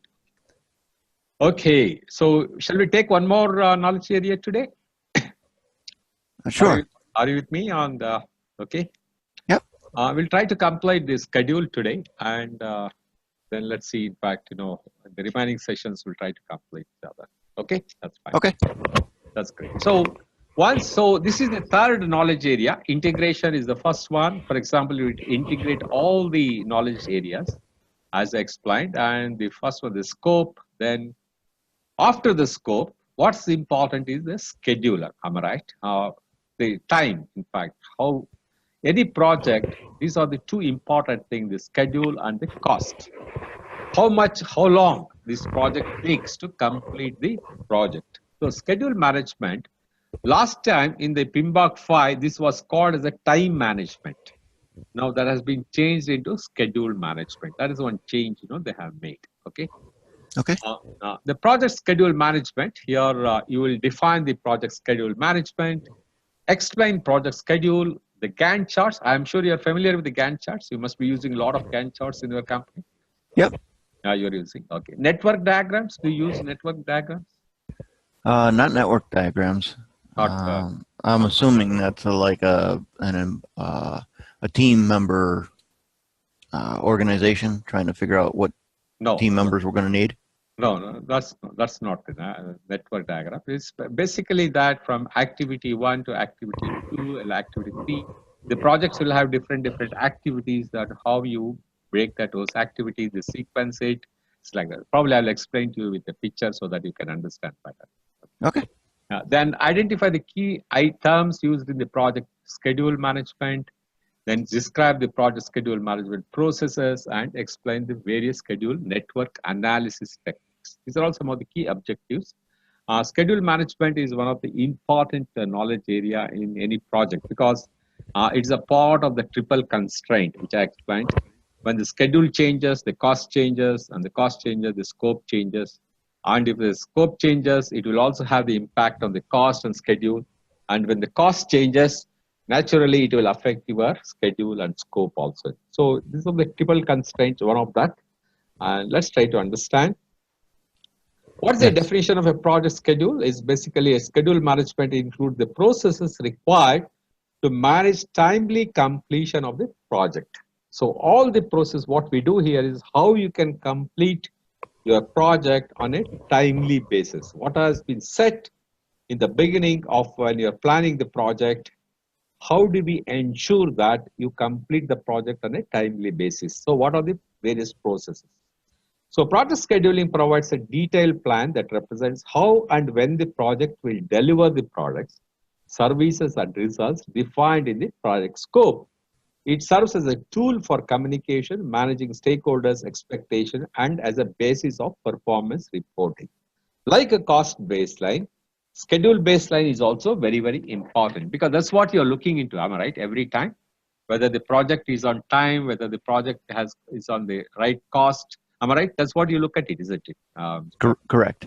So the schedule baseline is also very, very important. Based on that, you do the performance analysis and reporting. So the schedule management plan defines how schedule contingencies will be reported and assessed. What are the schedule contingencies? We'll look at that. We'll also define those things. So some of the key activities here, the key activities of project schedule management are identifying the activities. A list of activities to be included in the project will be identified. Estimating time and resources for each of the identified activities, and sequencing those activities. All the activities will be sequenced as per the dependencies. This is very important.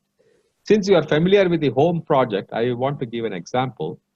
Let's say bringing a home. What are the activities involved? Can you just define 3-4 things? It would be, let's see, identifying activities would be pre-design, so that would be figuring out a layout and that for the homeowner. Correct. Going in, once we get approval on that, going into design, which is creating all the plans, all of the details, all whatever it takes to build it. Okay. And then getting approval on that, then we would go out to contractors and figure out who's going to do the work. Absolutely right. Good. So under that, we would have who's the team members that is going to do the design, and who's the team members that are going to do the final design, and who's the team members that are going to be contracting. Yeah, correct. So basically, you are listing out all the activities that you are identifying and listing out all the activities that is required to complete the project. You are absolutely right. Just to take it forward, these are all the planning probably portion you have explained. In the execution, let's say the foundation, am I right? Let's come to that, the actual foundation. So what are the activities? Suppose lay the foundation. After foundation, you erect the pillars. After erecting the pillars, you do the roofing. After roofing, you put the walls. Am I right? These are all the activities. You agree? Yep. Correct. So you list out all these activities. Then each of these activity, you also plan the time and resources required. For example, for laying a foundation, how much time it takes? It takes 1 week or it takes 2 weeks. You plan that. And what all the resources you require to do that foundation activity. How many people you require, how much cement you require, how much concrete you are going to use, and how much labor you are going to use, how much other equipments you are going to use. All those estimating the time and resources you plan. Am I right? Correct? Yes. Yep. Once you do that, you sequence the activities. That means how the first you lie down the foundation. After lying down the foundation, you are going to erect the pillars, isn't it? Correct? Correct. And after erecting the pillars, you are going to put the roof, am I right? Or the walls. Yes. So you are sequencing these activities and also as per the dependencies. That means you cannot erect pillars without laying the foundation. Can you do that? No. No, you can't do that. You can't do that. You cannot put the roof unless you erect the pillars. Am I right? Correct. So you are sequencing all these activities. So that's what we do in the schedule management. So just to repeat what I said or summing up, you first identify the various activities like you also explained, which I added further. And once you do that, you do the estimation of those activity in terms of time and resources. And then you sequence the activities to complete the project. Are you with me on this? I hope it's very clear. I am. Good. Okay. Very nice. So what is the project schedule? You are familiar with the project schedule, Mr. Eba? What is the project schedule? Yep. It goes through each item, gives it a timeline, and hopefully a completion date. Oh, yeah. Project schedule assigns the duration to the project activities, and the activities are sequenced in a logical order. I just gave an example. First, you erect the foundation, then you put the pillars, then you put the roof, like that. So the project schedule defines the start and the end dates of the project and its activities. So that means when you're starting, day number 1, you're starting, and how many days it will take to lay the foundation, and all the activities, you start sequencing it. And each task is assigned to a resource, duration, and when appropriate, a predecessor task. That's what in the project. That means predecessor task means before erecting, for example, the pillars, you need to complete the predecessor, that is the foundation. Correct? Correct. So, and how many people require, what is the duration you require, appropriate, all that you do in the project schedule. And scheduling software is used to develop the project schedule. I think you must be using a software, am I right? Like this? Yeah, Microsoft Project. Microsoft Project, the most popular tool used, in fact. This is the project schedule. One thing you should remember that a project management plan is not a project schedule. There are many people that mistake this.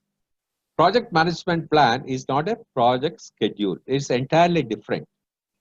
Project management plan is more comprehensive and contains various project related plans, which contains all the subsidiary plans which I explained. For example, a project management plan will have your risk management plan, you will have quality management plan, we got change management plan, requirement management plan, stakeholders management plan. All these subsidiary plans a project management plan will have, whereas a project schedule will only have this. It will have a starting date, it will have an end date, and what are the various activities in between, and each activity, what is the duration and what is the predecessor task. That's what it contains, a project schedule. Because we need to be very clear, many people, as I said, they do mistake the project management plan with project schedule. Both are entirely different. You got it, Mr. I hope, Mr. Simon. Yep, I got it. Oh, very nice. Okay. So this Gantt chart, of course, you are very, very familiar. I don't want to repeat or I don't want to go through that again. It create a task that with the Gantt chart, each task has a duration, and the Gantt chart facilitates the graphical representation of the overall project schedule with the path of completion. So here, I think you must be using almost everyday basis Gantt chart. Almost every day. Almost every day. Almost the morning you open the laptop, I think first thing you look at the Gantt chart. Am I right? What is That's right. Correct. This is what even I used to do when I used to hand the projects, in fact. Because it's so informative about the resources, the project schedule, everything, you'll get in a sheet, in fact. Great. And the Gantt chart relationship, this is one I want to spend some time. Finish to start, there are 4 relations always there. You need to remember this. Project activities are related to each other. Relationship among project activities can be classified into four things. One is the finish to start, finish to finish, start to start, and start to finish. Have you heard of this term earlier in your projects when you're doing? Yes. Oh, very great. Okay. Can you give an example for finish to start? Finish to start is project start to finish a project. Yeah. What example? Can you give an example? Or let's say I got when you start the foundation. Yeah. It has to that has to start at the finish of excavation. Absolutely right. So unless the foundation is finished, you cannot start erecting the pillars. Am I right? Correct. So to start erecting pillars, you need to finish the foundation. Same way, for example, one more example I can give is that let's say the race event. Unless the event is over, you cannot have an award function. Can you have? No. Because that event has to finish, then only you can start the award function. Correct? Correct. That's a finish to start example. And finish to finish, can you recollect an example? Finish to finish. It's items that are done consecutively. Uh-huh. So your concrete and your rebar has to be done at the same time. Yeah. That has a finish to finish, right? Yeah. Finish activity. One activity must finish before the next activity can finish. So unless you finish the previous activity, you cannot finish the next activity. That is the finish to finish. I'll try to give one more example of some time. Then start to start. You're familiar with the start to start? Start to start is you can start one thing and start the you can start activity A and start activity B at the same time. But unless you start the activity A, you cannot start the activity B. Okay, so activity A has to start. Yeah, before you start or to start the activity B. Let's say car engine, unless you start the car engine, you cannot start moving the car, am I right? Okay, yep. So you have to start first the engine, then only the car can start moving, in fact. So that is start to start. What is start to finish? The start of activity A has to be started before activity B can finish. Finish, absolutely right, yeah. Can you give an example to understand? Let's see, activity A would be, let's see, start has to be started before activity B finishes. So that would be excavation, backfill. Yeah. Has to be started before foundations can be finished. One more easy to remember. You have security people in your office, security guards? What's that? Security people in your office, security guards? You mean scheduling people? No, security. Who's? Security? No, we don't have security. You don't have security people. Okay, you don't. Okay, you don't follow that. You see, there are some factories. They have a security system. Am I right? Yep. Remember. So they have a shift of 8 hours each. Am I right? Let's say the morning security shift, before they finish the work, the next batch has to come and start. Am I right? Right. So let's say that 6 to 12 and 12 to 6, and 6 to again midnight, there are 3 shifts. So unless the next batch come and starts, the previous security shift cannot finish, is it? It's like that. So you activity A can start, or activity B to finish, the activity A has to start before that. These are all these. I hope you got it clear now. It's a start finish overlap. Overlap. Yes. So that's very important. And most of the time, in the PMI, finish to start is the most common relationship. And most of the time, this is the one. Finish to start is the most common one, actually. Charts are generally laid out to finish to start and then time resource adjusted to changing the relationship. Start to start, finish to finish, and start to finish. So finish to start, an activity that cannot be started until the predecessor is completed. For example, you gave that the foundation for a building cannot be poured until it has been excavated. I think you also gave that example. Yep. Then finish to finished, an activity must finish before the next activity can finish. For example, an old system must be retired before a new system can go into production. That is the finish to finish. Correct? I hope you understand. Yep. Then start to start, I gave you that core example. The one more is an activity must start before the next activity can start. For example, the project request must be submitted before work can start on the project charter. Correct? Am I right? Unless you submit the project request, you cannot start the work on the project charter. Start to finish, an activity must start before the next activity can finish. Example is billing for a service must be started until the service task can be finished. Also, I gave you the security guard example. Unless they come and start, the previous batch cannot finish the work, in fact.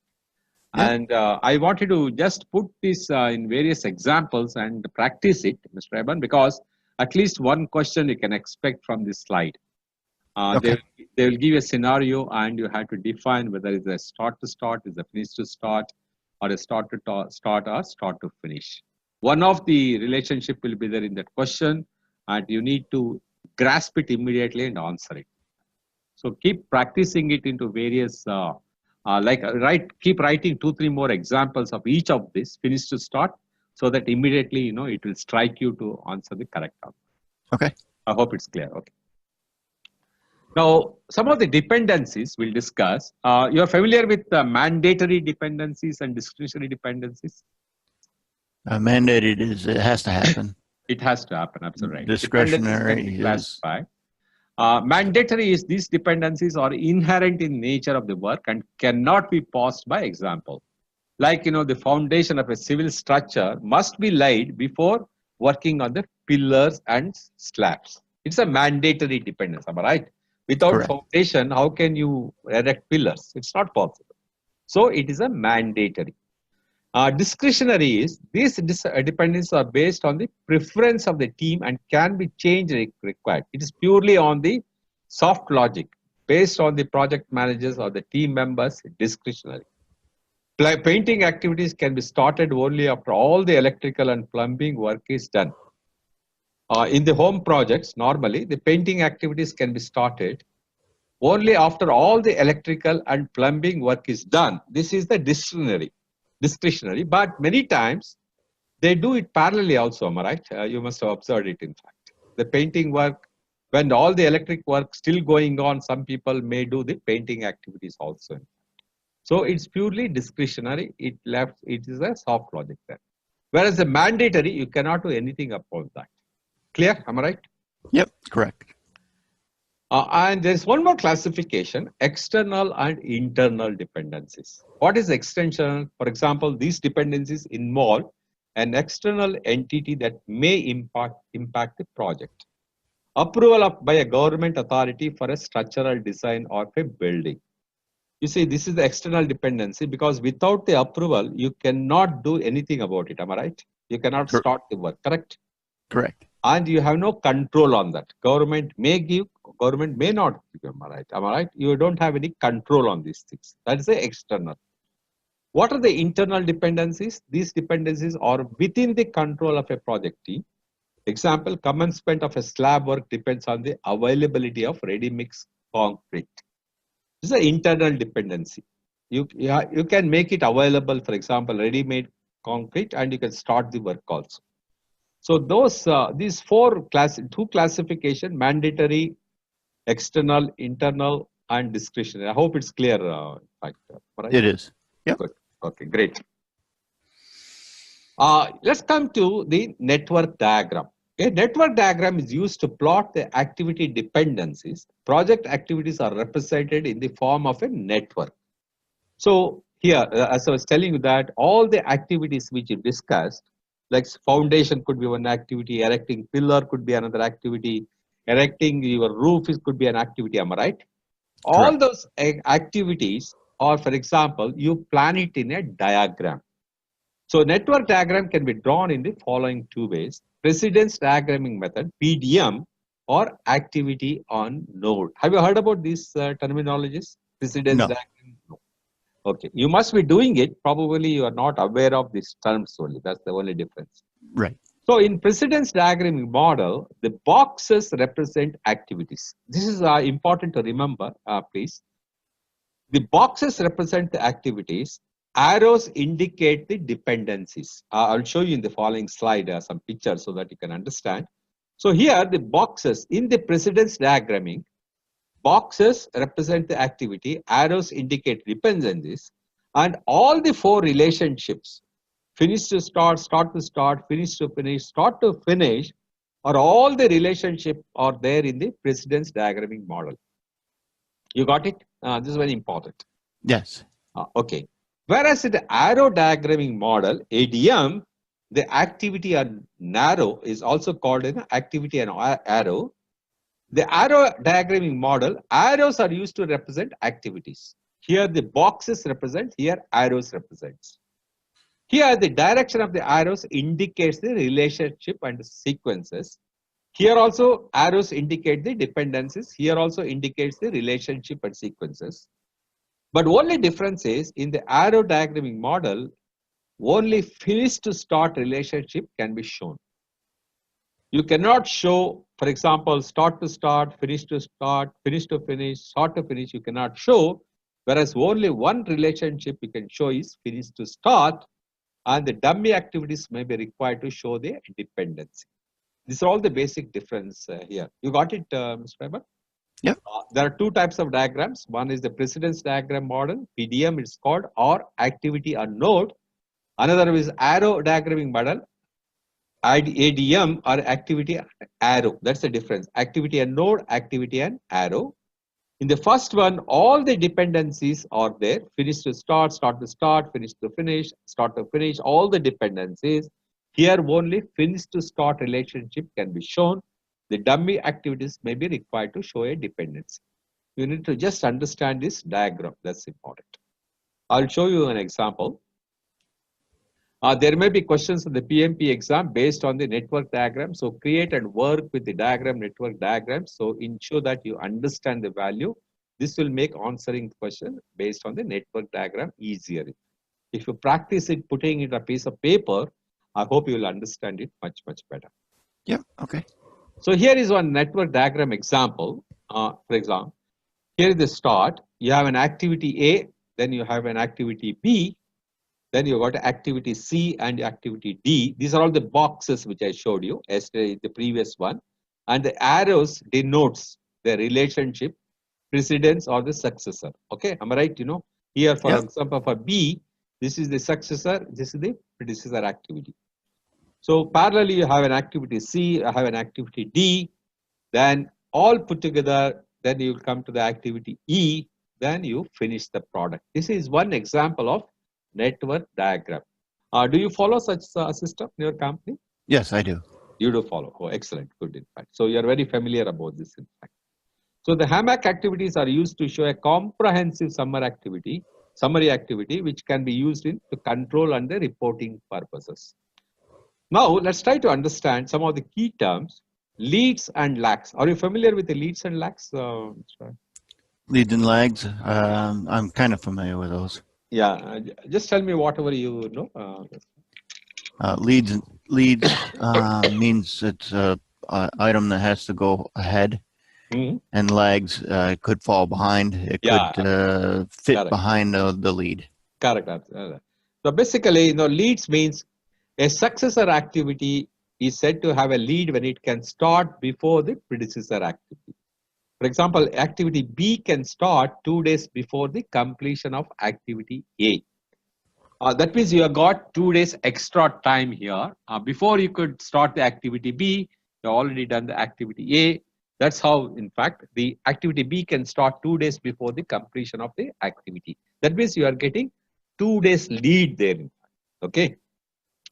Whereas the lag is a successor activity is said to have a lag when it needs to be delayed with respect to the predecessor activity.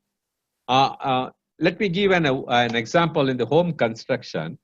When you buy the wood, wood, for example, due to the furnishing, the wood, to make a furniture, you need to season it, am I right?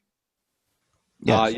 You have to season it. That means you have to wait for 1 or 2 days that wood to get seasoned, in fact. That means you cannot start the furniture work. Suppose today you have bought already the wood, that activity you have already bought it, but you cannot start doing that furniture work for next 2 days because that has to get seasoned. So that means there is a lag of 2 days. You got it, no? Yep. That means you cannot start the work. It gets delayed by 2 days or whatever it is. That is called lag. Whereas the lead, you get extra already, you could start an activity before the next completion of the another activity. That is called the lead. This again important in the network diagram where you have a lead or a lag. Sometimes you need to calculate. So it's better to understand these concepts. Rolling wave planning. You have heard about it, Mr. Raymond? I haven't heard of rolling wave, no. Yeah. Rolling wave planning is nothing but, for example, is an iterative planning technique in which the work to be accomplished in the near term is planned in detail, while the work in the future is planned at a higher level. Let's say an activity in the home project, let's come to that. So today you are going to do the foundation work. Okay, am I right?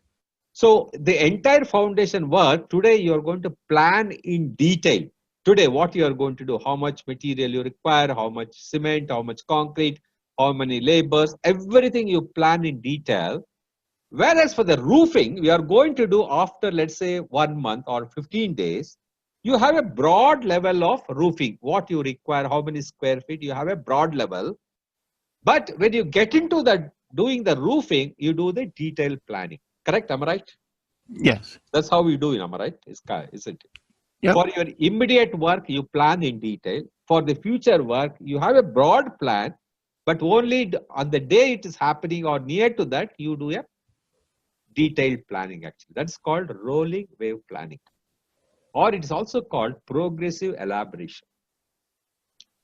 Let's say, in fact, in the project charter, you plan the scope in a broad level. Am I right? Correct. Whereas when you come to the scope management, you plan it in a detailed way. Correct?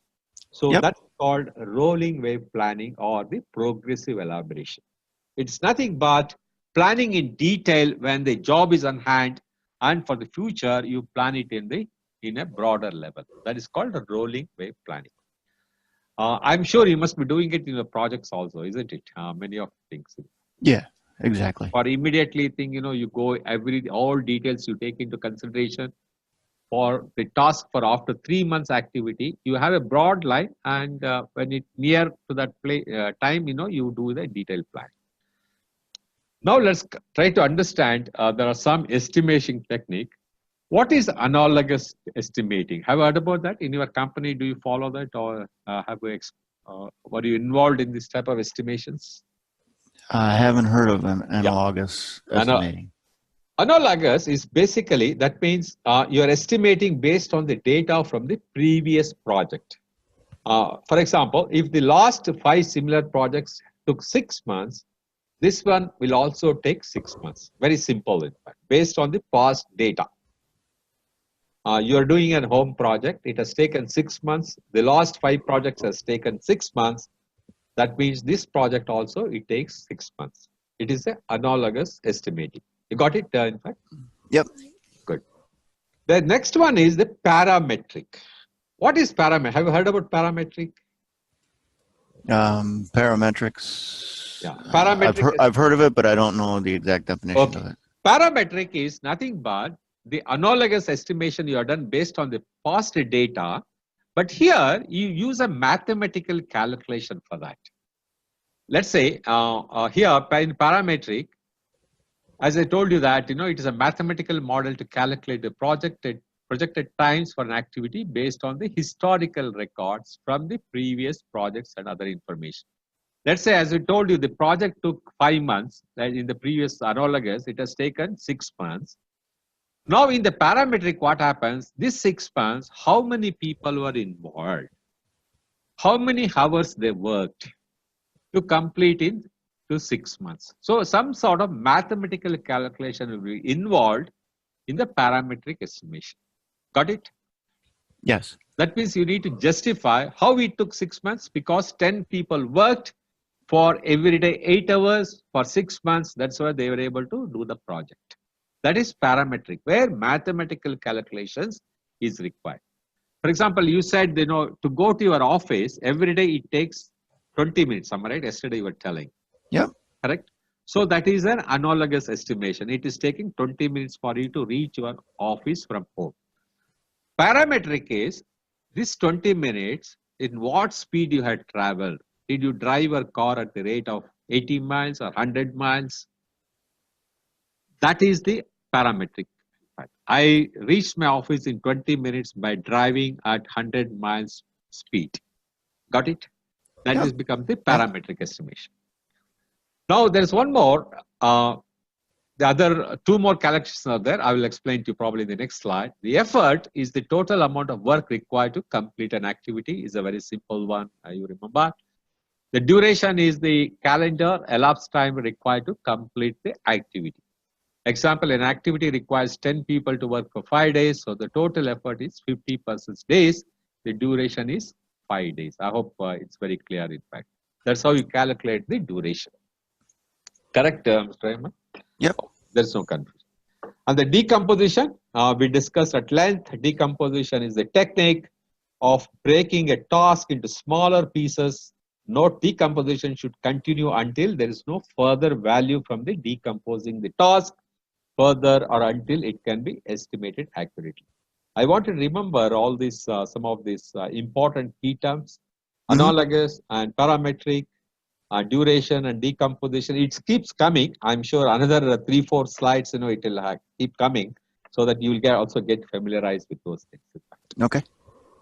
So the project schedule management processes, we'll try to complete that today. Basically, there are 6 here processes. Schedule management, define activity, sequence activity, estimate activity duration, develop schedule, and control schedule. So these are the 766.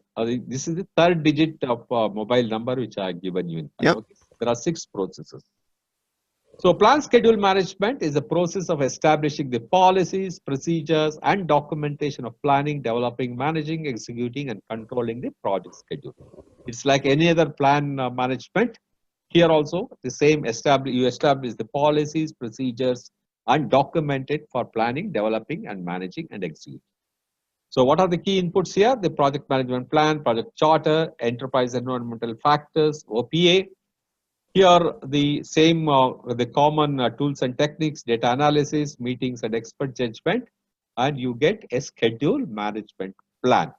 By doing all this process, you get a schedule management plan. So here, once you plan, you need to define the activities. This is the flow I want you to grasp it. I want you to understand. So once the planning is done, you need to define the activities. So how do you define the activities? A process of identifying and documenting the specific actions to be performed to produce the project deliverables. Like, for example, laying a foundation could be an activity. Erecting the pillar is an activity. Erecting a roof is an activity. Painting is an activity. So you are defining all the activities to achieve the project deliverable. That is the defining the activity. Here the inputs are very common: project management plan, enterprise environmental factors, organization process. Here the rolling wave planning I just discussed with you about is the progressive elaboration. I also gave an example. Today you are laying a foundation, so you go in detail about that. Roofing you are going to do after 1 month, so you have a broad level of understanding of the plan, but when you get into do the actual roofing, you go more detailed.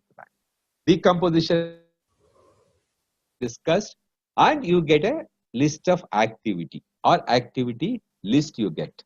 Activity list in, as I told you, foundation, pillars, all the activities you are going to do, you get the list. Activity attributes means, you heard about activity attributes by any chance? Activity attributes is what is pertained in that activity. Yeah, and more details, how many resources you require, how many hours you require, where is the source of that, all those things, attributes of that activity. That's activity attributes. How long it will take, how many people will take, how many hours it will take, all that info, how many equipments will take, all that information will be added in that activity attributes. Then milestone list, you are very familiar. You said that you will have 4 milestones, so that that milestone list you will be having it. Change request, we discussed about that. So you plan the schedule. After planning the schedule, what you do is you define the activities. You are very clear, and you get the activity list and the activity attributes. Then what do you do? After defining the activity, you are going to sequence that activity. Am I right? Correct? Yes. You have listed all the activities for the home project: foundation, erecting the pillars, erecting the roof, painting, electrical work, all the activities you have listed. Then you need to do the sequence it. Am I right? Which activity has to be done first, which activity has to be done second, which activity has to be done third, and is there any activity you can do parallelly? All those things you determine. Am I right, Mr. Ahmed? Yes, you're correct. So that is the sequencing that activity. So sequencing the activity is the process of identifying and documenting relationship among the project activity. It belongs to the planning process group. So here what you do is the project management, project documents, enterprise environmental factors, OPA. And here precedence diagramming method, which I just expressed that. What is the precedence diagramming method? I showed you the chart also. And dependency determination and integration. There are 4 types of dependency determination. I told you that. Finish to start, start to start, finish to finish, start to start. Am I right? Those are all the dependency determination. Then project management information, leads and lags. Leads and lags, I explained to you. The lags, that means you cannot start an activity B unless you have that there could be a delay of the activity. And the lead is that you can start the activity B even before the activity A is completed. So these are all the how you sequence the activity. So then you get the project schedule network diagrams and the project documents updates. So you use all these techniques: dependence diagramming method, dependence determination and integration, leads and lags.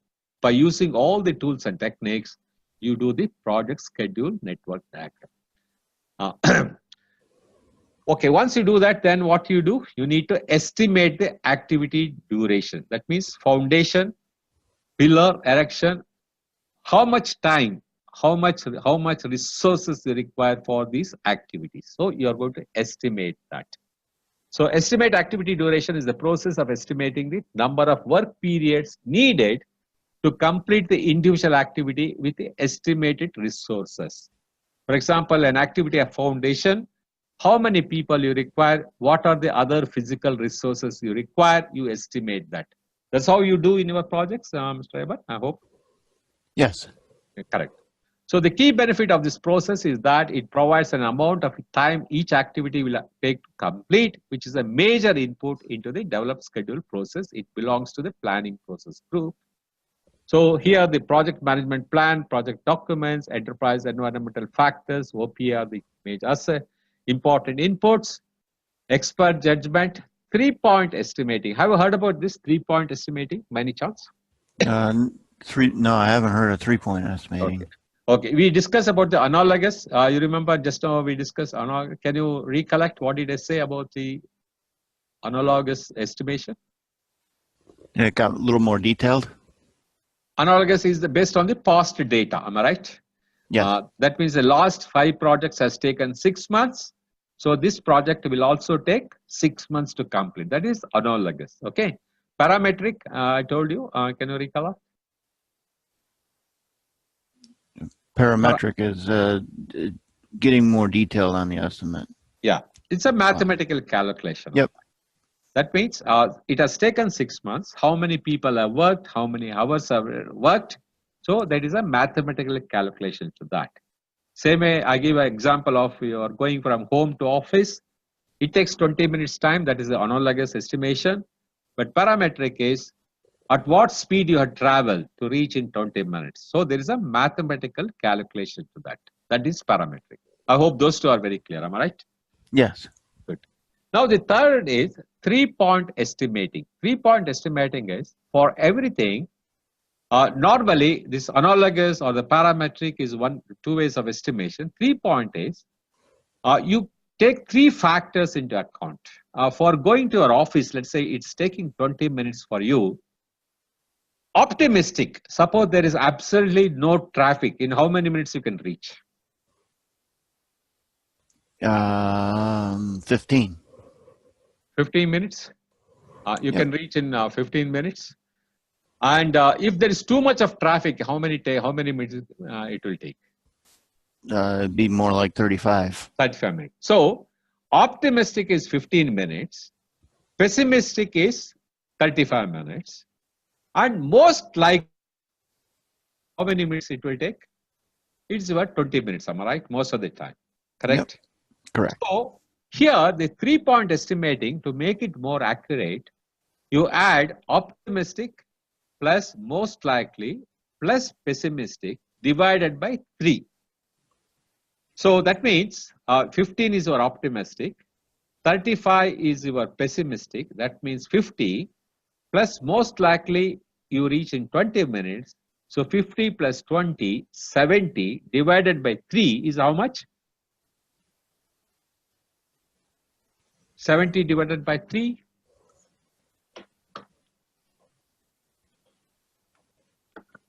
23 1/3. Yeah. So that is the 3-point estimating. You got it, in fact. Okay. That's kind of like average estimating. Average. It's kind of like an average. Absolutely right. Yep. So that is the 3-point estimating. That means you are giving weightage for the optimistic, most likely, and pessimistic weightage. Now the bottom-up estimating, I'm sure you are very familiar with bottom-up estimating. You know the exact amount that you want, and then you estimate how you got to that. Now, bottom-up estimating is you are doing the estimation from the work packages. That means from each activity, from the bottom up, you are adding all that cost. You are estimating from the bottom. For example, let's say to make a foundation, let's say it takes about what is the average cost to lay a foundation in your projects? Let's say $10,000. $10,000, let's say, in fact. Okay. So an average cost. So how do you, bottom up estimating is to lay that, how much material you are using, how much cement, how much water, how much concrete, how many laborers you are using, how many hours they are working, and what are the other equipments you're using. You do the estimation for all these things, work packages, and you bottom up. You got it, in fact, so that will give you an accurate information about your estimation. Yep. That means for each activity, for each work packages, you are putting a cost to that, and you are adding all that cost, so that will become your bottom-up estimating. So the advantage in bottom-up estimating is it is an accurate information. It's not like analogous, or it's not like a parametric. It's an accurate information, but only thing is it will take a lot of time for you to calculate. Am I right? It's a time absorbing. Correct. So, but bottom-up estimating is that you are calculating from the scratch, from each of the activity you are calculating. I hope all these 4 are clear to you. 3-point estimating I explained to you. Bottom-up estimating I explained to you. Parametric and analogous. Okay, correct? Yep. Then the decision making, of course, we discussed in the meeting, and the duration of estimation. So for each of the activity, you will have a duration. For laying the foundation, how much time it's going to take, how many labors you are going to take, all that estimation, you will be having it. You will also have the basis of estimates. What is the rationale of estimating these things? As I told you, for example, foundation, again, I'm giving that example, that it has taken $10,000. How it took $10,000? Because of the rationale that you use so many people, you use so much of material, and this is the basis of that estimation to arrive at the $10,000. Clear? This is how the estimate activity duration takes place. So once you estimate the activity duration, here is one problem statement.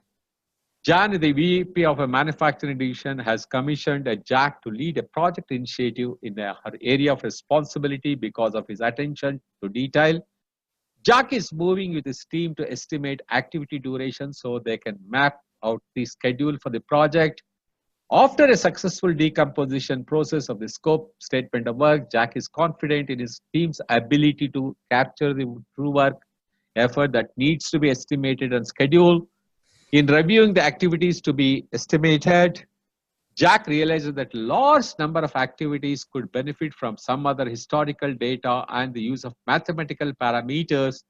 This minimizes his estimating risk of 60% of the activity. For the remaining activity, the team is able to research past practices and industry standards to come up with a range of estimates based on the optimistic, pessimistic, and realistic duration. So what approach are Jack and his team likely to take to determine their estimates? I just explained. Can you recall it? Yeah, that sounds like the it's not the bottom up. It's yeah. It's a 3-point estimate. Right? Yeah, the 3-point, the average. Average, absolutely right. What approach? That's how it is doing that. So it's also called the PERT. In fact, Jack and his team decided to use parametric estimating for a large number of activity and have decided to use 3-point estimate for remaining activity. It is also known as the PERT, that means Program Evaluation Review Technique. PERT is a Program Evaluation Review Technique, it's also called. So once you do that, then you develop the schedule. Am I right? You have sequenced the activities, you have estimated the activities, then you develop the schedule. So how do you develop a schedule? Is the process of analyzing the activity sequences, duration, resource requirements, and schedule constraints to create the project schedule. Model belongs to planning process group. These are all the common inputs here. What is important here is how do you do that? Use this schedule network analysis, leads and lags I explained. Critical path method. You heard about this critical path method?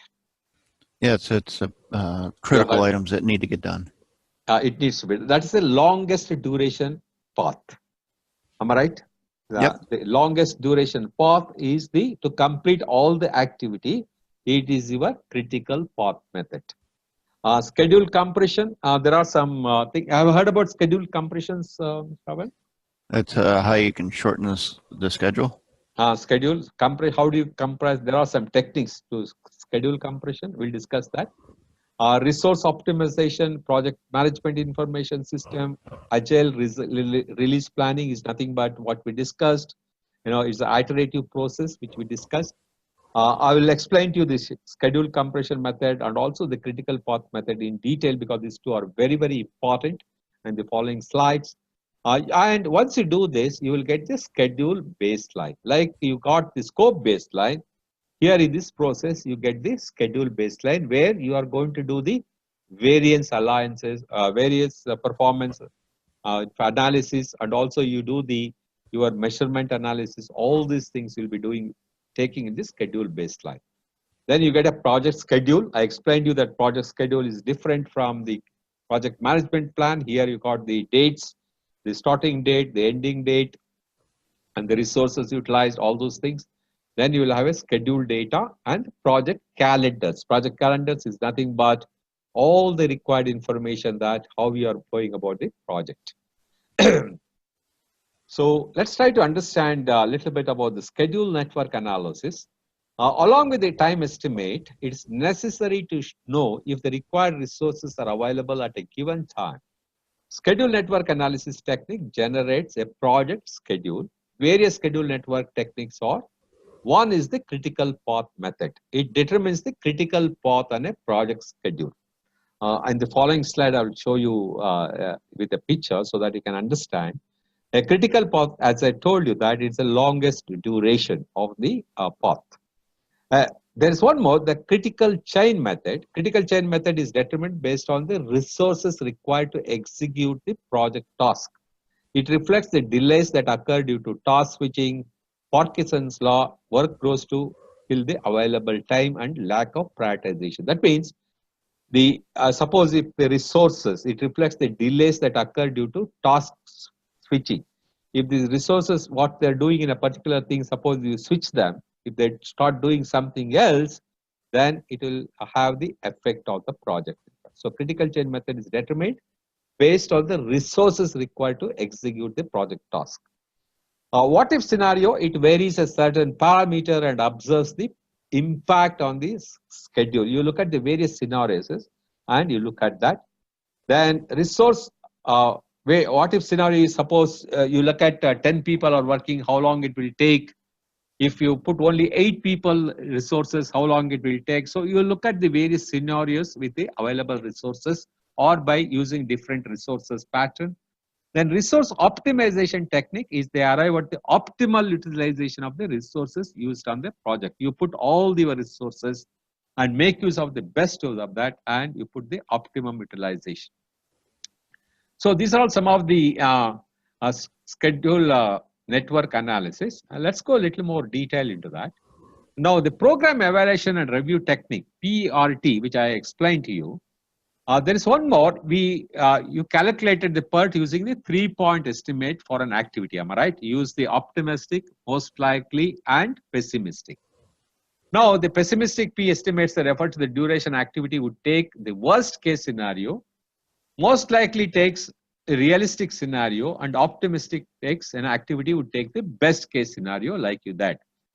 Now sometimes what happens, these three, it may not give the correct information. Okay, you're just taking it the most likely, sometimes can be a miscued. You are telling that you take only 20 minutes, am I right, to reach your office from your home? Yes. Correct, Mr. Arman? Hello? Yes. But when you calculated, it came to 23.3, am I right? By using that formula. But right. Normally you take only 20 minutes, isn't it? So there is a small flaw in that type of calculations.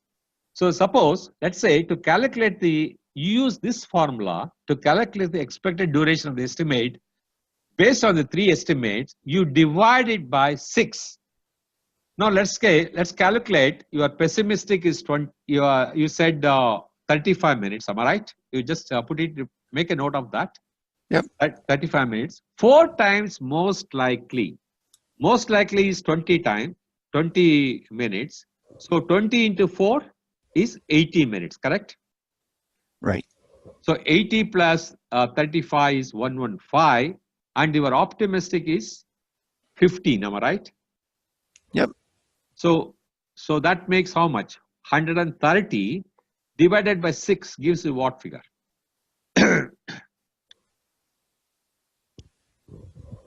130 divided by 6. It gives you about 21.5, close to that. 21.6. 21.6. So it's much more accurate compared to the 3-point formula, right? Correct. So this is another technique of using this PERT formula divided by 6. That will give you much more accurate figure, in fact. So I hope it's clear now, that formula. So 3-point formula and also a PERT, it's also called beta formula, that you will be able to calculate much more accurate. To calculate the standard deviation, you are a Six Sigma expert. You have heard about Six Sigma. Are you a black belt or a green belt? Do you follow Six Sigma concepts in your company? I do not. You do not. Okay. Six Sigma is basically the standard deviation. Here we talk. What is the standard deviation? Pessimistic minus optimistic divided by 6. Okay, that is the standard deviation. You kindly remember this formula. Pessimistic minus optimistic divided by 6 gives you the standard deviation of an activity. For example, again, let's apply to your formula. The pessimistic is 35 minutes. The optimistic is 15. So 20. So divided by 6. So divided by 6 gives you around 3.8. That is the standard deviation for an activity. Okay, this is just a calculation purpose, but you need to remember this formula. Pessimistic minus optimistic divided by 6 is your standard deviation. So concept-based questions on PERT can be expected. So here is one. Let's say, in fact, PERT example, the values of expected deviation and standard deviation can be applied to derive the useful information about the likely changes. A given, let's say, optimistic is 20, pessimistic is 70, most likely is 30. Now, what is the standard deviation here? 70 plus 30 into 4 plus 20 divided by 6 is your 35. Okay, this is one example of this standard deviation. So using the norm here, the likelihood of actual time lying between, this is important. 3 sigma is 99 point, 6 sigma is 99 point. You are familiar with these, some of these things. 1 sigma is 68.2, 2 sigma is 95.4, 3 sigma is 99.7, and 6 sigma is 99.97. That means in 6 sigma, just to tell you that, that defects per million opportunity, that's what they call DPMO, defects per million opportunities. What is the tire you use for your car? Which tire you use? What do I use? The tires, for your car you're using, which tire? Tires, I'm asking about the tire, for the wheel tires. I'm confused on what you're saying here. The tires for your car, what is the tire they use? The wheels. Oh, the tires? Yeah. You mean size? No, the brand name.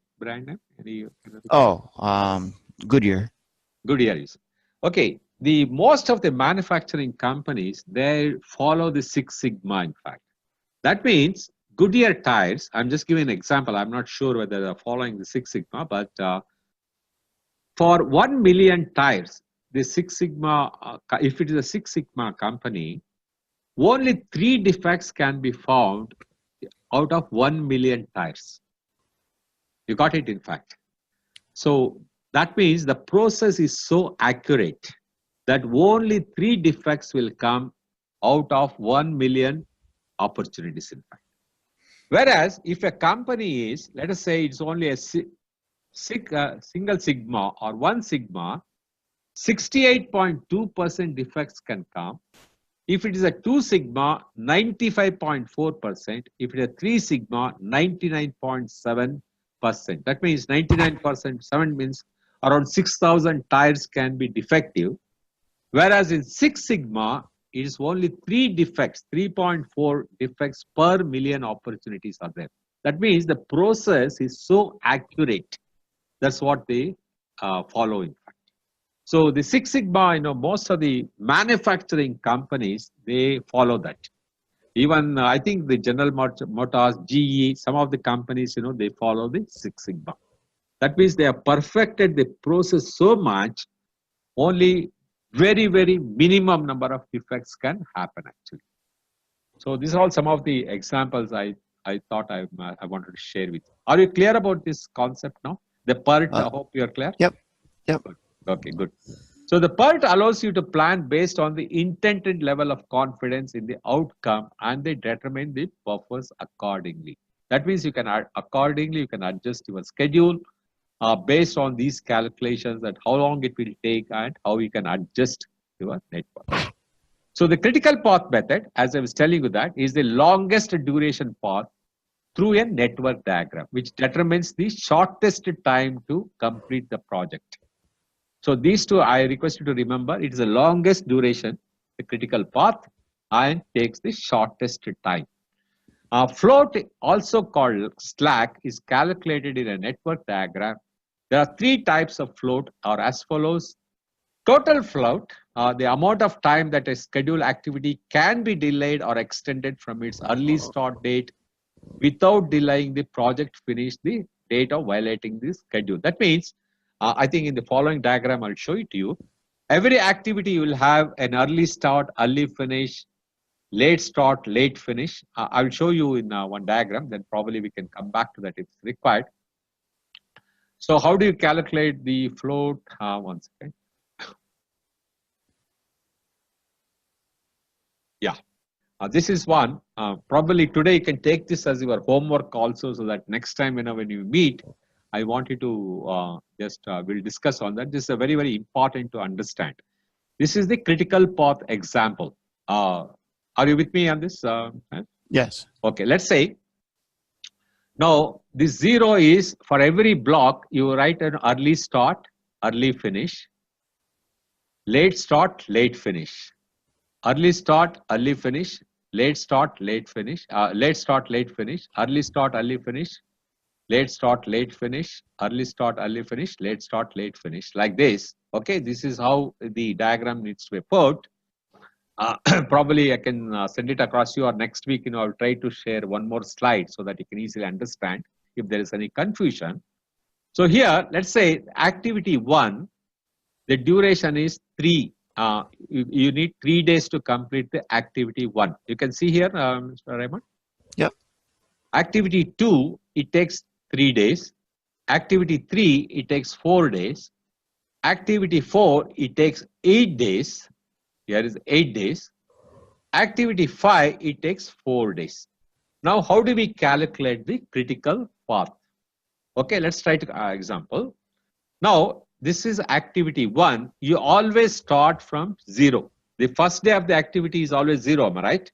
You're starting Correct. from 0. Correct. Yep. So, activity 1 is 3 days it is taking. When you move into the activity 2, so what you need to do is, you put the 3 here. 3 plus activity 2 takes 3 days. So 3 plus 3 becomes 6 days. Correct? Are you with me? Yep.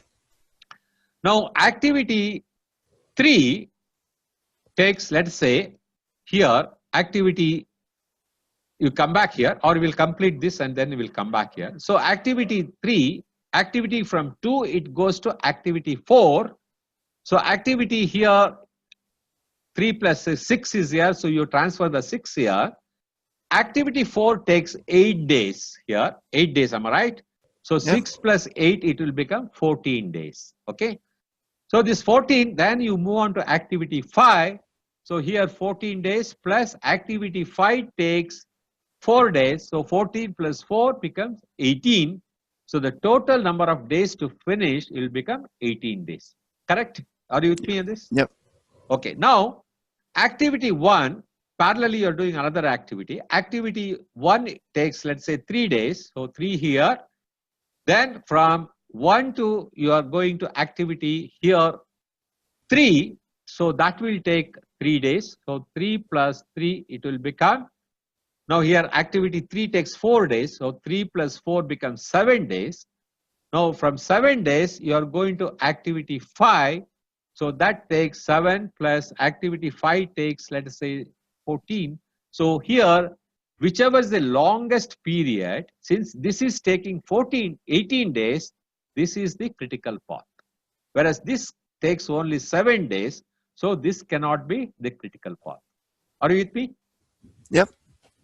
So whichever is the longest period, that is the critical path that you determine in your network analysis. Now, just kindly go through that so that we can understand that. So the path starting is 1, 2, 4, 5, 18 days. Here, the activity 1, 3, 5, and 1 is 3 days. Second one is here about 3 days. So it will become 7 plus here will become 8, 15 days. If you add this, for example, here activity 4 takes, this is activity 4, let's say it takes 8 days, so it will become 15 days. So that's not the critical path. 1, 2, 4, 5 end is the longer critical path. I hope you understand. Yes. Now, in the critical path, the float is always 0. That means, what is the float? Here you are talking, there is a formula for float. I will just explain to you that. Here is the formula. What is the total float? Total float is late start minus early start, or late finish minus early finish. Now, what is the late start here? Late start minus early start, or late finish minus early finish. Okay. Now let's calculate here. So 14 here, if 6 minus 6 is 0, 14 minus 4 is 0, so float is 0. Same thing here, 18 minus 18 is 0, 14 minus 14 is 0 in fact. That means you are calculating from the late start minus early start, or late finish minus early finish. So that is the formula for the critical path. Late start minus early start, or late finish minus early finish. So the float becomes 0. You got it, Mr. Raymond? Yes. Yeah, that's good. There's one more thing, calculating the float. One is called forward pass. Forward pass is nothing but, here the starting time of each activity is known as early start. This is the early start, and this is the early finish. This is the late start. This is the late finish. So here the calculation is always in the forward pass. Here the activity is early finish minus early start, or the late finish by late start. This is the backward pass. That's what they follow that. I want you to, can you take a picture of this if you don't mind, and practice this? Yep. Just take a picture of that and put these various things. I want you to put here early start and early finish, late start, late finish, and put different numbers here. Activity 1 here you are putting 3 days, probably you can use 5 days, and calculate this critical path and practice it 2-3 times. Okay. Okay, can you do that homework if you don't mind? Sure. I got the photo already, so. Yeah, okay, good. Okay. So if you want, we'll revisit that once again, but it's very important to understand. So the schedule compression, which I was talking to you, the fast tracking. You heard about fast tracking? Yes. Fast tracking, that means you are doing the activity parallelly. Okay, that's what you do. The activity here, you can say here, or checked if they can happen in parallel, thereby reducing the project life cycle. That means the above picture which I showed, you do both the activities. You do the activities here also, and you do the activities here also. Then you will be able to complete the project sometimes. So that is called fast tracking. That means doing the parallel activities. Crashing is, what's crashing? You heard about crashing? No, I haven't. Crashing is putting more resources. Suppose there are 5 people are working, you add another 3 people to the task so that you can also complete the task, am I right? Yes. That's called crashing. But in crashing, there are some advantages and there are some disadvantages. What happens in crashing? Here is one example for the compression example. Let's say that activity A, original duration is 10 days. Crash duration is 8 days. That means you have added 2 additional resources. So the time saving is 2. So what is the original cost? 10,000.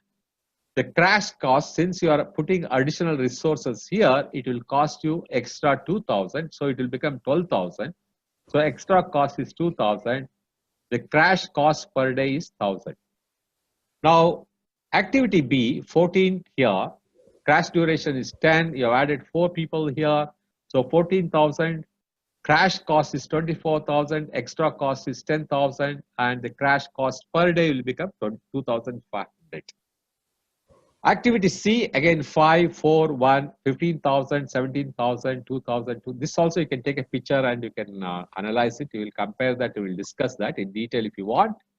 So the original duration is 9 days. Here it is 7 days.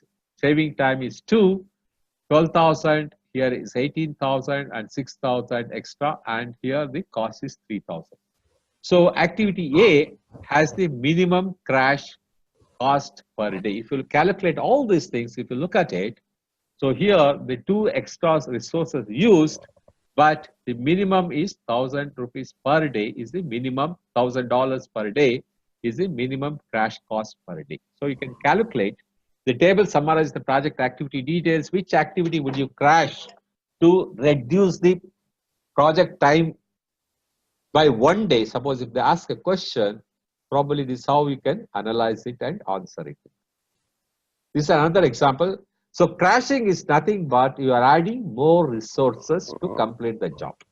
So what happens when you add more resources, your cost will go up, am I right?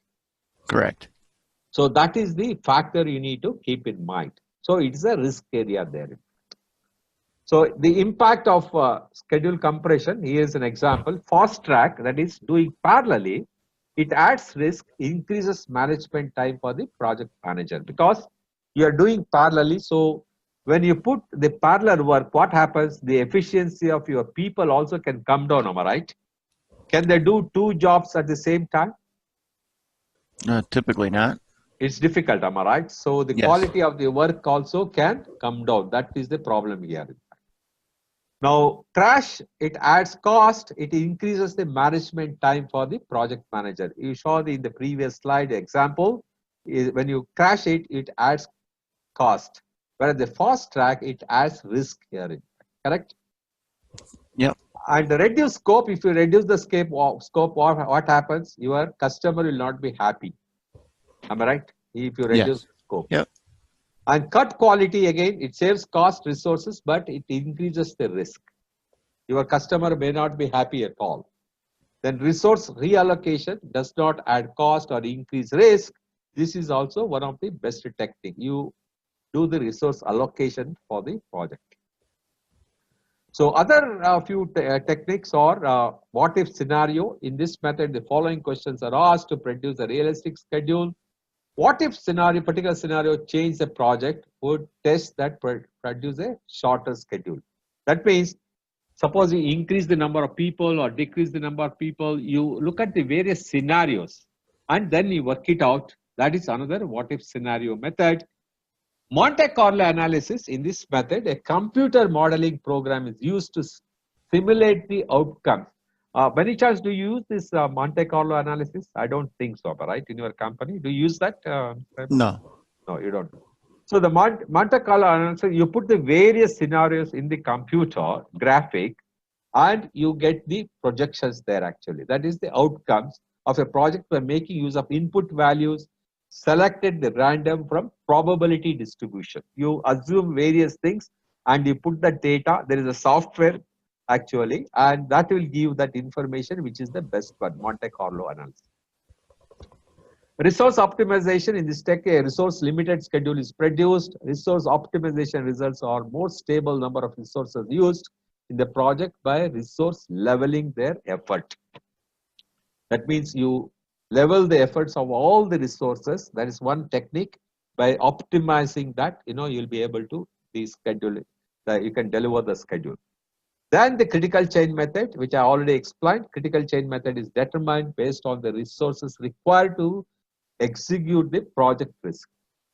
Here it reflects delays that occur due to task switching or Parkinson's law in the work grows till the available time. That is normally the human tendency is that if they got 8 hours time, they try to do the work all utilizing all the 8 hours. Am I right? Do they do like that in your projects? Yes. That is called Parkinson's law. That means whatever time available, they try to make use of that. In fact, if only 6 hours is available, they will try to complete in 6 hours. If they say that 8 hours is available, they try to drag it up to 8 hours.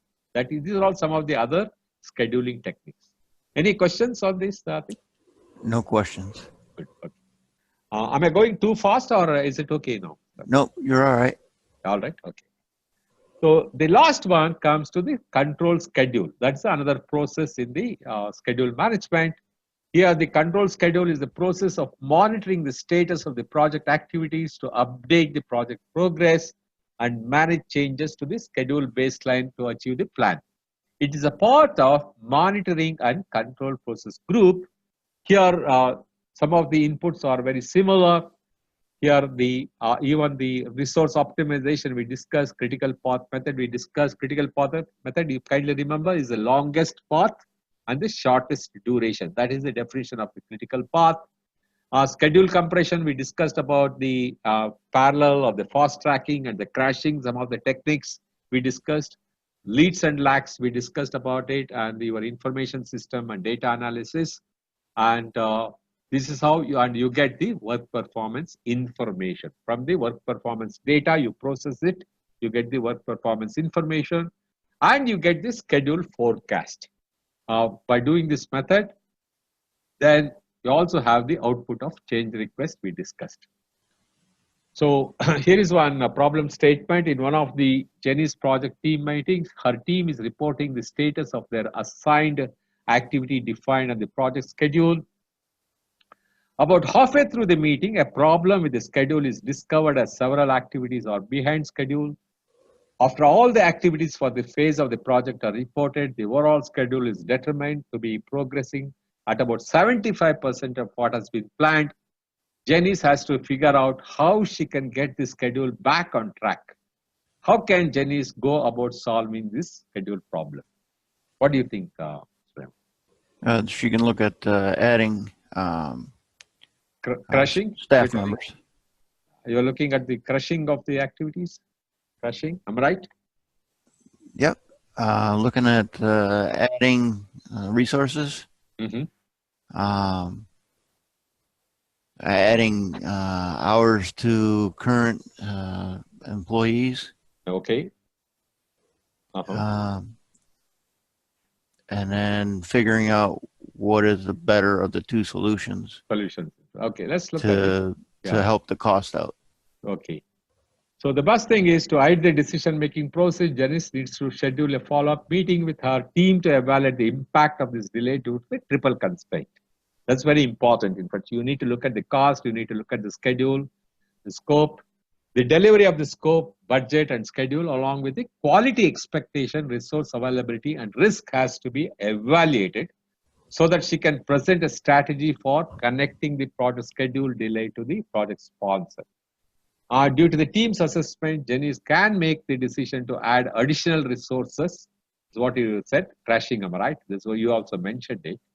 To the schedule activity on the critical path. Before crashing the critical path, the team can identify a series of sequenced activities that can be arranged and completed in parallel to free up more resources so that can be reallocated to the critical path activity. By utilizing these schedule compression techniques, Janice was able to increase the project productivity by to 95%. That means you are absolutely right. Before that, she needs to do this triple constraint analysis. How much cost is going to increase, schedule and scope. Then you can add the additional resources by crashing it.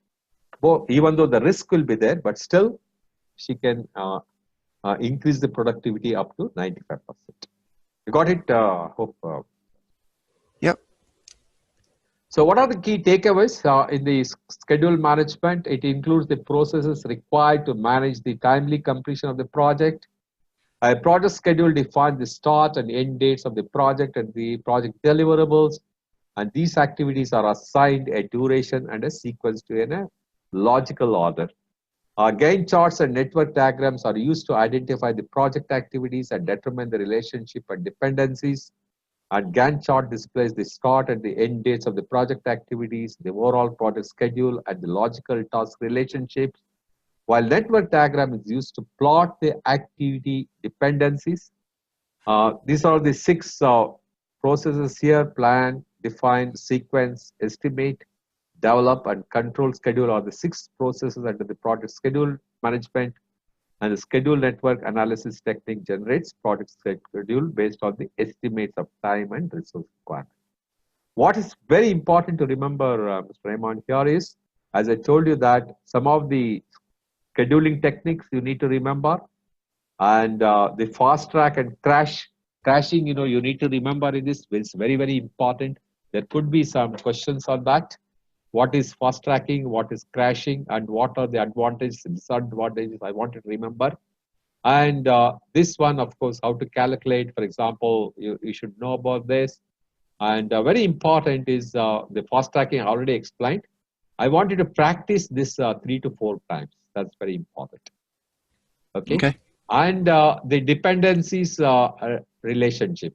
First, finish to start, start to finish, start to start, and finish to finish. Those 4 relationship I want you to know. Then the how to calculate the float I explained to you. In fact, that formula you should remember. That's very important. late start, early start, late start minus early start, late finish minus early finish. This I want you to remember how to calculate the float.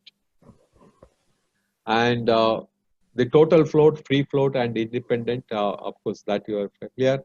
And Six Sigma, these formulas I want you to remember. 3-point formula. That is optimistic, most likely, plus pessimistic divided by 3. And one more, the beta calculation is the part. Optimistic 4 times most likely plus pessimistic divided by 6.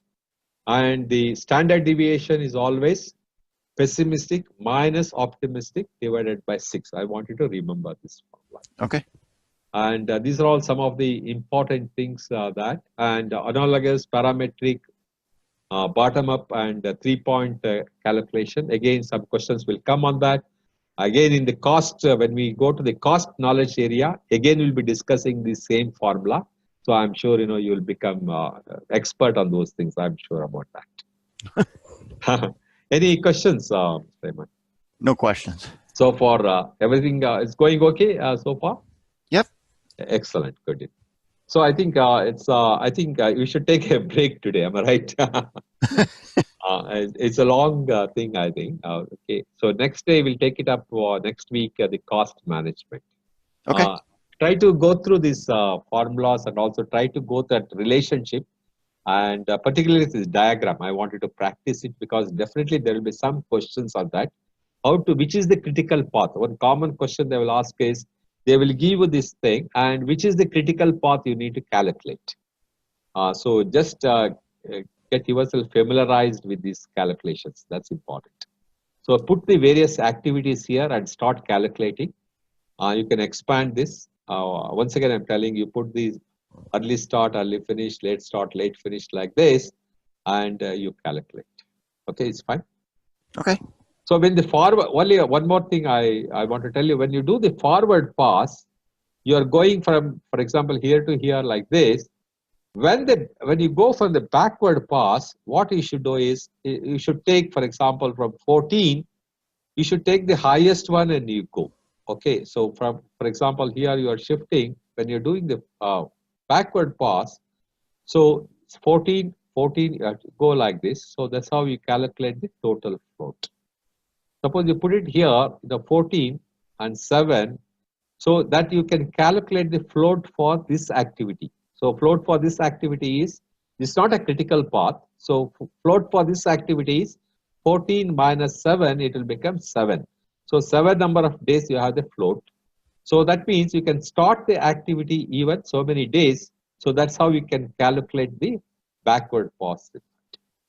Okay, just kindly try to remember. If you have any doubts and all those things, I will explain to you once again in the next session. Sounds good. Sounds good. Okay. Great. Then, Raymond, have a nice day, and we'll catch up next week. Is it fine? Sounds good. Sounds good. Okay. Bye. Bye. Take care. Bye-bye.